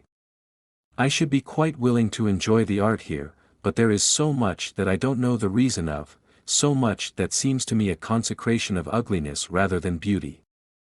The painting and sculpture may be wonderful, but the feeling is often low and brutal, and sometimes even ridiculous. Here and there I see what takes me at once as noble, something that I might compare with the Alban Mountains or the sunset from the Pincian Hill, but that makes it the greater pity that there is so little of the best kind among all that mass of things over which men have toiled so. Of course there is always a great deal of poor work, the rarer things want that soil to grow in." "Oh dear," said Dorothea, taking up that thought into the chief current of her anxiety, "I see it must be very difficult to do anything good. I have often felt since I have been in Rome that most of our lives would look much uglier and more bungling than the pictures, if they could be put on the wall."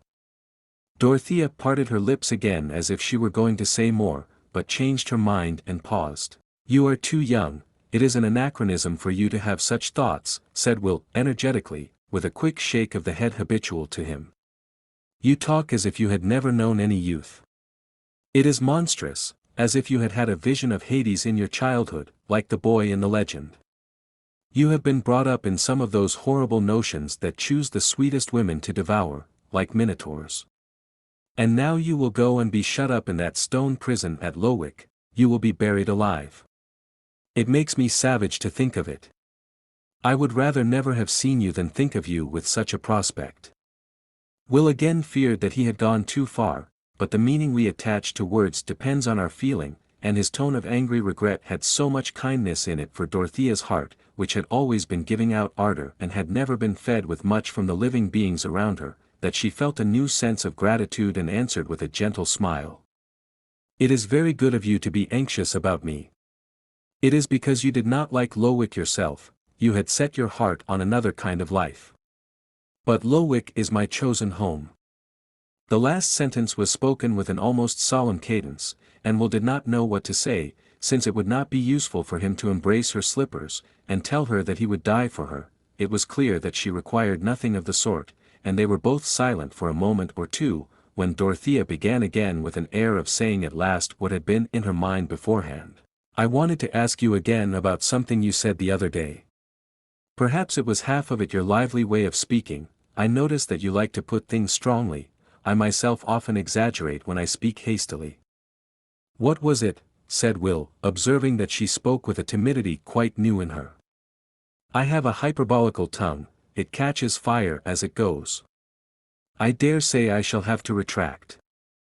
I mean what you said about the necessity of knowing German, for the subjects that Mr. Casaubon is engaged in. I have been thinking about it, and it seems to me that with Mr. Casaubon's learning he must have before him the same materials as German scholars, has he not? Dorothea's timidity was due to an indistinct consciousness that she was in the strange situation of consulting a third person about the adequacy of Mr. Casaubon's learning. Not exactly the same materials, said Will, thinking that he would be duly reserved. He is not an Orientalist, you know. He does not profess to have more than second-hand knowledge there. But there are very valuable books about antiquities which were written a long while ago by scholars who knew nothing about these modern things, and they are still used. Why should Mr. Casaubon's not be valuable, like theirs, said Dorothea, with more remonstrant energy. She was impelled to have the argument aloud, which she had been having in her own mind. That depends on the line of study taken, said Will, also getting a tone of rejoinder. The subject Mr. Casaubon has chosen is as changing as chemistry, new discoveries are constantly making new points of view. Who wants a system on the basis of the 4 elements, or a book to refute Paracelsus? Do you not see that it is no use now to be crawling a little way after men of the last century, men like Bryant, and correcting their mistakes, living in a lumber room and furbishing up broken-legged theories about Chus and Mizraim? How can you bear to speak so lightly, said Dorothea, with a look between sorrow and anger. If it were as you say, what could be sadder than so much ardent labor all in vain? I wonder it does not affect you more painfully, if you really think that a man like Mr. Casaubon, of so much goodness, power, and learning, should in any way fail in what has been the labor of his best years. She was beginning to be shocked that she had got to such a point of supposition, and indignant with Will for having led her to it. You question me about the matter of fact, not of feeling, said Will. But if you wish to punish me for the fact, I submit. I am not in a position to express my feeling toward Mr. Casaubon, it would be at best a pensioner's eulogy. Pray excuse me, said Dorothea, coloring deeply. I am aware, as you say, that I am in fault in having introduced the subject. Indeed, I am wrong altogether. Failure after long perseverance is much grander than never to have a striving good enough to be called a failure. I quite agree with you, said Will, determined to change the situation, so much so that I have made up my mind not to run that risk of never attaining a failure. Mr. Casaubon's generosity has perhaps been dangerous to me, and I mean to renounce the liberty it has given me. I mean to go back to England shortly and work my own way, depend on nobody else than myself. That is fine, I respect that feeling, said Dorothea, with returning kindness. But Mr. Casaubon, I am sure, has never thought of anything in the matter except what was most for your welfare. She has obstinacy and pride enough to serve instead of love, now she has married him, said Will to himself. Aloud he said, rising. I shall not see you again. Oh, stay till Mr. Casaubon comes, said Dorothea, earnestly. I am so glad we met in Rome. I wanted to know you. And I have made you angry, said Will. I have made you think ill of me. Oh no. My sister tells me I am always angry with people who do not say just what I like. But I hope I am not given to think ill of them. In the end I am usually obliged to think ill of myself for being so impatient. Still, you don't like me, I have made myself an unpleasant thought to you. Not at all, said Dorothea, with the most open kindness. I like you very much. Will was not quite contented, thinking that he would apparently have been of more importance if he had been disliked. He said nothing, but looked dull, not to say sulky. And I am quite interested to see what you will do, Dorothea went on cheerfully. I believe devoutly in a natural difference of vocation. If it were not for that belief, I suppose I should be very narrow. There are so many things, besides painting, that I am quite ignorant of. You would hardly believe how little I have taken in of music and literature, which you know so much of. I wonder what your vocation will turn out to be. Perhaps you will be a poet? That depends. To be a poet is to have a soul so quick to discern that no shade of quality escapes it, and so quick to feel, that discernment is but a hand playing with finely ordered variety on the chords of emotion, a soul in which knowledge passes instantaneously into feeling, and feeling flashes back as a new organ of knowledge. One may have that condition by fits only. But you leave out the poems, said Dorothea. I think they are wanted to complete the poet. I understand what you mean about knowledge passing into feeling, for that seems to be just what I experience. But I am sure I could never produce a poem. You are a poem, and that is to be the best part of a poet, what makes up the poet's consciousness in his best moods, said Will, showing such originality as we all share with the morning and the springtime and other endless renewals. I am very glad to hear it, said Dorothea, laughing out her words in a bird-like modulation, and looking at Will with playful gratitude in her eyes. What very kind things you say to me. I wish I could ever do anything that would be what you call kind, that I could ever be of the slightest service to you. I fear I shall never have the opportunity. Will spoke with fervor. Oh yes, said Dorothea, cordially. It will come, and I shall remember how well you wish me. I quite hoped that we should be friends when I first saw you, because of your relationship to Mr. Casaubon. There was a certain liquid brightness in her eyes, and Will was conscious that his own were obeying a law of nature and filling too. The allusion to Mr. Casaubon would have spoiled all if anything at that moment could have spoiled the subduing power, the sweet dignity, of her noble unsuspicious inexperience. And there is one thing even now that you can do, said Dorothea, rising and walking a little way under the strength of a recurring impulse. Promise me that you will not again, to any one, speak of that subject. I mean about Mr. Casaubon's writings, I mean in that kind of way. It was I who led to it. It was my fault. But promise me. She had returned from her brief pacing and stood opposite Will, looking gravely at him. Certainly, I will promise you, said Will, reddening however. If he never said a cutting word about Mr. Casaubon again and left off receiving favors from him, it would clearly be permissible to hate him the more. The poet must know how to hate, says Goethe, and Will was at least ready with that accomplishment. He said that he must go now without waiting for Mr. Casaubon, whom he would come to take leave of at the last moment. Dorothea gave him her hand, and they exchanged a simple goodbye. But going out of the porte-cochere he met Mr. Casaubon, and that gentleman, expressing the best wishes for his cousin, politely waived the pleasure of any further leave-taking on the morrow, which would be sufficiently crowded with the preparations for departure. I have something to tell you about our cousin Mr. Ladislaw, which I think will heighten your opinion of him, said Dorothea to her husband in the course of the evening. She had mentioned immediately on his entering that Will had just gone away, and would come again, but Mr. Casaubon had said, I met him outside, and we made our final adieus, I believe, saying this with the air and tone by which we imply that any subject, whether private or public, does not interest us enough to wish for a further remark upon it. So Dorothea had waited. What is that, my love, said Mr. Casaubon. He always said, my love, when his manner was the coldest. He has made up his mind to leave off wandering at once, and to give up his dependence on your generosity. He means soon to go back to England, and work his own way. I thought you would consider that a good sign, said Dorothea, with an appealing look into her husband's neutral face. Did he mention the precise order of occupation to which he would addict himself? No. But he said that he felt the danger which lay for him in your generosity. Of course he will write to you about it. Do you not think better of him for his resolve? I shall await his communication on the subject, said Mr. Casaubon. I told him I was sure that the thing you considered in all you did for him was his own welfare.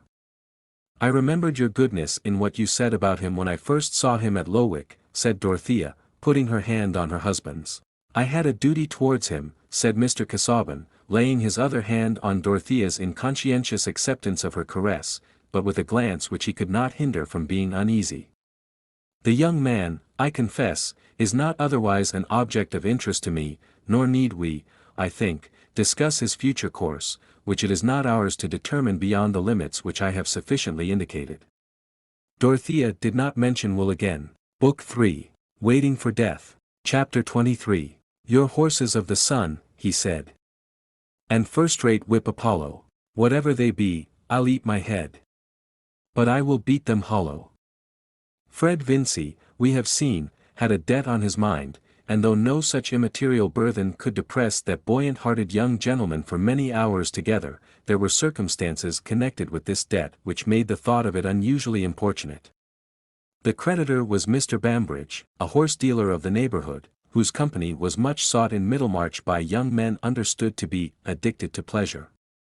During the vacations Fred had naturally required more amusements than he had ready money for, and Mr. Bambridge had been accommodating enough not only to trust him for the hire of horses and the accidental expense of ruining a fine hunter, but also to make a small advance by which he might be able to meet some losses at billiards.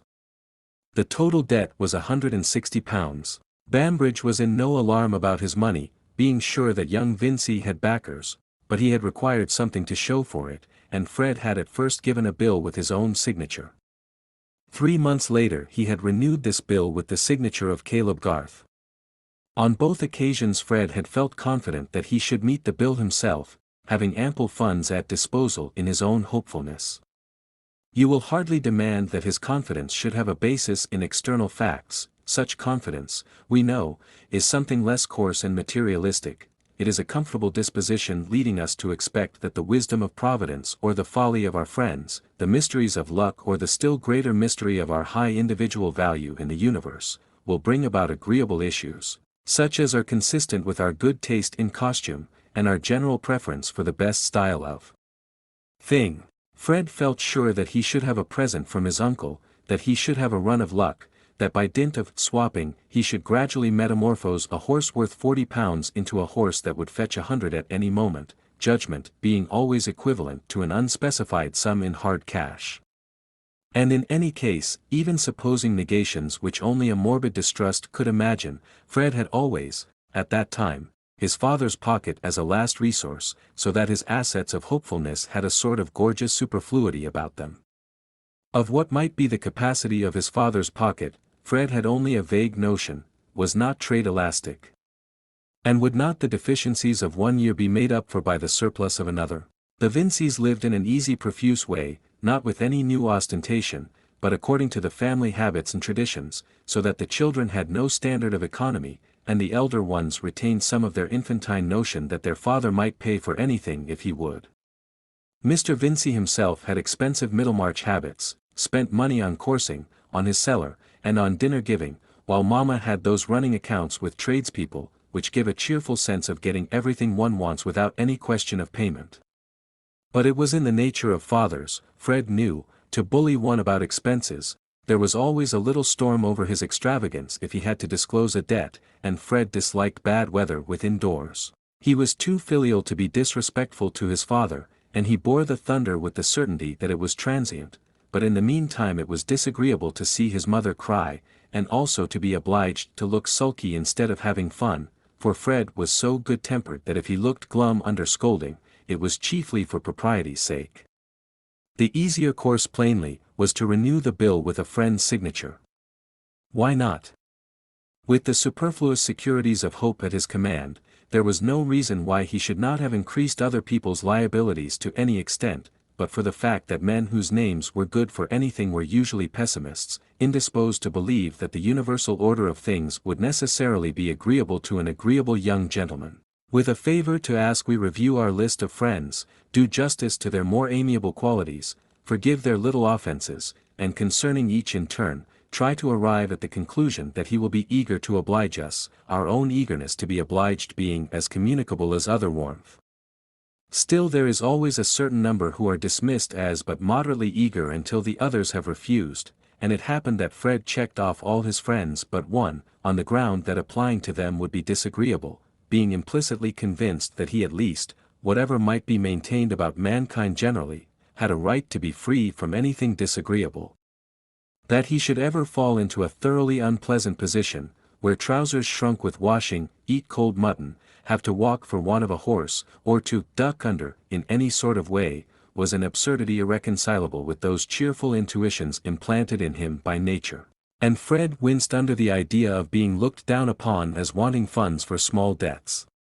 Thus it came to pass that the friend whom he chose to apply to was at once the poorest and the kindest, namely, Caleb Garth. The Garths were very fond of Fred, as he was of them, for when he and Rosamond were little ones, and the Garths were better off, the slight connection between the two families through Mr. Featherstone's double marriage, the first to Mr. Garth's sister, and the second to Mrs. Vincey's, had led to an acquaintance which was carried on between the children rather than the parents. The children drank tea together out of their toy teacups, and spent whole days together in play.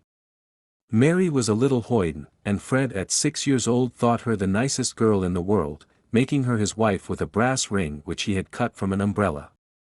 Through all the stages of his education he had kept his affection for the Garths, and his habit of going to their house as a second home, though any intercourse between them and the elders of his family had long ceased. Even when Caleb Garth was prosperous, the Vinceys were on condescending terms with him and his wife, for there were nice distinctions of rank in Middlemarch, and though old manufacturers could not any more than dukes be connected with none but equals, they were conscious of an inherent social superiority which was defined with great nicety in practice, though hardly expressible theoretically.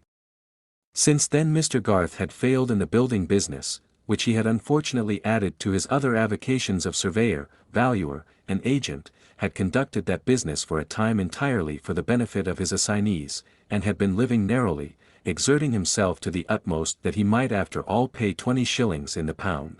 He had now achieved this, and from all who did not think it a bad precedent, his honourable exertions had won him due esteem, but in no part of the world is genteel visiting founded on esteem, in the absence of suitable furniture and complete dinner service.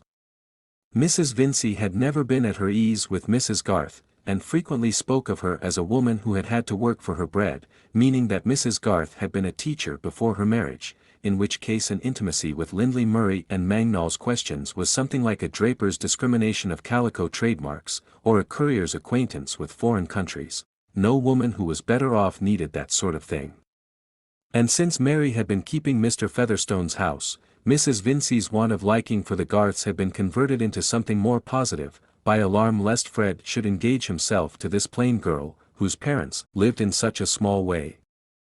Fred, being aware of this, never spoke at home of his visits to Mrs. Garth, which had of late become more frequent, the increasing ardor of his affection for Mary inclining him the more towards those who belonged to her.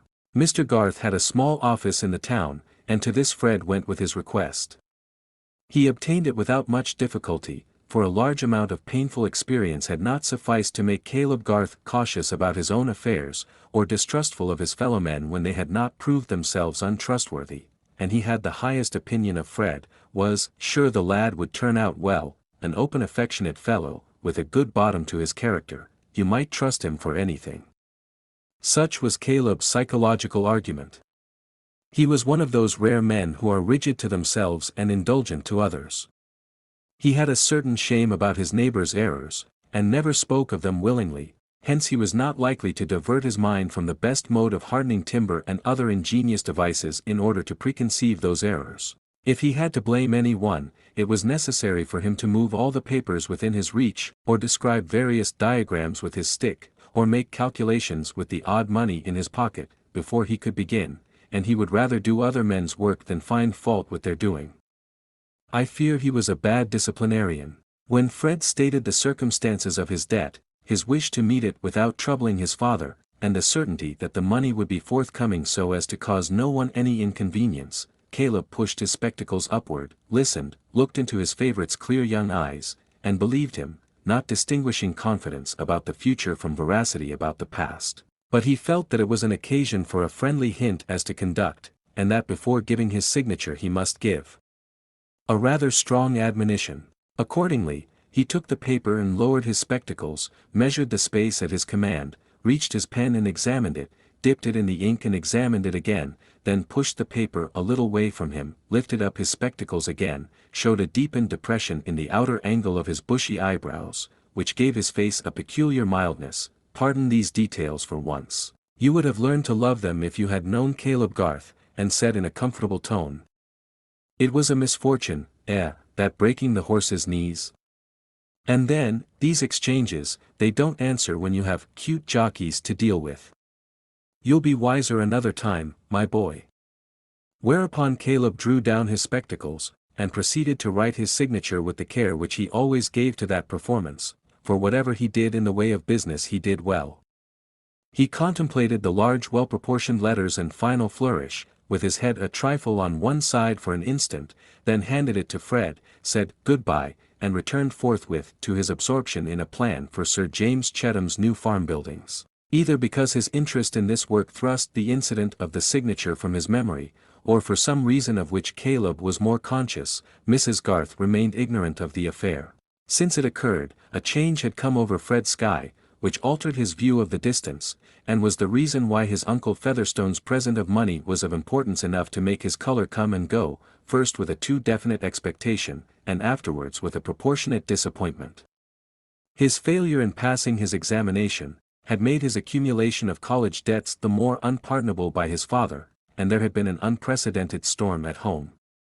Mr. Vincey had sworn that if he had anything more of that sort to put up with, Fred should turn out and get his living how he could, and he had never yet quite recovered his good-humored tone to his son, who had especially enraged him by saying at this stage of things that he did not want to be a clergyman, and would rather not go on with that. Fred was conscious that he would have been yet more severely dealt with if his family as well as himself had not secretly regarded him as Mr. Featherstone's heir, that old gentleman's pride in him, and apparent fondness for him, serving in the stead of more exemplary conduct, just as when a youthful nobleman steals jewelry we call the act kleptomania, speak of it with a philosophical smile, and never think of his being sent to the house of correction as if he were a ragged boy who had stolen turnips. In fact, tacit expectations of what would be done for him by Uncle Featherstone determined the angle at which most people viewed Fred Vincey in Middlemarch, and in his own consciousness, what Uncle Featherstone would do for him in an emergency, or what he would do simply as an incorporated luck, formed always an immeasurable depth of aerial perspective. But that present of bank notes, once made, was measurable, and being applied to the amount of the debt, showed a deficit which had still to be filled up either by Fred's judgment or by luck in some other shape. For that little episode of the alleged borrowing, in which he had made his father the agent in getting the Bulstrode certificate, was a new reason against going to his father for money towards meeting his actual debt. Fred was keen enough to foresee that anger would confuse distinctions, and that his denial of having borrowed expressly on the strength of his uncle's will would be taken as a falsehood. He had gone to his father and told him one vexatious affair, and he had left another untold. In such cases the complete revelation always produces the impression of a previous duplicity. Now Fred piqued himself on keeping clear of lies, and even fibs. He often shrugged his shoulders and made a significant grimace at what he called Rosamond's fibs. It is only brothers who can associate such ideas with a lovely girl, and rather than incur the accusation of falsehood he would even incur some trouble and self-restraint. It was under strong inward pressure of this kind that Fred had taken the wise step of depositing the £80 with his mother. It was a pity that he had not at once given them to Mr. Garth, but he meant to make the sum complete with another 60, and with a view to this, he had kept £20 in his own pocket as a sort of seed corn, which, planted by judgment, and watered by luck, might yield more than threefold, a very poor rate of multiplication when the field is a young gentleman's infinite soul, with all the numerals at command. Fred was not a gambler, he had not that specific disease in which the suspension of the whole nervous energy on a chance or risk becomes as necessary as the dram to the drunkard. He had only the tendency to that diffusive form of gambling which has no alcoholic intensity, but is carried on with the healthiest chyle-fed blood, keeping up a joyous imaginative activity which fashions events according to desire, and having no fears about its own weather, only sees the advantage there must be to others in going aboard with it. Hopefulness has a pleasure in making a throw of any kind, because the prospect of success is certain, and only a more generous pleasure in offering as many as possible a share in the stake. Fred liked play, especially billiards, as he liked hunting or riding a steeplechase, and he only liked it the better because he wanted money and hoped to win. But the £20 worth of seed corn had been planted in vain in the seductive green plot, all of it at least which had not been dispersed by the roadside, and Fred found himself close upon the term of payment with no money at command beyond the £80 which he had deposited with his mother. The broken-winded horse which he rode represented a present which had been made to him a long while ago by his uncle Featherstone. His father always allowed him to keep a horse, Mr. Vincey's own habits making him regard this as a reasonable demand even for a son who was rather exasperating. This horse, then, was Fred's property, and in his anxiety to meet the imminent bill he determined to sacrifice a possession without which life would certainly be worth little. He made the resolution with a sense of heroism forced on him by the dread of breaking his word to Mr. Garth, by his love for Mary and awe of her opinion. He would start for Hounslow Horse Fair, which was to be held the next morning, and simply sell his horse, bringing back the money by coach. Well, the horse would hardly fetch more than £30, and there was no knowing what might happen. It would be folly to balk himself of luck beforehand. It was 100 to 1 that some good chance would fall in his way. The longer he thought of it, the less possible it seemed that he should not have a good chance, and the less reasonable that he should not equip himself with the powder and shot for bringing it down. He would ride to Hounslow with Bambridge and with Horrocks, the vet, and without asking them anything expressly, he should virtually get the benefit of their opinion. Before he set out, Fred got the £80 from his mother. Most of those who saw Fred riding out of Middlemarch in company with Bambridge and Horrocks, on his way of course to Hounslow Horse Fair, thought that young Vincey was pleasure-seeking as usual, and but for an unwanted consciousness of grave matters on hand, he himself would have had a sense of dissipation, and of doing what might be expected of a gay young fellow. Considering that Fred was not at all coarse, that he rather looked down on the manners and speech of young men who had not been to the university, and that he had written stanzas as pastoral and unvoluptuous as his flute-playing, his attraction towards Bambridge and Horrocks was an interesting fact which even the love of horseflesh would not wholly account for without that mysterious influence of naming which determinates so much of mortal choice. Under any other name than pleasure, the society of Messrs. Bambridge and Horrocks must certainly have been regarded as monotonous, and to arrive with them at Hounslow on a drizzling afternoon, to get down at the Red Lion in a street shaded with coal dust, and dine in a room furnished with a dirt-enamelled map of the county, a bad portrait of an anonymous horse in a stable, His Majesty George IV with legs and cravat, and various leaden spittoons, might have seemed a hard business, but for the sustaining power of nomenclature which determined that the pursuit of these things was gay. In Mr. Horrocks there was certainly an apparent unfathomableness which offered play to the imagination. Costume, at a glance, gave him a thrilling association with horses, enough to specify the hat brim which took the slightest upward angle just to escape the suspicion of bending downwards, and nature had given him a face which by dint of Mongolian eyes, and a nose, mouth, and chin seeming to follow his hat brim in a moderate inclination upwards, gave the effect of a subdued unchangeable skeptical smile, of all expressions the most tyrannous over a susceptible mind, and, when accompanied by adequate silence, likely to create the reputation of an invincible understanding, an infinite fund of humor, too dry to flow, and probably in a state of immovable crust, and a critical judgment which, if you could ever be fortunate enough to know it, would be the thing and no other. It is a physiognomy seen in all vocations, but perhaps it has never been more powerful over the youth of England than in a judge of horses. Mr. Horrocks, at a question from Fred about his horse's fetlock, turned sideways in his saddle, and watched the horse's action for the space of 3 minutes, then turned forward, twitched his own bridle, and remained silent with a profile neither more nor less skeptical than it had been.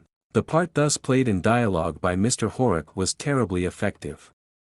A mixture of passions was excited in Fred, a mad desire to thrash Horrocks' opinion into utterance, restrained by anxiety to retain the advantage of his friendship. There was always the chance that Horrocks might say something quite invaluable at the right moment. Mr. Bambridge had more open manners, and appeared to give forth his ideas without economy. He was loud, robust, and was sometimes spoken of as being given to indulgence, chiefly in swearing, drinking, and beating his wife. Some people who had lost by him called him a vicious man, but he regarded horse-dealing as the finest of the arts, and might have argued plausibly that it had nothing to do with morality. He was undeniably a prosperous man, bore his drinking better than others bore their moderation, and, on the whole, flourished like the green bay tree. But his range of conversation was limited, and like the fine old tune, drops of brandy, gave you after a while a sense of returning upon itself in a way that might make weak heads dizzy. But a slight infusion of Mr. Bambridge was felt to give tone and character to several circles in Middlemarch, and he was a distinguished figure in the bar and billiard room at the Green Dragon. He knew some anecdotes about the heroes of the turf, and various clever tricks of marquises and viscounts which seemed to prove that blood asserted its preeminence even among blacklegs, but the minute retentiveness of his memory was chiefly shown about the horses he had himself bought and sold, the number of miles they would trot you in no time without turning a hair being, after the lapse of years, still a subject of passionate asseveration, in which he would assist the imagination of his hearers by solemnly swearing that they never saw anything like it. In short, Mr. Bambridge was a man of pleasure and a gay companion. Fred was subtle, and did not tell his friends that he was going to Hounslow bent on selling his horse. He wished to get indirectly at their genuine opinion of its value, not being aware that a genuine opinion was the last thing likely to be extracted from such eminent critics. It was not Mr. Bambridge's weakness to be a gratuitous flatterer. He had never before been so much struck with the fact that this unfortunate bay was a roarer to a degree which required the roundest word for perdition to give you any idea of it. You made a bad hand at swapping when you went to anybody but me, Vincey. Why, you never threw your leg across a finer horse than that chestnut, and you gave him for this brute. If you set him cantering, he goes on like 20 sawyers. I never heard but one worse roarer in my life, and that was a roan. It belonged to Pegwell, the corn factor. He used to drive him in his gig 7 years ago, and he wanted me to take him, but I said, "Thank you, Peg, I don't deal in wind instruments." That was what I said. It went the round of the country, that joke did. But, what the hell? The horse was a penny trumpet to that roarer of yours. Why, you said just now his was worse than mine, said Fred, more irritable than usual. I said a lie, then, said Mr. Bambridge, emphatically. There wasn't a penny to choose between them. Fred spurred his horse, and they trotted on a little way. When they slackened again, Mr. Bambridge said, "Not but what the roan was a better trotter than yours." "I'm quite satisfied with his paces, I know," said Fred, who required all the consciousness of being in gay company to support him. "I say his trot is an uncommonly clean one, Horrock." Mr. Horrock looked before him with as complete a neutrality as if he had been a portrait by a great master. Fred gave up the fallacious hope of getting a genuine opinion, but on reflection he saw that Bambridge's depreciation and Horrock's silence were both virtually encouraging, and indicated that they thought better of the horse than they chose to say. That very evening, indeed, before the fair had set in, Fred thought he saw a favorable opening for disposing advantageously of his horse, but an opening which made him congratulate himself on his foresight in bringing with him his £80. A young farmer, acquainted with Mr. Bambridge, came into the Red Lion, and entered into conversation about parting with a hunter, which he introduced at once as Diamond, implying that it was a public character.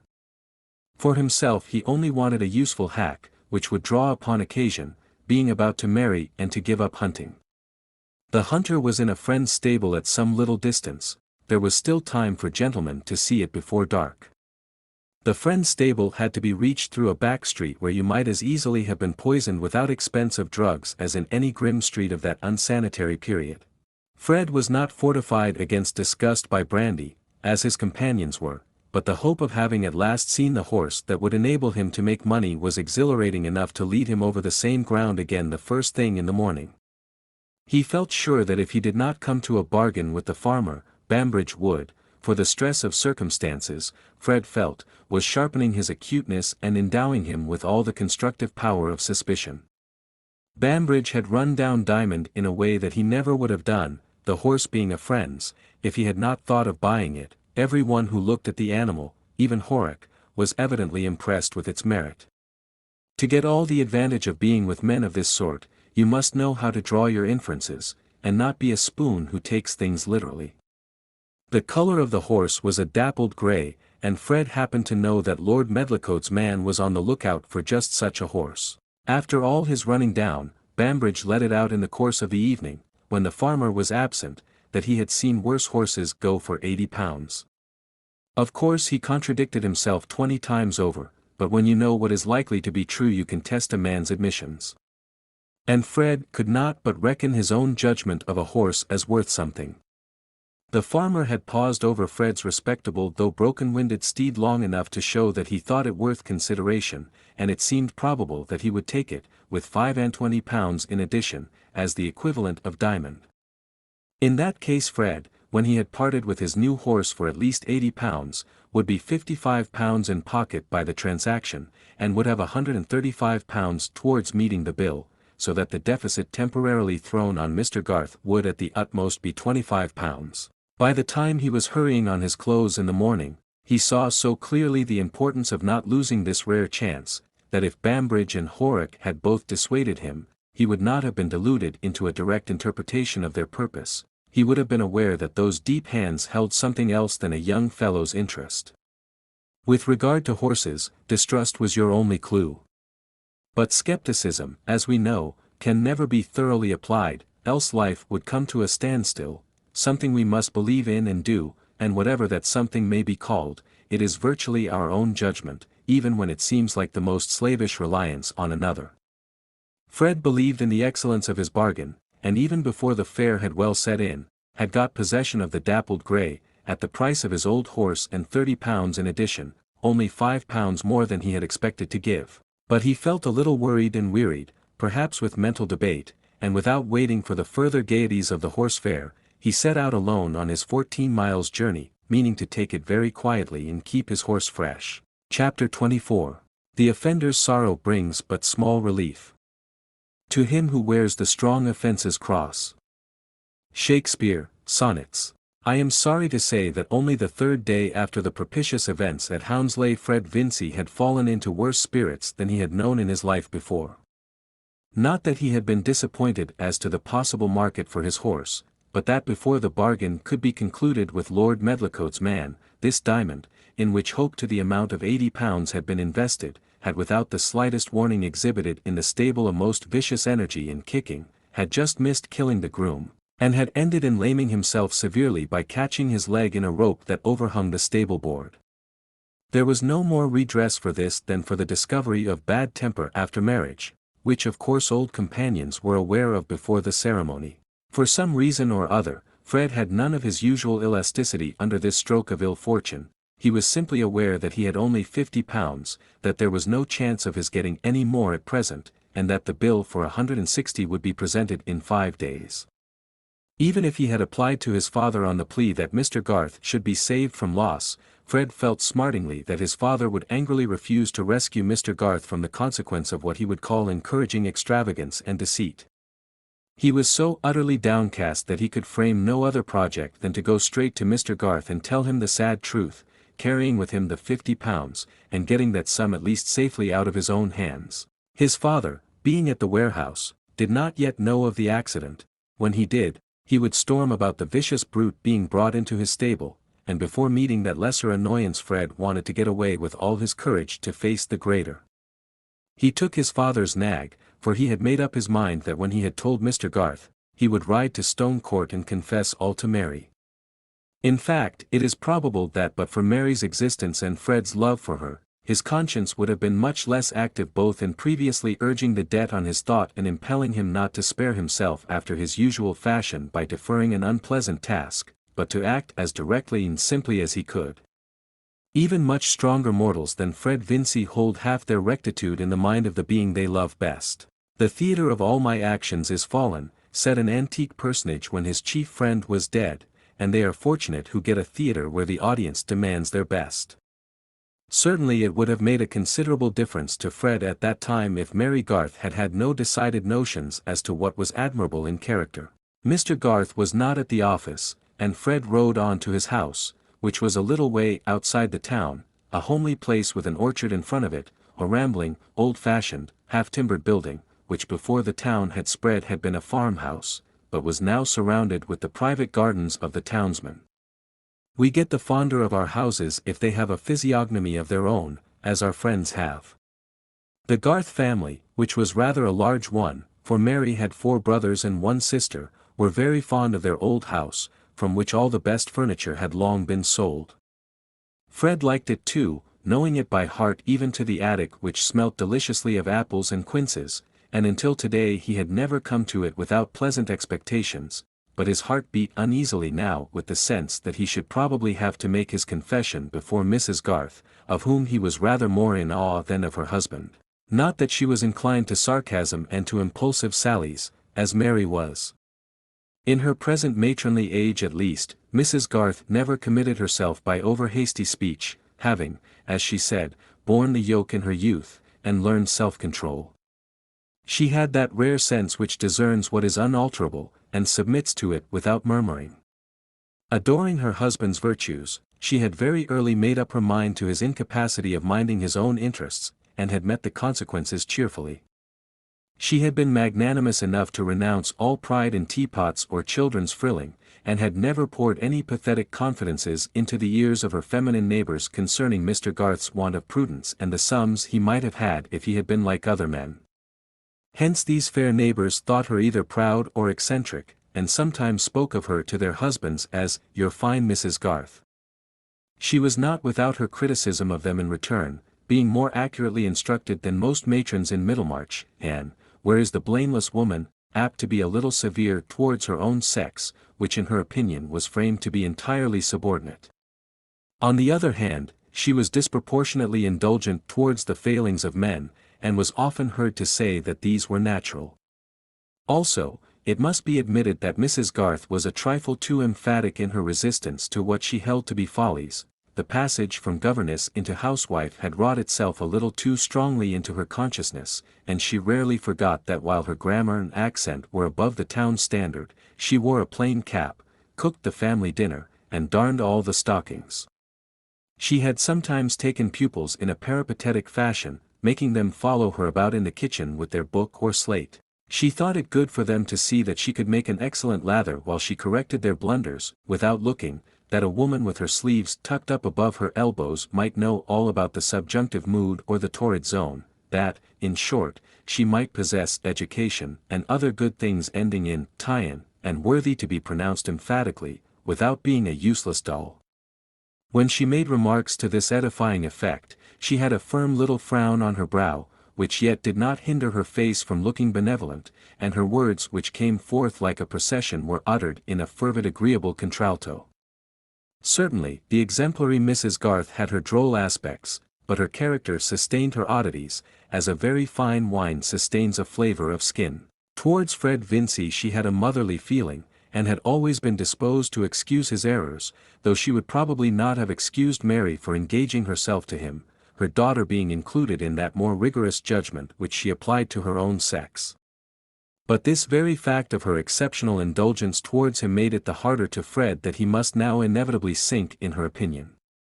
And the circumstances of his visit turned out to be still more unpleasant than he had expected, for Caleb Garth had gone out early to look at some repairs not far off.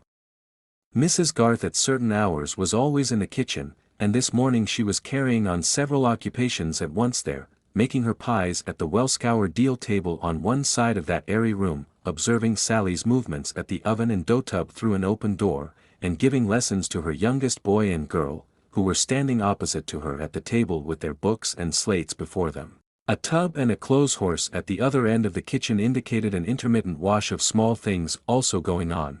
Mrs. Garth, with her sleeves turned above her elbows, deftly handling her pastry, applying her rolling pin and giving ornamental pinches, while she expounded with grammatical fervor what were the right views about the concord of verbs and pronouns with nouns of multitude or signifying many, was a sight agreeably amusing. She was of the same curly-haired, square-faced type as Mary, but handsomer, with more delicacy of feature, a pale skin, a solid matronly figure, and a remarkable firmness of glance. In her snowy frilled cap she reminded one of that delightful Frenchwoman whom we have all seen marketing, basket on arm. Looking at the mother, you might hope that the daughter would become like her, which is a prospective advantage equal to a dowry, the mother too often standing behind the daughter like a malignant prophecy, such as I am, she will shortly be. Now let us go through that once more, said Mrs. Garth, pinching an apple puff which seemed to distract Ben, an energetic young male with a heavy brow, from due attention to the lesson. Not without regard to the import of the word as conveying unity or plurality of idea, tell me again what that means, Ben. Mrs. Garth, like more celebrated educators, had her favorite ancient paths, and in a general wreck of society would have tried to hold her, Lindley Murray, above the waves. "Oh, it means, you must think what you mean," said Ben, rather peevishly. "I hate grammar. What's the use of it?" "To teach you to speak and write correctly, so that you can be understood," said Mrs. Garth, with severe precision. "Should you like to speak as old Job does?" "Yes," said Ben, stoutly, "it's funnier. He says, 'Yo goo,' that's just as good as, 'you go.'" "But he says, 'a ship's in the garden,' instead of 'a sheep,'" said Letty, with an air of superiority. "You might think he meant a ship off the sea." "No, you mightn't, if you weren't silly," said Ben. "How could a ship off the sea come there?" "These things belong only to pronunciation, which is the least part of grammar," said Mrs. Garth.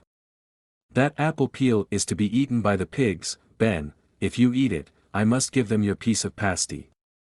Job has only to speak about very plain things. How do you think you would write or speak about anything more difficult, if you knew no more of grammar than he does? You would use wrong words, and put words in the wrong places, and instead of making people understand you, they would turn away from you as a tiresome person. What would you do then?" "I shouldn't care, I should leave off," said Ben, with a sense that this was an agreeable issue where grammar was concerned. "I see you are getting tired and stupid, Ben," said Mrs. Garth, accustomed to these obstructive arguments from her male offspring. Having finished her pies, she moved towards the clothes horse, and said, "Come here and tell me the story I told you on Wednesday, about Cincinnatus." "I know. He was a farmer," said Ben. "Now, Ben, he was a Roman, let me tell," said Letty, using her elbow contentiously. "You silly thing, he was a Roman farmer, and he was plowing." "Yes, but before that, that didn't come first, people wanted him," said Letty. "Well, but you must say what sort of a man he was first," insisted Ben. "He was a wise man, like my father, and that made the people want his advice. And he was a brave man, and could fight. And so could my father, couldn't he, Mother?" "Now, Ben, let me tell the story straight on, as Mother told it us," said Letty, frowning. "Please, Mother, tell Ben not to speak." "Letty, I am ashamed of you," said her mother, wringing out the caps from the tub. "When your brother began, you ought to have waited to see if he could not tell the story. How rude you look, pushing and frowning, as if you wanted to conquer with your elbows. Cincinnatus, I am sure, would have been sorry to see his daughter behave so." Mrs. Garth delivered this awful sentence with much majesty of enunciation, and Letty felt that between repressed volubility in general disesteem, that of the Romans inclusive, life was already a painful affair. "Now, Ben." "Well, oh, well, why, there was a great deal of fighting, and they were all blockheads, and, I can't tell it just how you told it, but they wanted a man to be captain and king and everything." "Dictator, now," said Letty, with injured looks, and not without a wish to make her mother repent. "Very well, dictator," said Ben, contemptuously. "But that isn't a good word, he didn't tell them to write on slates." "Come, come, Ben, you are not so ignorant as that," said Mrs. Garth, carefully serious. "Hark, there is a knock at the door. Run, Letty, and open it." The knock was Fred's, and when Letty said that her father was not in yet, but that her mother was in the kitchen, Fred had no alternative. He could not depart from his usual practice of going to see Mrs. Garth in the kitchen if she happened to be at work there. He put his arm round Letty's neck silently, and led her into the kitchen without his usual jokes and caresses.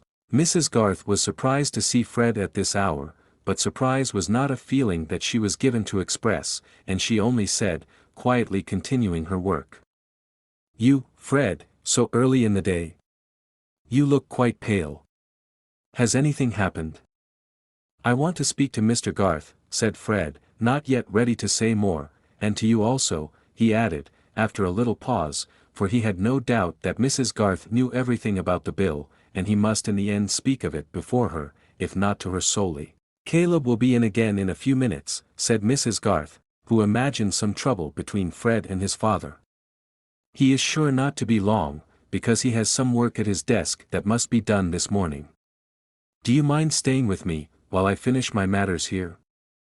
But we needn't go on about Cincinnatus, need we, said Ben, who had taken Fred's whip out of his hand, and was trying its efficiency on the cat. No, go out now.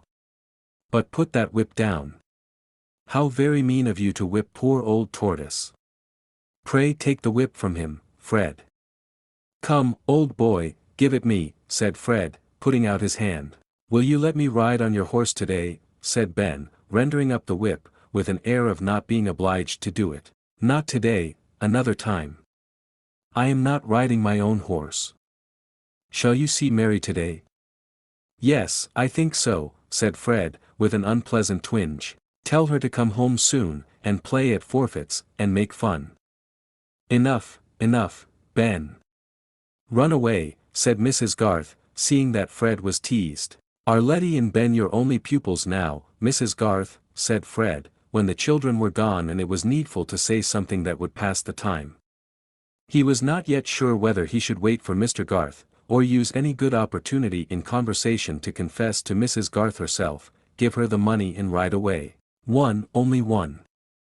Fanny Hackbutt comes at 11:30. I am not getting a great income now, said Mrs. Garth, smiling. I am at a low ebb with pupils. But I have saved my little purse for Alfred's premium, I have £92. He can go to Mr. Hammer's now, he is just at the right age. This did not lead well towards the news that Mr. Garth was on the brink of losing £92 and more. Fred was silent. Young gentlemen who go to college are rather more costly than that, Mrs. Garth innocently continued, pulling out the edging on a cap border. And Caleb thinks that Alfred will turn out a distinguished engineer, he wants to give the boy a good chance. There he is. I hear him coming in. We will go to him in the parlor, shall we? When they entered the parlor Caleb had thrown down his hat and was seated at his desk. What? Fred, my boy, he said, in a tone of mild surprise, holding his pen still undipped, you are here betimes. But missing the usual expression of cheerful greeting in Fred's face, he immediately added, is there anything up at home, anything the matter? Yes, Mr. Garth, I am come to tell something that I am afraid will give you a bad opinion of me. I am come to tell you and Mrs. Garth that I can't keep my word. I can't find the money to meet the bill after all. I have been unfortunate, I have only got these £50 towards the 160. While Fred was speaking, he had taken out the notes and laid them on the desk before Mr. Garth. He had burst forth at once with the plain fact, feeling boyishly miserable and without verbal resources. Mrs. Garth was mutely astonished, and looked at her husband for an explanation. Caleb blushed, and after a little pause said, Oh, I didn't tell you, Susan, I put my name to a bill for Fred, it was for £160. He made sure he could meet it himself. There was an evident change in Mrs. Garth's face, but it was like a change below the surface of water which remains smooth. She fixed her eyes on Fred, saying, I suppose you have asked your father for the rest of the money and he has refused you. No, said Fred, biting his lip, and speaking with more difficulty, but I know it will be of no use to ask him, and unless it were of use, I should not like to mention Mr. Garth's name in the matter.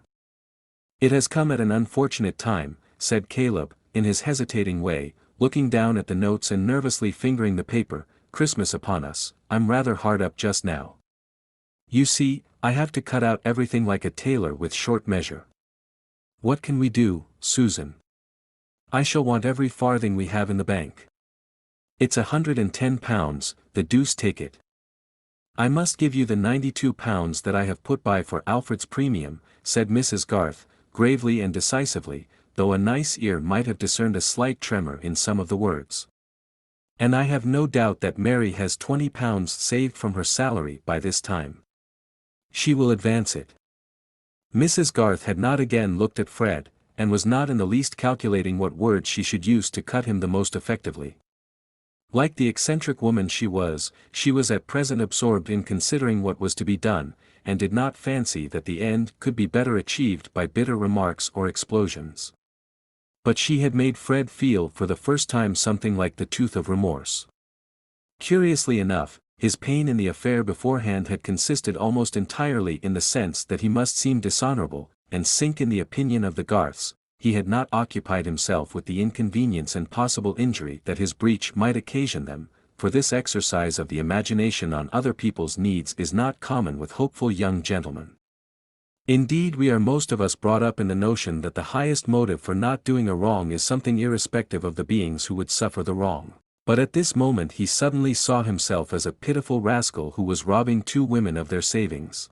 "I shall certainly pay it all, Mrs. Garth, ultimately," he stammered out. "Yes, ultimately," said Mrs. Garth, who, having a special dislike to fine words on ugly occasions, could not now repress an epigram. "But boys cannot well be apprenticed ultimately, they should be apprenticed at 15. She had never been so little inclined to make excuses for Fred. "I was the most in the wrong, Susan," said Caleb. "Fred made sure of finding the money. But I'd no business to be fingering bills. I suppose you have looked all round and tried all honest means," he added, fixing his merciful grey eyes on Fred. Caleb was too delicate to specify Mr. Featherstone. "Yes, I have tried everything, I really have. I should have had £130 ready but for a misfortune with a horse which I was about to sell. My uncle had given me £80, and I paid away 30 with my old horse in order to get another which I was going to sell for 80 or more. I meant to go without a horse, but now it has turned out vicious and lamb at itself. I wish I and the horses too had been at the devil, before I had brought this on you. There's no one else I care so much for, you and Mrs. Garth have always been so kind to me. However, it's no use saying that. You will always think me a rascal now." Fred turned round and hurried out of the room, conscious that he was getting rather womanish, and feeling confusedly that his being sorry was not of much use to the Garths. They could see him mount, and quickly pass through the gate. "I am disappointed in Fred Vincy," said Mrs. Garth. "I would not have believed beforehand that he would have drawn you into his debts. I knew he was extravagant, but I did not think that he would be so mean as to hang his risks on his oldest friend, who could the least afford to lose." "I was a fool, Susan." "That you were," said the wife, nodding and smiling. "But I should not have gone to publish it in the marketplace. Why should you keep such things from me? It is just so with your buttons, you let them burst off without telling me, and go out with your wristband hanging. If I had only known I might have been ready with some better plan." "You are sadly cut up, I know, Susan," said Caleb, looking feelingly at her.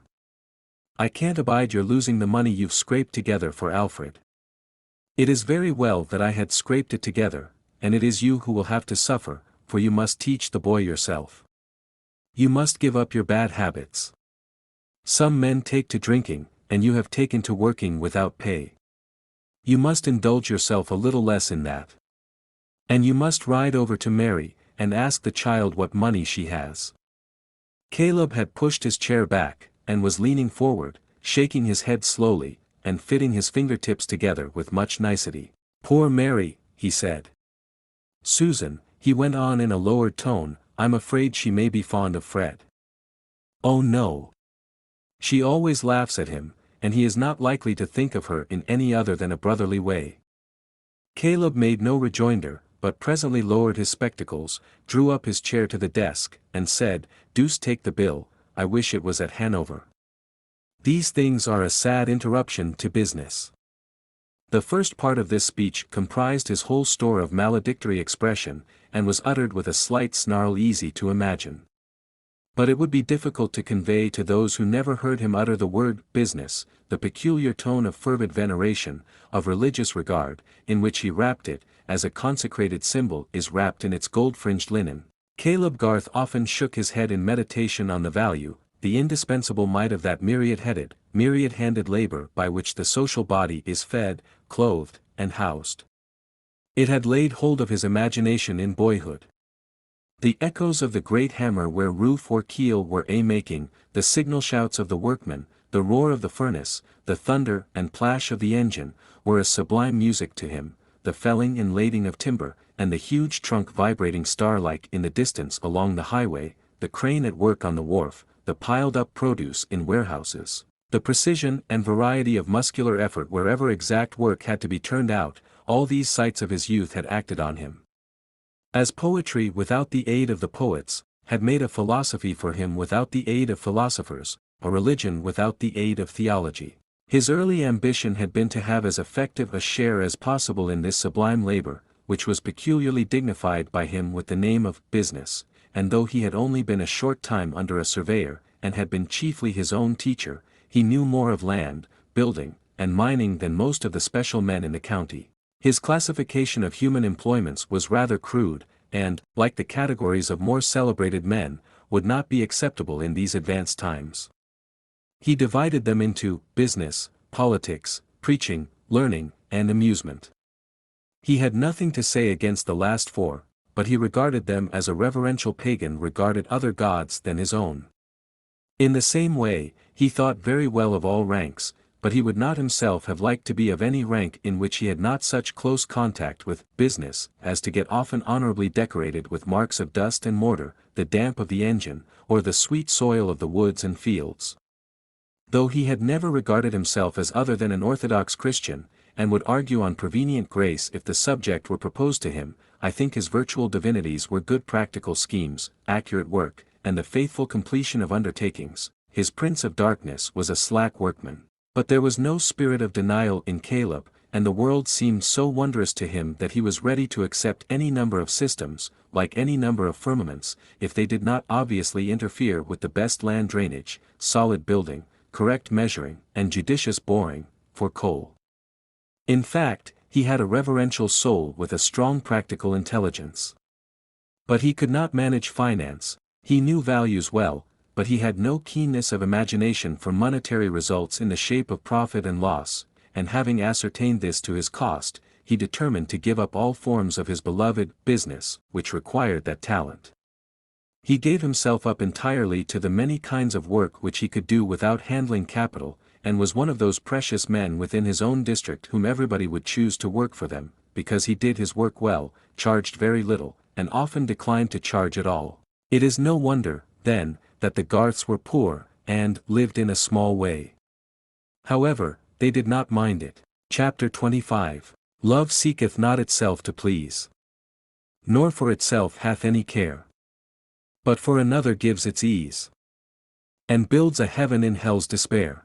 Love seeketh only self to please, to bind another to its delight, joys in another's loss of ease, and builds a hell in heaven's despite.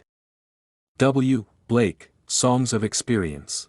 Fred Vincy wanted to arrive at Stone Court when Mary could not expect him, and when his uncle was not downstairs. In that case she might be sitting alone in the wainscoted parlor. He left his horse in the yard to avoid making a noise on the gravel in front, and entered the parlor without other notice than the noise of the door handle. Mary was in her usual corner, laughing over Mrs. Piozzi's recollections of Johnson, and looked up with the fun still in her face. It gradually faded as she saw Fred approach her without speaking, and stand before her with his elbow on the mantelpiece, looking ill. She too was silent, only raising her eyes to him inquiringly. "Mary," he began, "I am a good-for-nothing blackguard." "I should think one of those epithets would do at a time," said Mary, trying to smile, but feeling alarmed. "I know you will never think well of me any more. You will think me a liar. You will think me dishonest. You will think I didn't care for you, or your father and mother. You always do make the worst of me, I know. I cannot deny that I shall think all that of you, Fred, if you give me good reasons. But please to tell me at once what you have done. I would rather know the painful truth than imagine it. I owed money, £160. I asked your father to put his name to a bill. I thought it would not signify to him. I made sure of paying the money myself, and I have tried as hard as I could. And now, I have been so unlucky, a horse has turned out badly, I can only pay £50. And I can't ask my father for the money, he would not give me a farthing. And my uncle gave me 100 a little while ago. So what can I do? And now your father has no ready money to spare, and your mother will have to pay away her £92 that she has saved, and she says your savings must go too. You see what a "Oh, poor mother, poor father," said Mary, her eyes filling with tears, and a little sob rising which she tried to repress. She looked straight before her and took no notice of Fred, all the consequences at home becoming present to her. He too remained silent for some moments, feeling more miserable than ever. "I wouldn't have hurt you for the world, Mary," he said at last. "You can never forgive me." "What does it matter whether I forgive you?" said Mary, passionately. "Would that make it any better for my mother to lose the money she has been earning by lessons for 4 years, that she might send Alfred to Mr. Hanmer's? Should you think all that pleasant enough if I forgave you?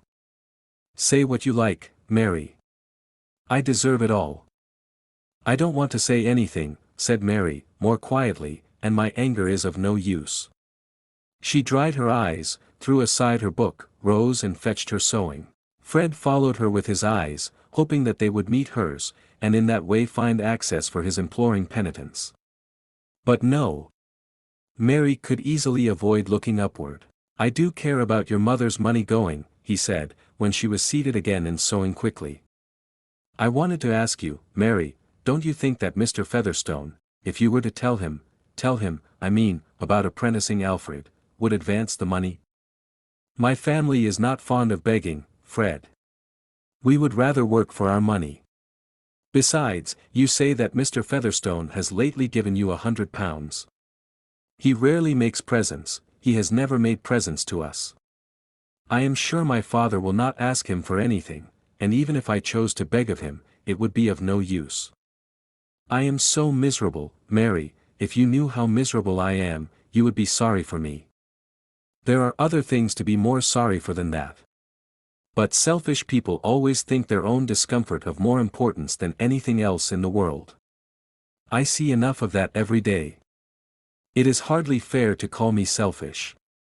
If you knew what things other young men do, you would think me a good way off the worst. I know that people who spend a great deal of money on themselves without knowing how they shall pay, must be selfish. They are always thinking of what they can get for themselves, and not of what other people may lose. Any man may be unfortunate, Mary, and find himself unable to pay when he meant it. There is not a better man in the world than your father, and yet he got into trouble. How dare you make any comparison between my father and you, Fred, said Mary, in a deep tone of indignation. He never got into trouble by thinking of his own idle pleasures, but because he was always thinking of the work he was doing for other people. And he has fared hard, and worked hard to make good everybody's loss. And you think that I shall never try to make good anything, Mary. It is not generous to believe the worst of a man. When you have got any power over him, I think you might try and use it to make him better, but that is what you never do. However, I'm going," Fred ended, languidly. "I shall never speak to you about anything again. I'm very sorry for all the trouble I've caused, that's all." Mary had dropped her work out of her hand and looked up. There is often something maternal even in a girlish love, and Mary's hard experience had wrought her nature to an impressibility very different from that hard slight thing which we call girlishness. At Fred's last words she felt an instantaneous pang, something like what a mother feels at the imagined sobs or cries of her naughty truant child, which may lose itself and get harm. And when, looking up, her eyes met his dull despairing glance, her pity for him surmounted her anger and all her other anxieties. "Oh, Fred, how ill you look. Sit down a moment. Don't go yet. Let me tell Uncle that you are here. He has been wondering that he has not seen you for a whole week." Mary spoke hurriedly, saying the words that came first without knowing very well what they were, but saying them in a half-soothing half-beseeching tone, and rising as if to go away to Mr. Featherstone. Of course Fred felt as if the clouds had parted and a gleam had come. He moved and stood in her way. "Say one word, Mary, and I will do anything. Say you will not think the worst of me, will not give me up altogether." "As if it were any pleasure to me to think ill of you," said Mary, in a mournful tone.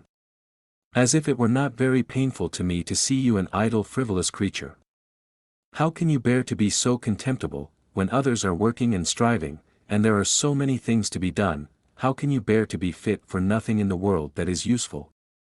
And with so much good in your disposition, Fred, you might be worth a great deal. I will try to be anything you like, Mary, if you will say that you love me. I should be ashamed to say that I loved a man who must always be hanging on others, and reckoning on what they would do for him. What will you be when you are 40?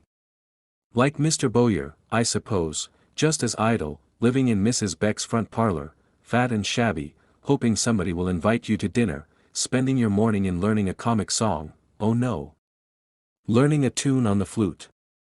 Mary's lips had begun to curl with a smile as soon as she had asked that question about Fred's future. Young souls are mobile, and before she ended, her face had its full illumination of fun. To him it was like the cessation of an ache that Mary could laugh at him, and with a passive sort of smile he tried to reach her hand, but she slipped away quickly towards the door and said, I shall tell Uncle. You must see him for a moment or two. Fred secretly felt that his future was guaranteed against the fulfillment of Mary's sarcastic prophecies, apart from that anything, which he was ready to do if she would define it. He never dared in Mary's presence to approach the subject of his expectations from Mr. Featherstone, and she always ignored them, as if everything depended on himself. But if ever he actually came into the property, she must recognize the change in his position. All this passed through his mind somewhat languidly, before he went up to see his uncle. He stayed but a little while, excusing himself on the ground that he had a cold, and Mary did not reappear before he left the house. But as he rode home, he began to be more conscious of being ill, than of being melancholy. When Caleb Garth arrived at Stone Court soon after dusk, Mary was not surprised, although he seldom had leisure for paying her a visit, and was not at all fond of having to talk with Mr. Featherstone. The old man, on the other hand, felt himself ill at ease with a brother-in-law whom he could not annoy, who did not mind about being considered poor, had nothing to ask of him, and understood all kinds of farming and mining business better than he did. But Mary had felt sure that her parents would want to see her, and if her father had not come, she would have obtained leave to go home for an hour or two the next day. After discussing prices during tea with Mr. Featherstone, Caleb rose to bid him good-bye, and said, I want to speak to you, Mary. She took a candle into another large parlor, where there was no fire, and setting down the feeble light on the dark mahogany table, turned round to her father, and putting her arms round his neck kissed him with childish kisses which he delighted in, the expression of his large brows softening as the expression of a great beautiful dog softens when it is caressed. Mary was his favorite child, and whatever Susan might say, and right as she was on all other subjects, Caleb thought it natural that Fred or any one else should think Mary more lovable than other girls.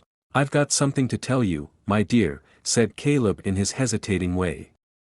No very good news, but then it might be worse. About money, father? I think I know what it is.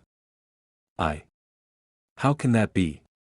You see, I've been a bit of a fool again, and put my name to a bill, and now it comes to paying, and your mother has got to part with her savings, that's the worst of it, and even they won't quite make things even. We wanted £110, your mother has 92, and I have none to spare in the bank, and she thinks that you have some savings. Oh yes, I have more than £24. I thought you would come, father, so I put it in my bag. See. Beautiful white notes and gold. Mary took out the folded money from her reticule and put it into her father's hand. Well, but how, we only want 18, here, put the rest back, child, but how did you know about it, said Caleb, who, in his unconquerable indifference to money, was beginning to be chiefly concerned about the relation the affair might have to Mary's affections. Fred told me this morning. Ah!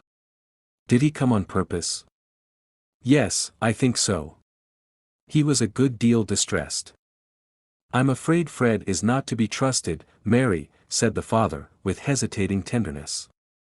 He means better than he acts, perhaps. But I should think it a pity for anybody's happiness to be wrapped up in him, and so would your mother. And so should I, father, said Mary, not looking up, but putting the back of her father's hand against her cheek. I don't want to pry, my dear. But I was afraid there might be something between you and Fred, and I wanted to caution you. You see, Mary, here Caleb's voice became more tender, he had been pushing his hat about on the table and looking at it, but finally he turned his eyes on his daughter. A woman, let her be as good as she may, has got to put up with the life her husband makes for her. Your mother has had to put up with a good deal because of me. Mary turned the back of her father's hand to her lips and smiled at him. Well, nobody's perfect, but, here Mr. Garth shook his head to help out the inadequacy of words, what I am thinking of is, what it must be for a wife when she's never sure of her husband, when he hasn't got a principle in him to make him more afraid of doing the wrong thing by others than of getting his own toes pinched. That's the long and the short of it, Mary. Young folks may get fond of each other before they know what life is, and they may think it all holiday if they can only get together, but it soon turns into working day, my dear. However, you have more sense than most, and you haven't been kept in cotton wool. There may be no occasion for me to say this, but a father trembles for his daughter, and you are all by yourself here. Don't fear for me, father, said Mary, gravely meeting her father's eyes. Fred has always been very good to me. He is kind-hearted and affectionate, and not false, I think, with all his self-indulgence. But I will never engage myself to one who has no manly independence, and who goes on loitering away his time on the chance that others will provide for him. You and my mother have taught me too much pride for that. That's right, that's right. Then I am easy, said Mr. Garth, taking up his hat. But it's hard to run away with your earnings, child. Father, said Mary, in her deepest tone of remonstrance. Take pocketfuls of love besides to them all at home, was her last word before he closed the outer door on himself. I suppose your father wanted your earnings, said old Mr. Featherstone, with his usual power of unpleasant surmise, when Mary returned to him. He makes but a tight fit, I reckon. You're of age now, you ought to be saving for yourself. I consider my father and mother the best part of myself, sir, said Mary, coldly. Mr. Featherstone grunted. He could not deny that an ordinary sort of girl like her might be expected to be useful, so he thought of another rejoinder, disagreeable enough to be always apropos. If Fred Vincy comes tomorrow, now, don't you keep him chattering, let him come up to me. Chapter 26. He beats me and I rail at him, O worthy satisfaction. Would it were otherwise, that I could beat him while he railed at me. Troilus and Cressida. But Fred did not go to Stone Court the next day, for reasons that were quite peremptory. From those visits to unsanitary Hounslow streets in search of diamond, he had brought back not only a bad bargain in horseflesh, but the further misfortune of some ailment which for a day or two had deemed mere depression and headache, but which got so much worse when he returned from his visit to Stone Court that, going into the dining room, he threw himself on the sofa, and in answer to his mother's anxious question, said, I feel very ill, I think you must send for Wrench. Wrench came, but did not apprehend anything serious, spoke of a slight derangement, and did not speak of coming again on the morrow. He had a due value for the Vincys' house, but the wariest men are apt to be dulled by routine, and on worried mornings will sometimes go through their business with the zest of the daily bell-ringer. Mr. Wrench was a small, neat, bilious man, with a well-dressed wig. He had a laborious practice, an irascible temper, a lymphatic wife and 7 children, and he was already rather late before setting out on a 4-mile drive to meet Dr. Minchin on the other side of Tipton, the decease of Hicks, a rural practitioner, having increased Middlemarch practice in that direction. Great statesman heir, and why not small medical men? Mr. Wrench did not neglect sending the usual white parcels, which this time had black and drastic contents. Their effect was not alleviating to poor Fred, who, however, unwilling as he said to believe that he was in for an illness, rose at his usual easy hour the next morning and went downstairs meaning to breakfast, but succeeded in nothing but in sitting and shivering by the fire. Mr. Wrench was again sent for, but was gone on his rounds, and Mrs. Vincy, seeing her darling's changed looks and general misery, began to cry and said she would send for Dr. Sprague. Oh, nonsense, mother. It's nothing, said Fred, putting out his hot dry hand to her, I shall soon be all right. I must have taken cold in that nasty damp ride.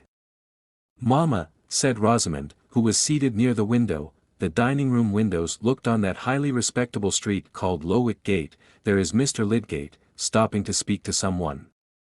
If I were you I would call him in. He has cured Ellen Bulstrode. They say he cures every one. Mrs. Vincey sprang to the window and opened it in an instant, thinking only of Fred and not of medical etiquette. Lydgate was only 2 yards off on the other side of some iron palisading, and turned round at the sudden sound of the sash, before she called to him. In 2 minutes he was in the room, and Rosamond went out, after waiting just long enough to show a pretty anxiety conflicting with her sense of what was becoming.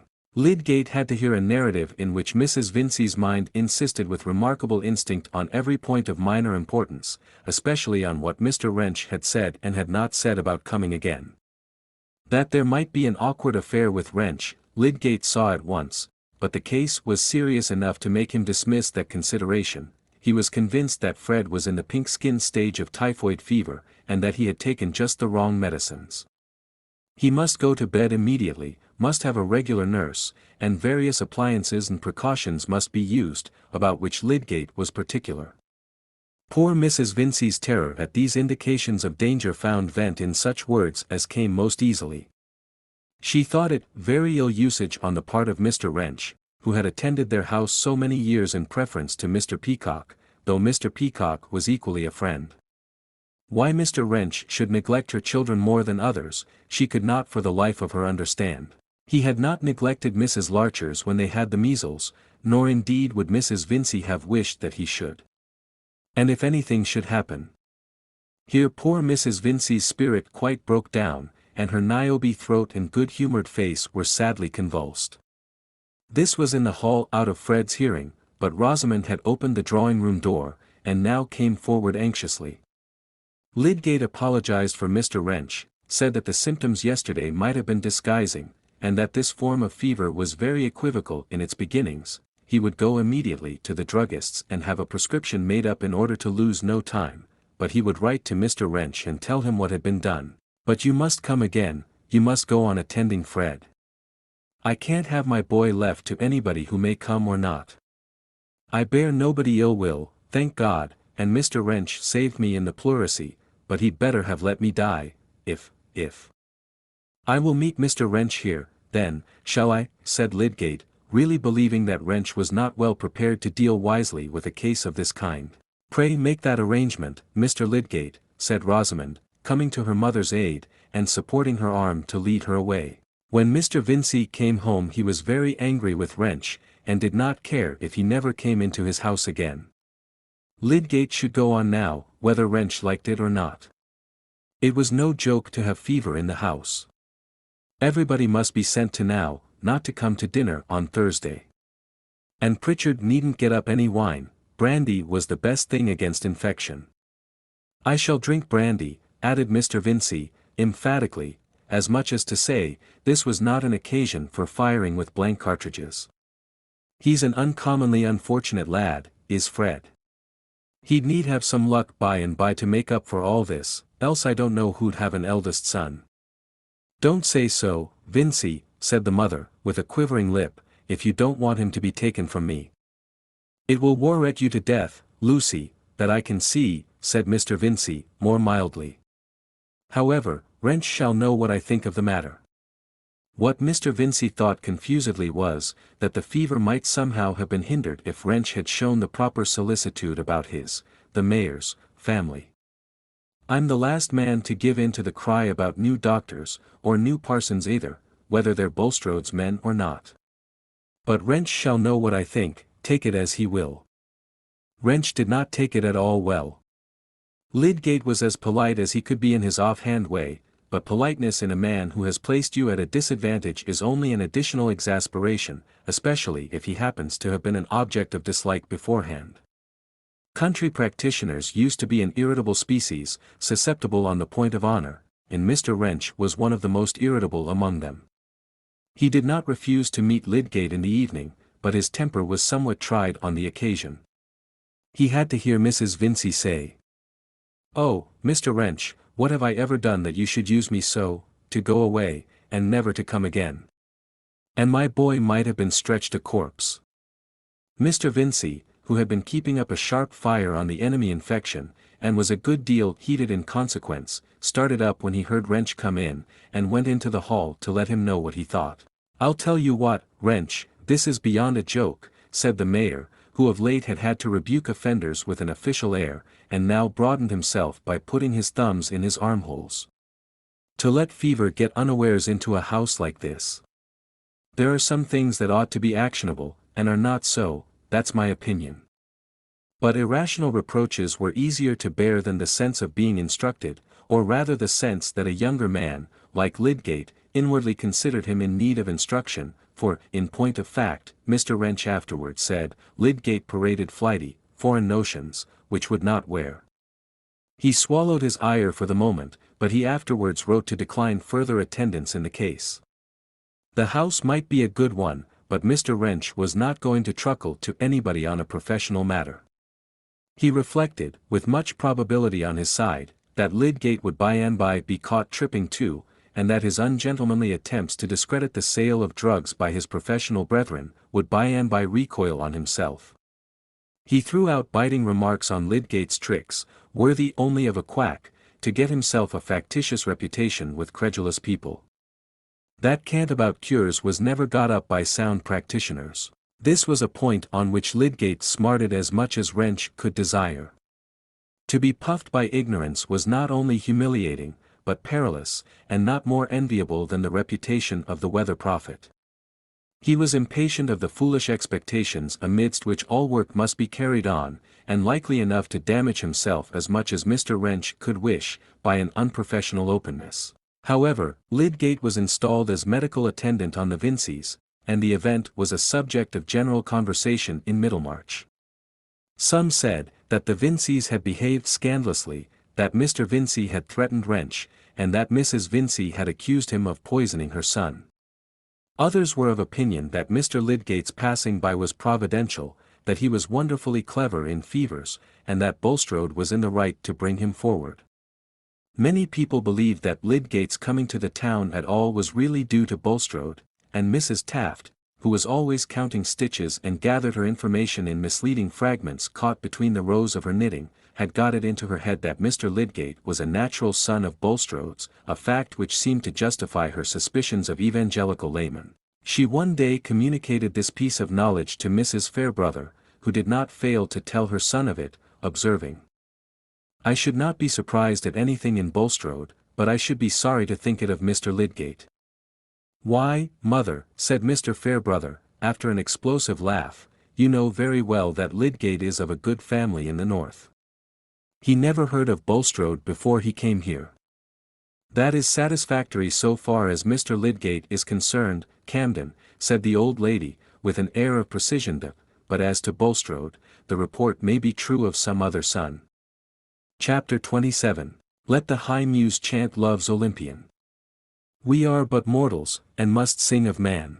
An eminent philosopher among my friends, who can dignify even your ugly furniture by lifting it into the serene light of science, has shown me this pregnant little fact. Your pier glass or extensive surface of polished steel made to be rubbed by a housemaid, will be minutely and multitudinously scratched in all directions, but place now against it a lighted candle as a center of illumination, and lo! the scratches will seem to arrange themselves in a fine series of concentric circles round that little sun.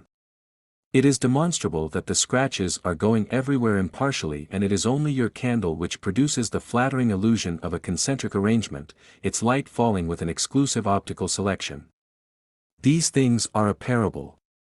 The scratches are events, and the candle is the egoism of any person now absent, of Miss Vincey, for example. Rosamond had a providence of her own who had kindly made her more charming than other girls, and who seemed to have arranged Fred's illness and Mr. Wrench's mistake in order to bring her and Lydgate within effective proximity. It would have been to contravene these arrangements if Rosamond had consented to go away to Stone Court or elsewhere, as her parents wished her to do, especially since Mr. Lydgate thought the precaution needless. Therefore, while Miss Morgan and the children were sent away to a farmhouse the morning after Fred's illness had declared itself, Rosamond refused to leave Papa and Mamma. Poor Mamma indeed was an object to touch any creature born of woman, and Mr. Vincey, who doted on his wife, was more alarmed on her account than on Fred's. But for his insistence she would have taken no rest, her brightness was all bedimmed, unconscious of her costume which had always been so fresh and gay. She was like a sick bird with languid eye and plumage ruffled, her senses dulled to the sights and sounds that used most to interest her. Fred's delirium, in which he seemed to be wandering out of her reach, tore her heart. After her first outburst against Mr. Wrench she went about very quietly. Her one low cry was to Lydgate. She would follow him out of the room and put her hand on his arm moaning out, "Save my boy." Once she pleaded, "He has always been good to me, Mr. Lydgate, he never had a hard word for his mother," as if poor Fred's suffering were an accusation against him. All the deepest fibers of the mother's memory were stirred, and the young man whose voice took a gentler tone when he spoke to her, was one with the babe whom she had loved, with a love new to her, before he was born. "I have good hope, Mrs. Vincey," Lydgate would say. "Come down with me and let us talk about the food." In that way he led her to the parlor where Rosamond was, and made a change for her, surprising her into taking some tea or broth which had been prepared for her. There was a constant understanding between him and Rosamond on these matters. He almost always saw her before going to the sick-room, and she appealed to him as to what she could do for mamma. Her presence of mind and adroitness in carrying out his hints were admirable, and it is not wonderful that the idea of seeing Rosamond began to mingle itself with his interest in the case. Especially when the critical stage was passed, and he began to feel confident of Fred's recovery. In the more doubtful time, he had advised calling in Dr. Sprague, who, if he could, would rather have remained neutral on Wrench's account, but after 2 consultations, the conduct of the case was left to Lydgate, and there was every reason to make him assiduous. Morning and evening he was at Mr. Vincey's, and gradually the visits became cheerful as Fred became simply feeble, and lay not only in need of the utmost petting but conscious of it, so that Mrs. Vincey felt as if, after all, the illness had made a festival for her tenderness. Both father and mother held it an added reason for good spirits, when old Mr. Featherstone sent messages by Lydgate, saying that Fred must make haste and get well, as he, Peter Featherstone, could not do without him, and missed his visit sadly. The old man himself was getting bedridden. Mrs. Vincey told these messages to Fred when he could listen, and he turned towards her his delicate, pinched face, from which all the thick blonde hair had been cut away, and in which the eyes seemed to have got larger, yearning for some word about Mary, wondering what she felt about his illness. No word passed his lips, but to hear with eyes belongs to love's rare wit, and the mother in the fullness of her heart not only divined Fred's longing, but felt ready for any sacrifice in order to satisfy him. "If I can only see my boy strong again," she said, in her loving folly, "and who knows, perhaps master of Stone Court. And he can marry anybody he likes then." "Not if they won't have me, mother," said Fred. The illness had made him childish, and tears came as he spoke. "Oh, take a bit of jelly, my dear," said Mrs. Vincey, secretly incredulous of any such refusal. She never left Fred's side when her husband was not in the house, and thus Rosamond was in the unusual position of being much alone.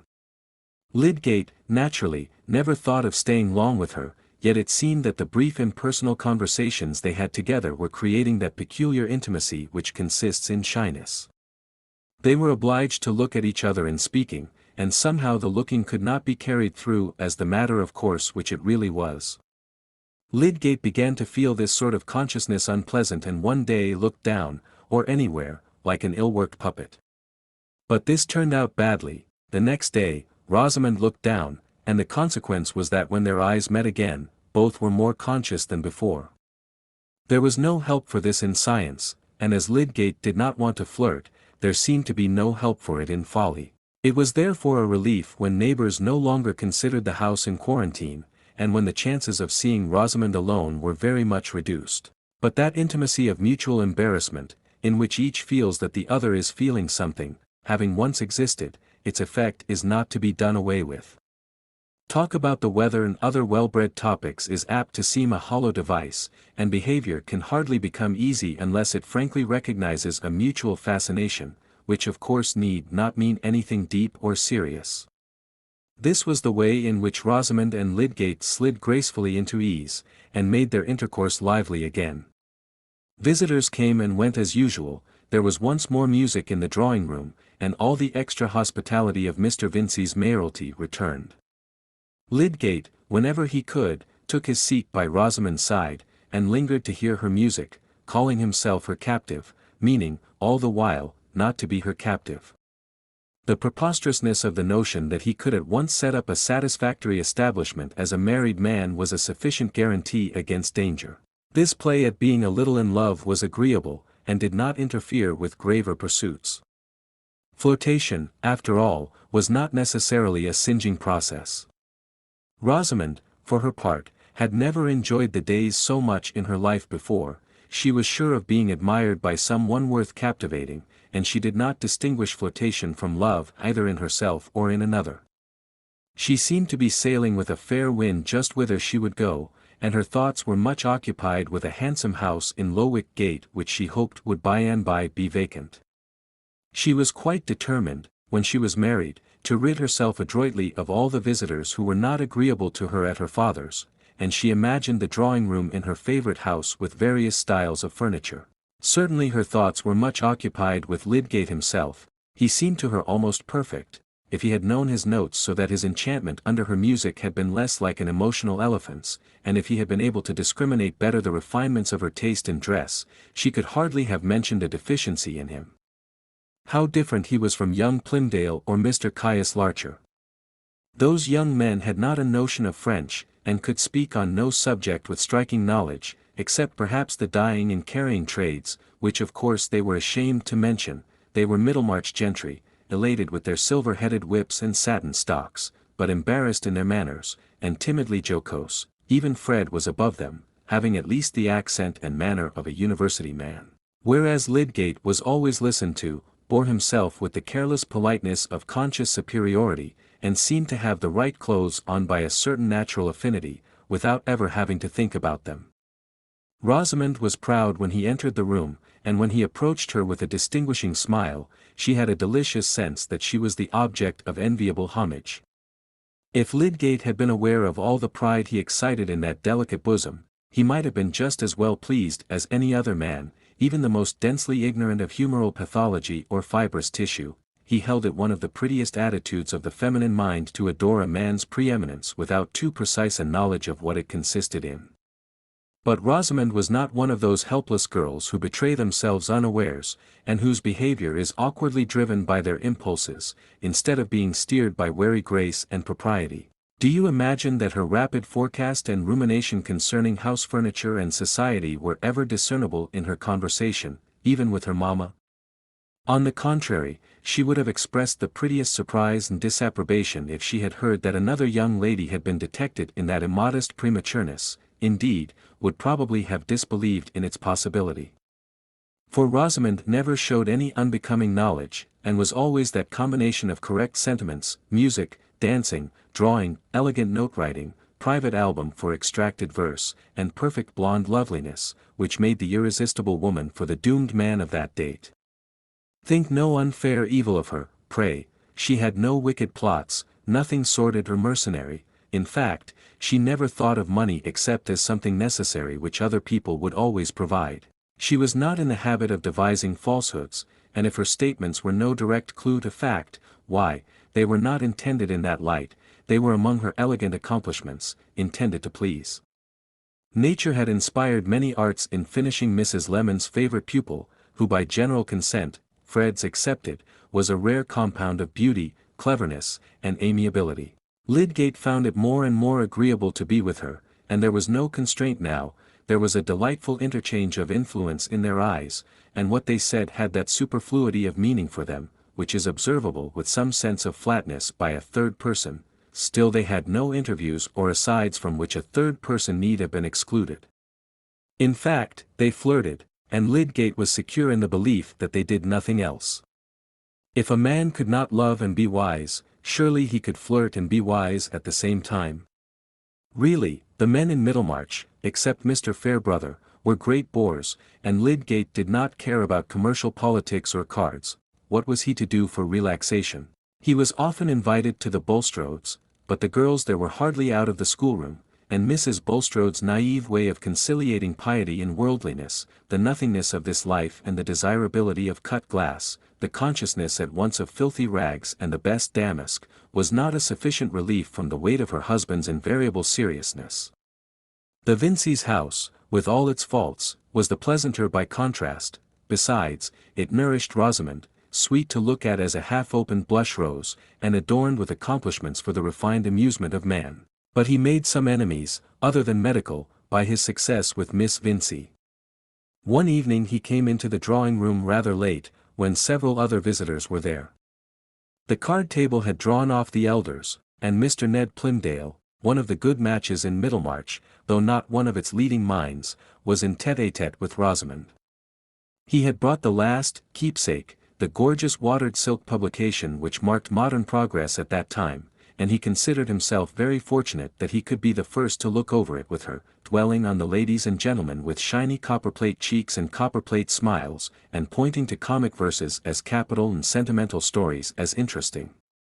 Rosamond was gracious, and Mr. Ned was satisfied that he had the very best thing in art and literature as a medium for paying addresses, the very thing to please a nice girl. He had also reasons, deep rather than ostensible, for being satisfied with his own appearance. To superficial observers his chin had too vanishing an aspect, looking as if it were being gradually reabsorbed. And it did indeed cause him some difficulty about the fit of his satin stocks, for which chins were at that time useful. "I think the Honourable Mrs. S. is something like you," said Mr. Ned. He kept the book open at the bewitching portrait, and looked at it rather languishingly. "Her back is very large, she seems to have sat for that," said Rosamond, not meaning any satire, but thinking how red young Plymdale's hands were, and wondering why Lydgate did not come. She went on with her tatting all the while. "I did not say she was as beautiful as you are," said Mr. Ned, venturing to look from the portrait to its rival. "I suspect you of being an adroit flatterer," said Rosamond, feeling sure that she should have to reject this young gentleman a second time. But now Lydgate came in, the book was closed before he reached Rosamond's corner, and as he took his seat with easy confidence on the other side of her, young Plymdale's jaw fell like a barometer towards the cheerless side of change. Rosamond enjoyed not only Lydgate's presence but its effect. She liked to excite jealousy.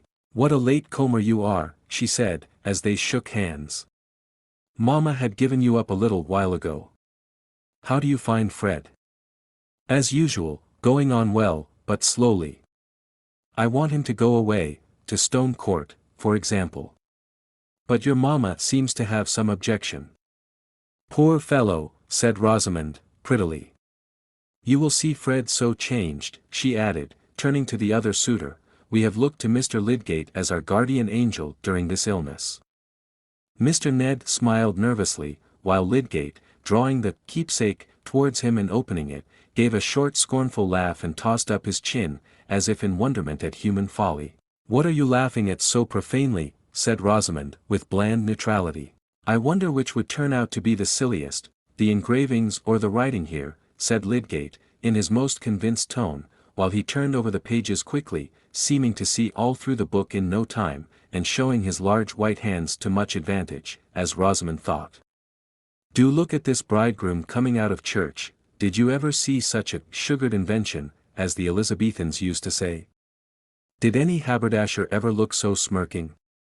Yet I will answer for it the story makes him one of the first gentlemen in the land." "You are so severe, I am frightened at you," said Rosamond, keeping her amusement duly moderate. Poor young Plymdale had lingered with admiration over this very engraving, and his spirit was stirred. "There are a great many celebrated people writing in the Keepsake, at all events," he said, in a tone at once piqued and timid. "This is the first time I have heard it called silly." "I think I shall turn round on you and accuse you of being a Goth," said Rosamond, looking at Lydgate with a smile. "I suspect you know nothing about Lady Blessington and L.E.L." Rosamond herself was not without relish for these writers, but she did not readily commit herself by admiration, and was alive to the slightest hint that anything was not, according to Lydgate, in the very highest taste. "But Sir Walter Scott, I suppose Mr. Lydgate knows him," said young Plymdale, a little cheered by this advantage. "Oh, I read no literature now," said Lydgate, shutting the book, and pushing it away. "I read so much when I was a lad, that I suppose it will last me all my life. I used to know Scott's poems by heart. I should like to know when you left off, said Rosamond, because then I might be sure that I knew something which you did not know.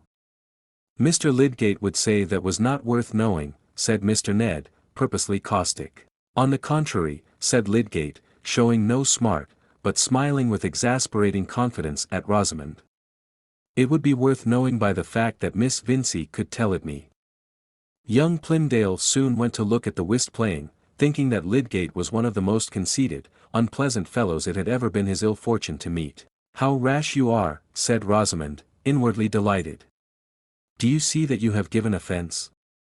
What? Is it Mr. Plymdale's book? I am sorry. I didn't think about it. I shall begin to admit what you said of yourself when you first came here, that you are a bear, and want teaching by the birds. Well, there is a bird who can teach me what she will. Don't I listen to her willingly? To Rosamond it seemed as if she and Lydgate were as good as engaged. That they were some time to be engaged had long been an idea in her mind, and ideas, we know, tend to a more solid kind of existence, the necessary materials being at hand. It is true, Lydgate had the counter-idea of remaining unengaged, but this was a mere negative, a shadow cast by other resolves which themselves were capable of shrinking. Circumstance was almost sure to be on the side of Rosamond's idea, which had a shaping activity and looked through watchful blue eyes, whereas Lydgate's lay blind and unconcerned as a jellyfish which gets melted without knowing it. That evening when he went home, he looked at his files to see how a process of maceration was going on, with undisturbed interest, and he wrote out his daily notes with as much precision as usual. The reveries from which it was difficult for him to detach himself were ideal constructions of something else than Rosamond's virtues, and the primitive tissue was still his fair unknown.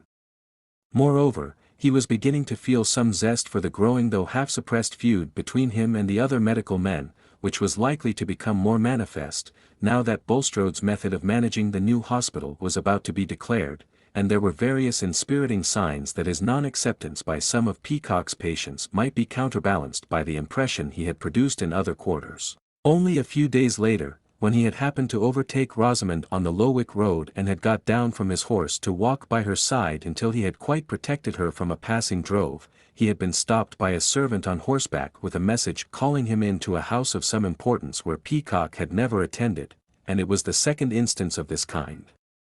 The servant was Sir James Chetham's, and the house was Lowick Manor. Chapter 28. First Gent. All times are good to seek your wedded home, bringing a mutual delight. 2d Gent. Why, true, the calendar hath not an evil day. For souls made one by love, and even death were sweetness, if it came like rolling waves. While they two clasped each other, and foresaw no life apart. Mr. and Mrs. Casaubon, returning from their wedding journey, arrived at Lowick Manor in the middle of January.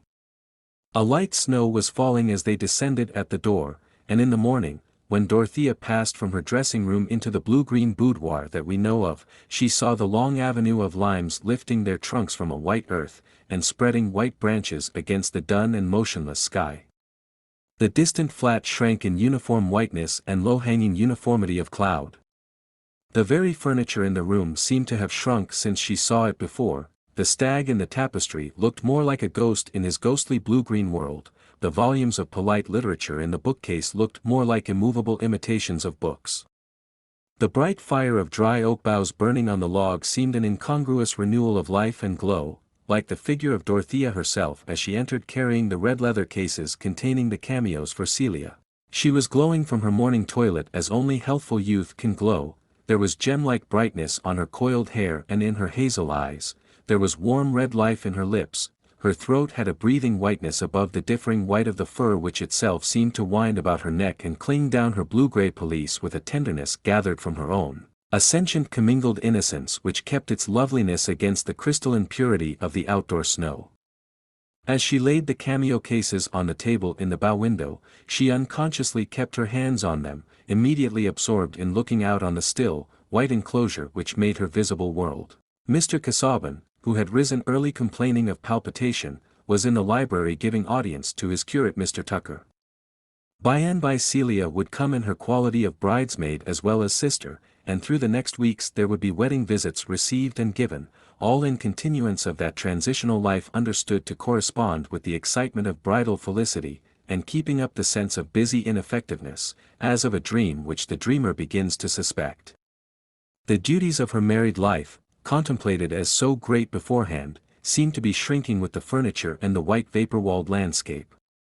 The clear heights where she expected to walk in full communion had become difficult to see even in her imagination. The delicious repose of the soul on a complete superior had been shaken into uneasy effort and alarmed with dim presentiment. When would the days begin of that active wifely devotion which was to strengthen her husband's life and exalt her own? Never perhaps, as she had preconceived them, but somehow, still somehow.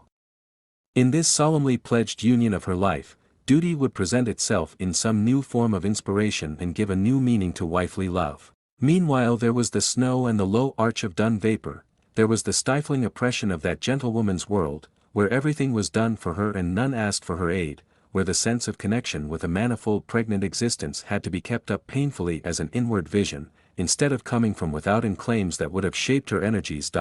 What shall I do? Whatever you please, my dear. That had been her brief history since she had left off learning morning lessons and practicing silly rhythms on the hated piano. Marriage, which was to bring guidance into worthy and imperative occupation, had not yet freed her from the gentlewoman's oppressive liberty, it had not even filled her leisure with the ruminant joy of unchecked tenderness. Her blooming full-pulsed youth stood there in a moral imprisonment which made itself one with the chill, colorless, narrowed landscape, with the shrunken furniture, the never-read books, and the ghostly stag in a pale fantastic world that seemed to be vanishing from the daylight. In the first minutes when Dorothea looked out she felt nothing but the dreary oppression, then came a keen remembrance, and turning away from the window she walked round the room. The ideas and hopes which were living in her mind when she first saw this room nearly 3 months before were present now only as memories. She judged them as we judge transient and departed things. All existence seemed to beat with a lower pulse than her own, and her religious faith was a solitary cry, the struggle out of a nightmare in which every object was withering and shrinking away from her. Each remembered thing in the room was disenchanted, was deadened as an unlit transparency, till her wandering gaze came to the group of miniatures, and there at last she saw something which had gathered new breath and meaning. It was the miniature of Mr. Casaubon's Aunt Julia, who had made the unfortunate marriage, of Will Ladislaw's grandmother. Dorothea could fancy that it was alive now, the delicate woman's face which yet had a headstrong look, a peculiarity difficult to interpret. Was it only her friends who thought her marriage unfortunate? Or did she herself find it out to be a mistake, and taste the salt bitterness of her tears in the merciful silence of the night? What breadths of experience Dorothea seemed to have passed over since she first looked at this miniature. She felt a new companionship with it, as if it had an ear for her and could see how she was looking at it. Here was a woman who had known some difficulty about marriage. Nay, the colors deepened, the lips and chin seemed to get larger, the hair and eyes seemed to be sending out light, the face was masculine and beamed on her with that full gaze which tells her on whom it falls that she is too interesting for the slightest movement of her eyelid to pass unnoticed and uninterpreted. The vivid presentation came like a pleasant glow to Dorothea. She felt herself smiling, and turning from the miniature sat down and looked up as if she were again talking to a figure in front of her. But the smile disappeared as she went on meditating, and at last she said aloud, "Oh, it was cruel to speak so. How sad, how dreadful." She rose quickly and went out of the room, hurrying along the corridor, with the irresistible impulse to go and see her husband and inquire if she could do anything for him. Perhaps Mr. Tucker was gone and Mr. Casaubon was alone in the library. She felt as if all her morning's gloom would vanish if she could see her husband glad because of her presence. But when she reached the head of the dark oak there was Celia coming up, and below there was Mr. Brooke, exchanging welcomes and congratulations with Mr. Casaubon. "Dodo," said Celia, in her quiet staccato, then kissed her sister, whose arms encircled her, and said no more. I think they both cried a little in a furtive manner, while Dorothea ran downstairs to greet her uncle. "I need not ask how you are, my dear," said Mr. Brooke, after kissing her forehead. "Rome has agreed with you, I see, happiness, frescoes, the antique, that sort of thing." Well, it's very pleasant to have you back again, and you understand all about art now, eh? But Casaubon is a little pale, I tell him, a little pale, you know. Studying hard in his holidays is carrying it rather too far. I overdid it at one time. Mr. Brooks still held Dorothea's hand, but had turned his face to Mr. Casaubon, about topography, ruins, temples. I thought I had a clue, but I saw it would carry me too far, and nothing might come of it. You may go any length in that sort of thing, and nothing may come of it, you know. Dorothea's eyes also were turned up to her husband's face with some anxiety at the idea that those who saw him afresh after absence might be aware of signs which she had not noticed. "Nothing to alarm you, my dear," said Mr. Brooke, observing her expression. "A little English beef and mutton will soon make a difference." It was all very well to look pale, sitting for the portrait of Aquinas, you know. We got your letter just in time. But Aquinas, now, he was a little too subtle, wasn't he? Does anybody read Aquinas? He is not indeed an author adapted to superficial minds, said Mr. Casaubon, meeting these timely questions with dignified patience. "You would like coffee in your own room, uncle," said Dorothea, coming to the rescue. "Yes, and you must go to Celia, she has great news to tell you, you know. I leave it all to her." The blue-green boudoir looked much more cheerful when Celia was seated there in a pelisse exactly like her sister's, surveying the cameos with a placid satisfaction, while the conversation passed on to other topics. "Do you think it nice to go to Rome on a wedding journey?" said Celia, with her ready delicate blush which Dorothea was used to on the smallest occasions. "It would not suit all, not you, dear, for example," said Dorothea, quietly. No one would ever know what she thought of a wedding journey to Rome. "Mrs. Cadwallader says it is nonsense, people going a long journey when they are married. She says they get tired to death of each other, and can't quarrel comfortably, as they would at home. And Lady Chettam says she went to Bath." Celia's color changed again and again, seemed to come and go with tidings from the heart, as it a running messenger had been. It must mean more than Celia's blushing usually did. "Celia, has something happened?" said Dorothea, in a tone full of sisterly feeling. "Have you really any great news to tell me?" "It was because you went away, Dodo. Then there was nobody but me for Sir James to talk to," said Celia, with a certain roguishness in her eyes. "I understand. It is as I used to hope and believe," said Dorothea, taking her sister's face between her hands, and looking at her half anxiously. Celia's marriage seemed more serious than it used to do. "It was only 3 days ago," said Celia. "And Lady Chettam is very kind. And you are very happy?" "Yes. We are not going to be married yet. Because everything is to be got ready. And I don't want to be married so very soon, because I think it is nice to be engaged. And we shall be married all our lives after. I do believe you could not marry better, Kitty." "Sir James is a good, honorable man," said Dorothea, warmly. "He has gone on with the cottages, Dodo. He will tell you about them when he comes. Shall you be glad to see him?" "Of course I shall. How can you ask me?" "Only I was afraid you would be getting so learned," said Celia, regarding Mr. Casaubon's learning as a kind of damp which might in due time saturate a neighboring body. Chapter 29. "I found that no genius in another could please me. My unfortunate paradoxes had entirely dried up that source of comfort. Goldsmith." One morning, some weeks after her arrival at Lowick, Dorothea, but why always Dorothea? Was her point of view the only possible one with regard to this marriage? I protest against all our interest, all our effort at understanding being given to the young skins that look blooming in spite of trouble, for these too will get faded, and will know the older and more eating griefs which we are helping to neglect. In spite of the blinking eyes and white moles objectionable to Celia, and the want of muscular curve which was morally painful to Sir James, Mr. Casaubon had an intense consciousness within him, and was spiritually a-hungered like the rest of us. He had done nothing exceptional in marrying, nothing but what society sanctions, and considers an occasion for wreaths and bouquets. It had occurred to him that he must not any longer defer his intention of matrimony, and he had reflected that in taking a wife, a man of good position should expect and carefully choose a blooming young lady, the younger the better, because more educable and submissive, of a rank equal to his own, of religious principles, virtuous disposition, and good understanding.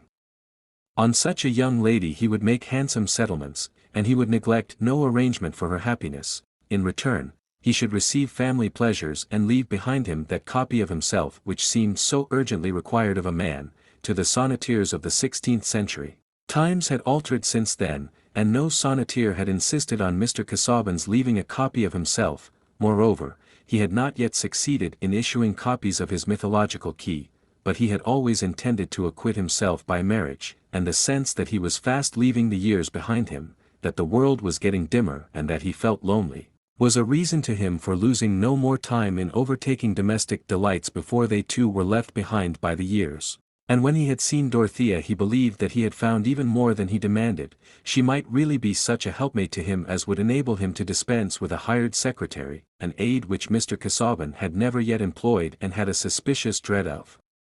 Mr. Casaubon was nervously conscious that he was expected to manifest a powerful mind. Providence, in its kindness, had supplied him with the wife he needed. A wife, a modest young lady, with the purely appreciative, unambitious abilities of her sex, is sure to think her husband's mind powerful. Whether Providence had taken equal care of Miss Brooke in presenting her with Mr. Casaubon was an idea which could hardly occur to him. Society never made the preposterous demand that a man should think as much about his own qualifications for making a charming girl happy as he thinks of hers for making himself happy. As if a man could choose not only his wife but his wife's husband. Or as if he were bound to provide charms for his posterity in his own person. When Dorothea accepted him with effusion, that was only natural, and Mr. Casaubon believed that his happiness was going to begin. He had not had much foretaste of happiness in his previous life. To know intense joy without a strong bodily frame, one must have an enthusiastic soul. Mr. Casaubon had never had a strong bodily frame, and his soul was sensitive without being enthusiastic. It was too languid to thrill out of self-consciousness into passionate delight. It went on fluttering in the swampy ground where it was hatched, thinking of its wings and never flying. His experience was of that pitiable kind which shrinks from pity, and fears most of all that it should be known. It was that proud narrow sensitiveness which has not mass enough to spare for transformation into sympathy, and quivers thread-like in small currents of self-preoccupation or at best of an egoistic scrupulosity. And Mr. Casaubon had many scruples. He was capable of a severe self-restraint, he was resolute in being a man of honor according to the code, he would be unimpeachable by any recognized opinion. In conduct these ends had been attained, but the difficulty of making his key to all mythologies unimpeachable weighed like lead upon his mind, and the pamphlets, or pururga, as he called them, by which he tested his public and deposited small monumental records of his march, were far from having been seen in all their significance. He suspected the archdeacon of not having read them. He was in painful doubt as to what was really thought of them by the leading minds of Brasenose, and bitterly convinced that his old acquaintance Carp had been the writer of that depreciatory recension which was kept locked in a small drawer of Mr. Casaubon's desk, and also in a dark closet of his verbal memory. These were heavy impressions to struggle against, and brought that melancholy embitterment which is the consequence of all excessive claim. Even his religious faith wavered with his wavering trust in his own authorship, and the consolations of the Christian hope in immortality seemed to lean on the immortality of the still unwritten key to all mythologies. For my part, one am very sorry for him. It is an uneasy lot at best, to be what we call highly taught and yet not to enjoy, to be present at this great spectacle of life and never to be liberated from a small hungry shivering self, never to be fully possessed by the glory we behold, never to have our consciousness rapturously transformed into the vividness of a thought, the ardor of a passion, the energy of an action, but always to be scholarly and uninspired, ambitious and timid, scrupulous and dim-sighted. Becoming a dean or even a bishop would make little difference, I fear, to Mr. Casaubon's uneasiness.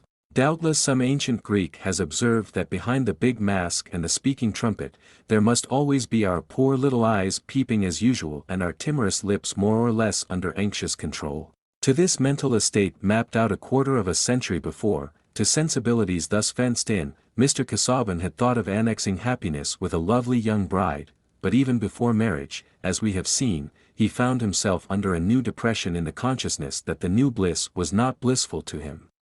Inclination yearned back to its old, easier custom. And the deeper he went in domesticity, the more did the sense of acquitting himself and acting with propriety predominate over any other satisfaction. Marriage, like religion and erudition, nay, like authorship itself, was fated to become an outward requirement, and Edward Casaubon was bent on fulfilling unimpeachably all requirements. Even drawing Dorothea into use in his study, according to his own intention before marriage, was an effort which he was always tempted to defer, and but for her pleading insistence it might never have begun. But she had succeeded in making it a matter of course that she should take her place at an early hour in the library and have work either of reading aloud or copying assigned her. The work had been easier to define because Mr. Casaubon had adopted an immediate intention. There was to be a new paragon, a small monograph on some lately traced indications concerning the Egyptian mysteries whereby certain assertions of Warburton's could be corrected. References were extensive even here, but not altogether shoreless, and sentences were actually to be written in the shape wherein they would be scanned by Brasenose and a less formidable posterity. These minor monumental productions were always exciting to Mr. Casaubon. Digestion was made difficult by the interference of citations, or by the rivalry of dialectical phrases ringing against each other in his brain, and from the first there was to be a Latin dedication about which everything was uncertain except that it was not to be addressed to Carp. It was a poisonous regret to Mr. Casaubon that he had once addressed a dedication to Carp in which he had numbered that member of the animal kingdom among the viros nullo evo perituros, a mistake which would infallibly lay the dedicator open to ridicule in the next age, and might even be chuckled over by Pike and Tench in the present. Thus Mr. Casaubon was in one of his busiest epochs, and as I began to say a little while ago, Dorothea joined him early in the library where he had breakfasted alone. Celia at this time was on a second visit to Lowick, probably the last before her marriage, and was in the drawing-room expecting Sir James. Dorothea had learned to read the signs of her husband's mood, and she saw that the morning had become more foggy there during the last hour. She was going silently to her desk when he said, in that distant tone which implied that he was discharging a disagreeable duty, "Dorothea, here is a letter for you, which was enclosed in one addressed to me." It was a letter of 2 pages, and she immediately looked at the signature. "Mr. Ladislaw. What can he have to say to me?" she exclaimed, in a tone of pleased surprise. "But," she added, looking at Mr. Casaubon, "I can imagine what he has written to you about." "You can, if you please, read the letter," said Mr. Casaubon, severely pointing to it with his pen, and not looking at her. "But I may as well say beforehand, that I must decline the proposal it contains to pay a visit here. I trust one may be excused for desiring an interval of complete freedom from such distractions as have been hitherto inevitable, and especially from guests whose desultory vivacity makes their presence a fatigue." There had been no clashing of temper between Dorothea and her husband since that little explosion in Rome, which had left such strong traces in her mind that it had been easier ever since to quell emotion than to incur the consequence of venting it. But this ill-tempered anticipation that she could desire visits which might be disagreeable to her husband, this gratuitous defense of himself against selfish complaint on her part, was too sharp a sting to be meditated on until after it had been resented. Dorothea had thought that she could have been patient with John Milton, but she had never imagined him behaving in this way, and for a moment Mr. Casaubon seemed to be stupidly undiscerning and odiously unjust. Pity, that newborn babe which was by and by to rule many a storm within her, did not stride the blast on this occasion. With her first words, uttered in a tone that shook him, she startled Mr. Casaubon into looking at her, and meeting the flash of her eyes. "Why do you attribute to me a wish for anything that would annoy you? You speak to me as if I were something you had to contend against. Wait at least till I appear to consult my own pleasure apart from yours." "Dorothea, you are hasty," answered Mr. Casaubon, nervously. Decidedly, this woman was too young to be on the formidable level of wifehood, unless she had been pale and featureless and taken everything for granted. "I think it was you who were first hasty in your false suppositions about my feeling," said Dorothea, in the same tone. The fire was not dissipated yet, and she thought it was ignoble in her husband not to apologize to her. "We will, if you please, say no more on this subject, Dorothea. I have neither leisure nor energy for this kind of debate. Here Mr. Casaubon dipped his pen and made as if he would return to his writing, though his hand trembled so much that the words seemed to be written in an unknown character. There are answers which, in turning away wrath, only send it to the other end of the room, and to have a discussion coolly waived when you feel that justice is all on your own side is even more exasperating in marriage than in philosophy.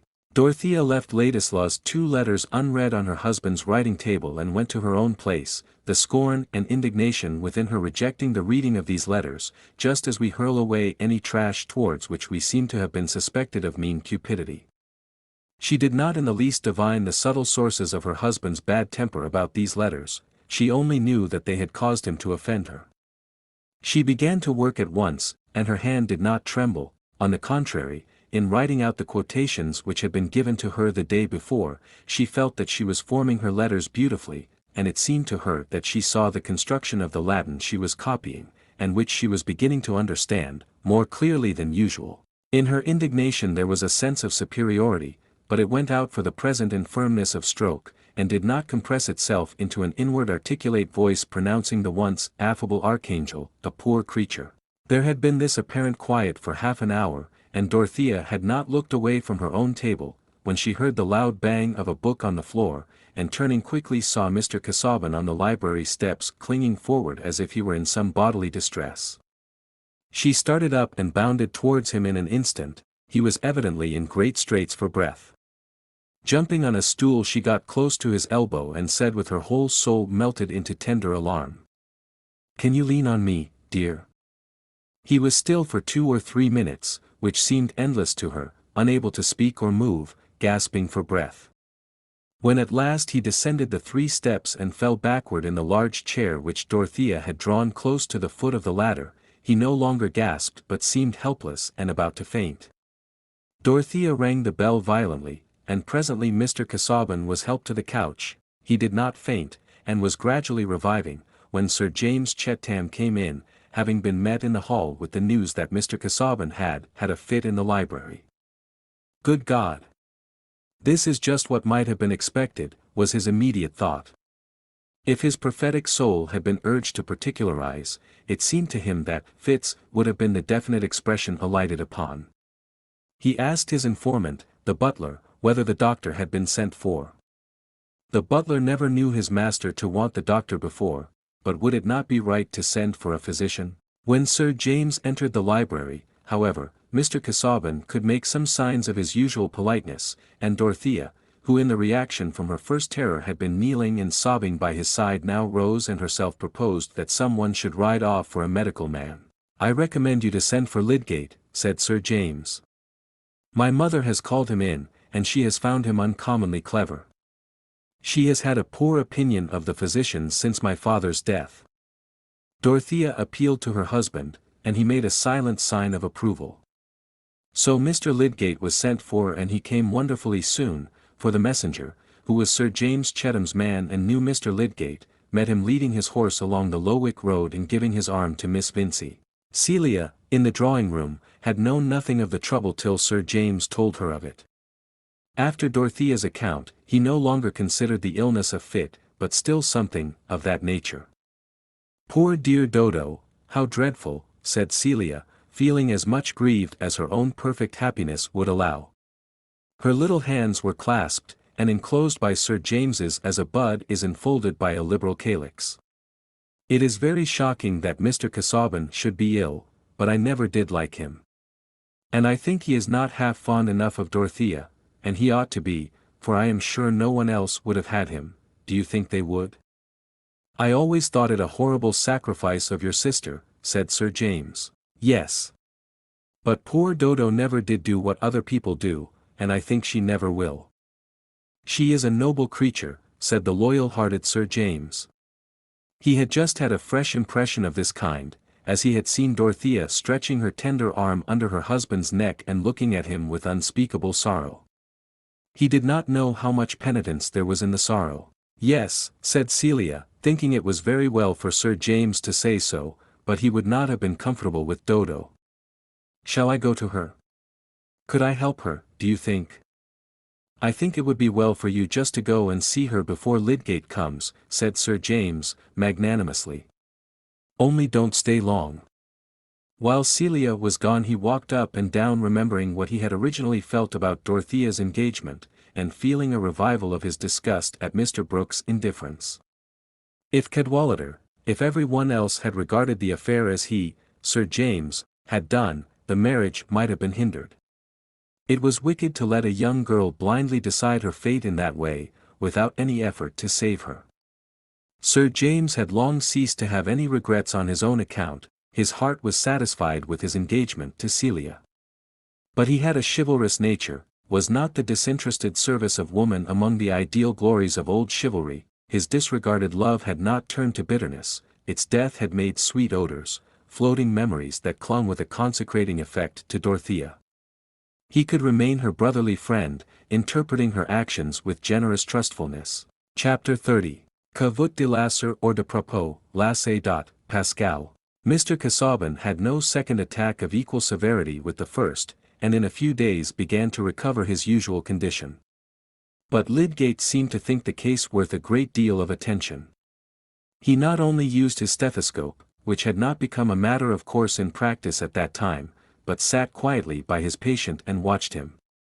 To Mr. Casaubon's questions about himself, he replied that the source of the illness was the common error of intellectual men, a too eager and monotonous application. The remedy was, to be satisfied with moderate work, and to seek variety of relaxation.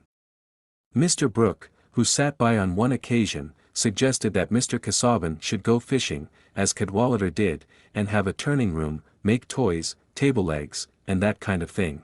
In short, you recommend me to anticipate the arrival of my second childhood, said poor Mr. Casaubon, with some bitterness. These things, he added, looking at Lydgate, would be to me such relaxation as toe-picking is to prisoners in a house of correction. I confess, said Lydgate, smiling, amusement is rather an unsatisfactory prescription. It is something like telling people to keep up their spirits. Perhaps I had better say, that you must submit to be mildly bored rather than to go on working. Yes, yes, said Mr. Brooke. Get Dorothea to play backgammon with you in the evenings.